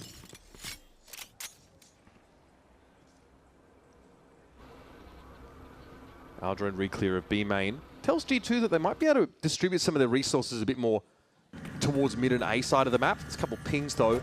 NRG are aware that B main just got re-cleared, so they might hope to pressure this position again. It's pretty heads up. The Astra util is going to slow them down though. The sheer wall is not on the B side, so NRG don't have to be concerned about that. Trench is on that narrow angle, but can afford it. Since the Sheriff will get that high bullet penetration spam damage through the wall. Okay, Scuba might be pinged as he moves out. Yes, multiple players actually caught by that recon. That is sick from Trent. Brock straight up just caught inside the molly, and it's Leaf. He'll cut a bloody swath through NRG as they try and find something. There is some momentum. Nice up two, tidy two-piece there from Jaw, and it's an even game. The other side of map. We'll once again be saying that one of the Phoenixes has to run it back in the bonus round. Yep. But that is the case. That is just always such a crucial factor in the game right now. When your Phoenix gets rolling early on the pistol, on the round 2, if you're getting orbs, if you're getting diffuses, etc. Jaw looking good, but listen, already he's putting up better numbers than he did in the full match against Leviatán yesterday that they lost. There was questions about his impact, how much of it can he have on this defensive side, and it's got to be a lot more than what we saw yesterday. And as a team, G2 need to play in a more sound fashion in these mid rounds. They were getting exposed by Lev, just slowing the pace of the game down, being too eager to try to re-clear information and then being caught by the patient attackers.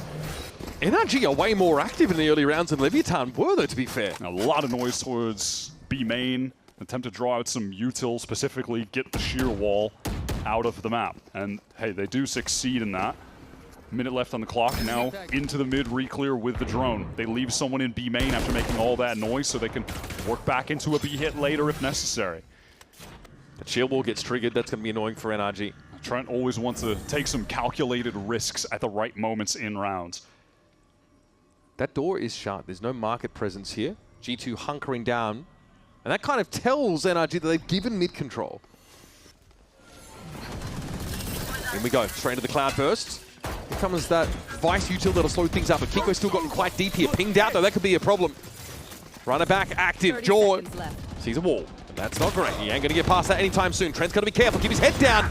Kiko fighting for it there as Lee's runner back is gonna be denied, but Trent is, he's everywhere right now. The Spectre is popping off inside Boathouse and Brock is on his own. Needs to try and find a way to plant within these last 14 seconds.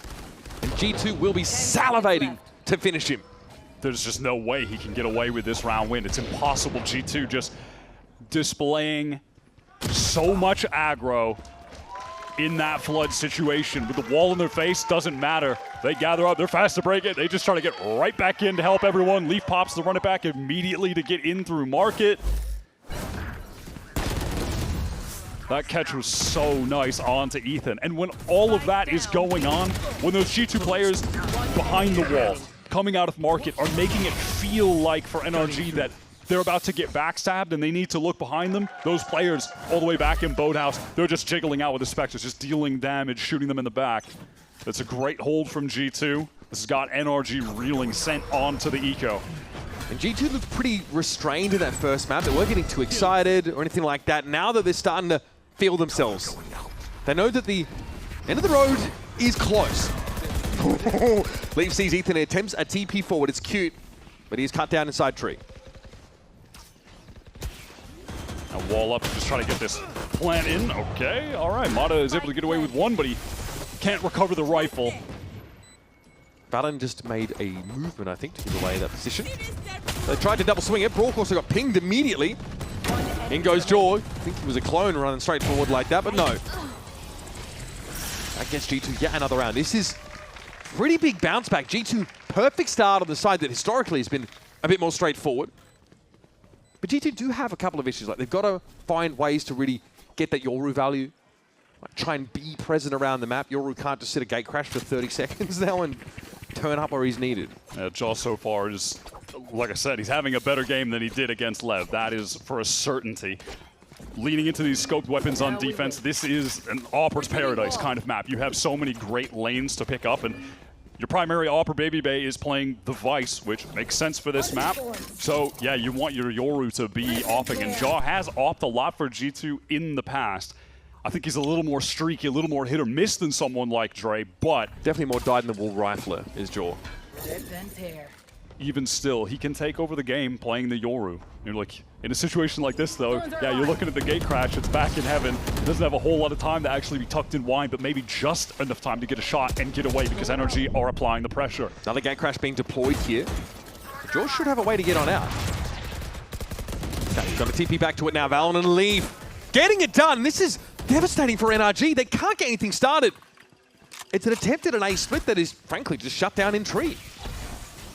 One enemy remaining. Swing out from Valen is perfect, and that's 4 on the round for him. Anchoring is sublime from G2. All of the angles accounted for. The swing timings with each other are perfect. This is Valen fighting through tree. Jaw is not able to get a kill, but is drawing the crosshairs his way. You can see Valen Elite just shooting players. Guns aimed elsewhere. G2 have extended the lead. 5-round run. They are dominating on this second half, and it is a necessary timeout call from Bonkar for NRG to try to get back in the game. Already locked for London. NRG and G2 were 3rd and 4th, respectively, in Santiago. Really strong showing, I think, for the Americas region. But G2 are still chasing that elusive global tournament win.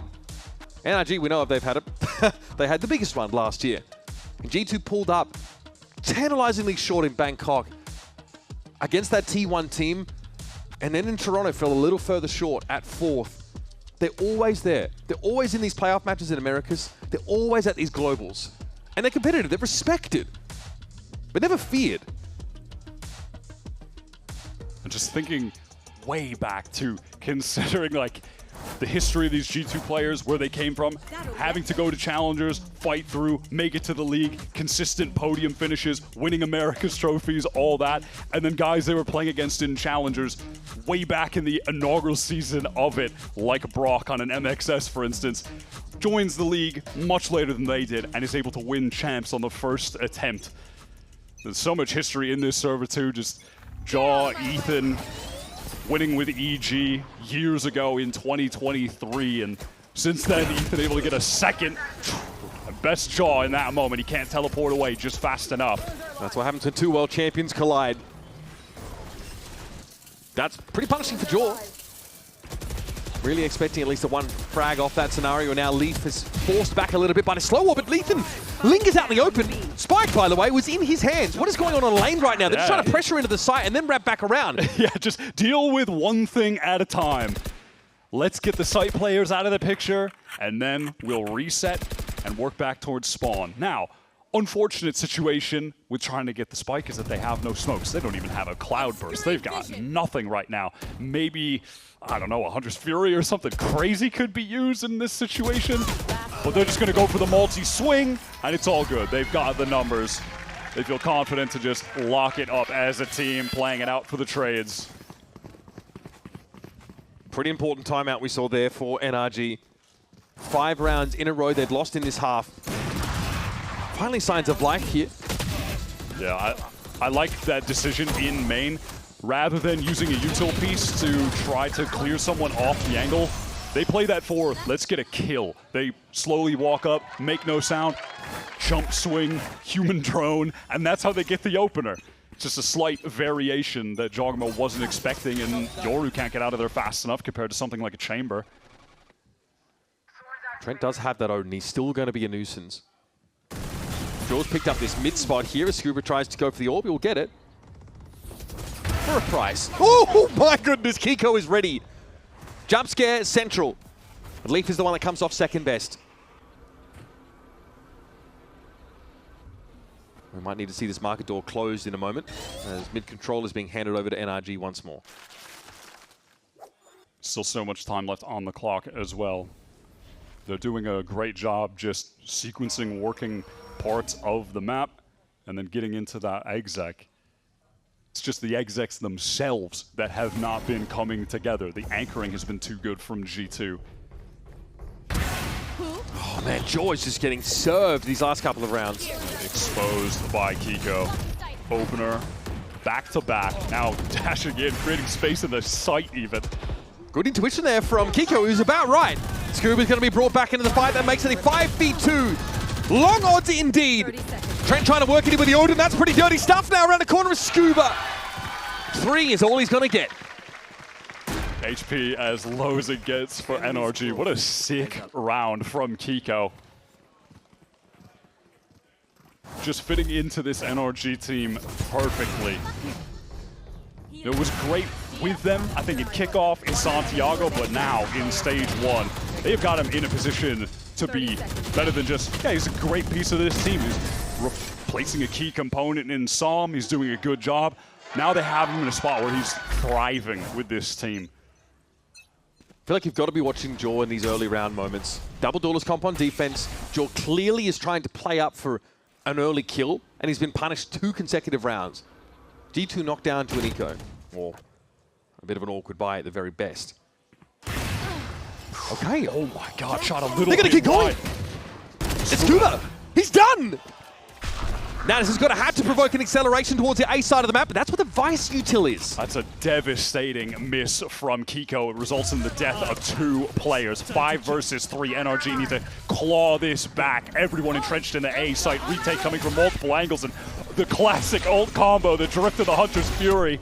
Oh my God, and it works out. It's about as good as it gets. Spike drop, no plant. Ethan has to improvise now. Use 2 sticks to make it in nature, but he gets knocked off it briefly by the Blaze Wall. Does get the spike down at the very least. Marta here's going to set up on Gen.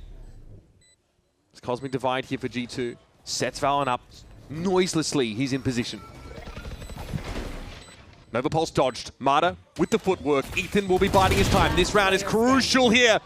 And it's on Ethan in a 1 versus 3 to hold on. Baby Bay swings out into it. That's the flash. And Baby Bay chimes on in.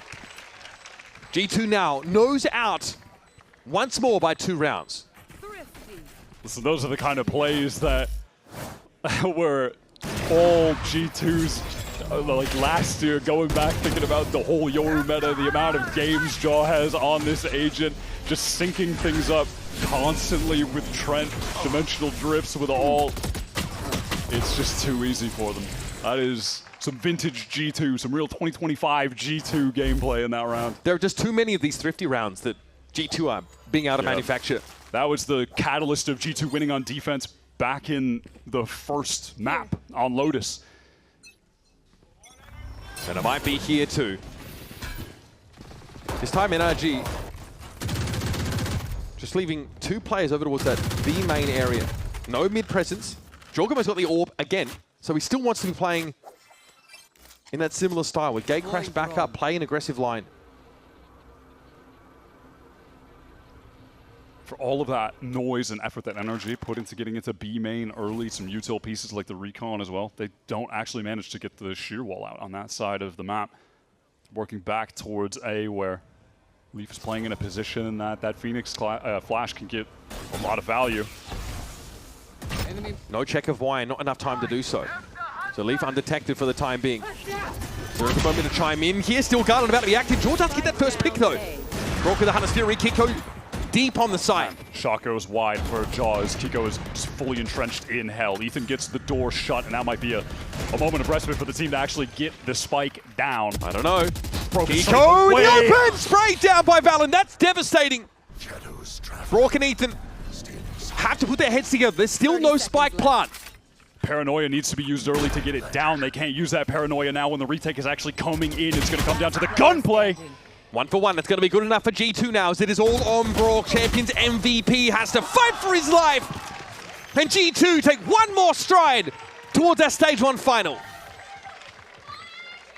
This might just be a story of it was the closest NRG have ever come to beating G2 in a series. We're tied 2-2. That's more maps than they've gotten against them in their last 5 matches, including 2 BO5s, but they might still come up short. G2 might just still be their kryptonite. This NRG team can do it all. You believe in them to win any global they attend, but yet they just cannot beat this team domestically. It still feels like a snake biting its own tail, though. The 2 teams that we expected to look the best coming into this stage, that didn't, that made their run back, now giving us an incredible 5-map series. One can only hope that NRG can extend it further. This could be it. Straight through B main. This is how they opened the previous round. And Moda gets that opener on Trent. They just can't accelerate right now. They're being stalled out by Util in the choke, and that Steel Garden makes things a little bit awkward, but Baby Bay feeling maybe more pressure than was actually there convinced him to use that, as no one was able to get into the site, and try to close the distance on him whatsoever. Jaw position for contact, actually pretty far up on this A side. NRG have no knowledge about this side of the map. There could easily be a player pushing off of A, so they've got to be even slower about scaling towards this eventual A side hit. Yeah, for G2, these guys could be anywhere. They're just playing passively towards B, mid, if they're up on A. That's really all they can afford to do right now. But Jaw can't play the way he used to on this map, on this agent. He doesn't have a gate crash active right now. He has to post manually up on the line and whiffs the shot. Yeah, he gets some information, but it's going to be full retake with a 4-man squad for G2. It feels like that would have been the moment in the round for G2 to get back into it. Now they obviously have enough money to go for this retake. But do they have the numbers? Do they have the ability to actually win this out with only 4? Brook setting up the nerdy dart. That's disruptive stuff from Ethan with the paranoia connecting to most of the players on tree. They're going to have to try and flood their way in, but NRG are ready. Guns akimbo. G2 are haggard. They're going to back away here. No point. Money's okay, but they know they might need to ration it over the next couple of rounds to try and land this plane, so they are getting out of dodge. Yep, much better to just save at this point, and there's no reason for NRG to chase. Their money is bad, and they just want to get out of here with all of the rifles that they can. Not done with the game just yet. They come up with a big opening kill, the classic wall over top, and Trent is caught. So close for Jaw, round-defining moment. Yeah. And with the numbers, NRG are just a little bit more willing to be able to fight into that smoke in the 5-on-4. Time to fuel up. Time to fuel up. I feel him. I'm going above. 2 more NRG rounds required here to send us to overtime. It's a grueling series, and NRG are just tantalizingly close to finally being able to achieve this win. Just something that has eluded them for this team's lifespan over the last year and some, 6 months or so, year and a half since Mata joined the team. This iteration that has found so much success, just one mental block that they're trying to cross right now. Yeah, one monkey to shake off the back. One curse to dispel. 2 rounds to win for overtime.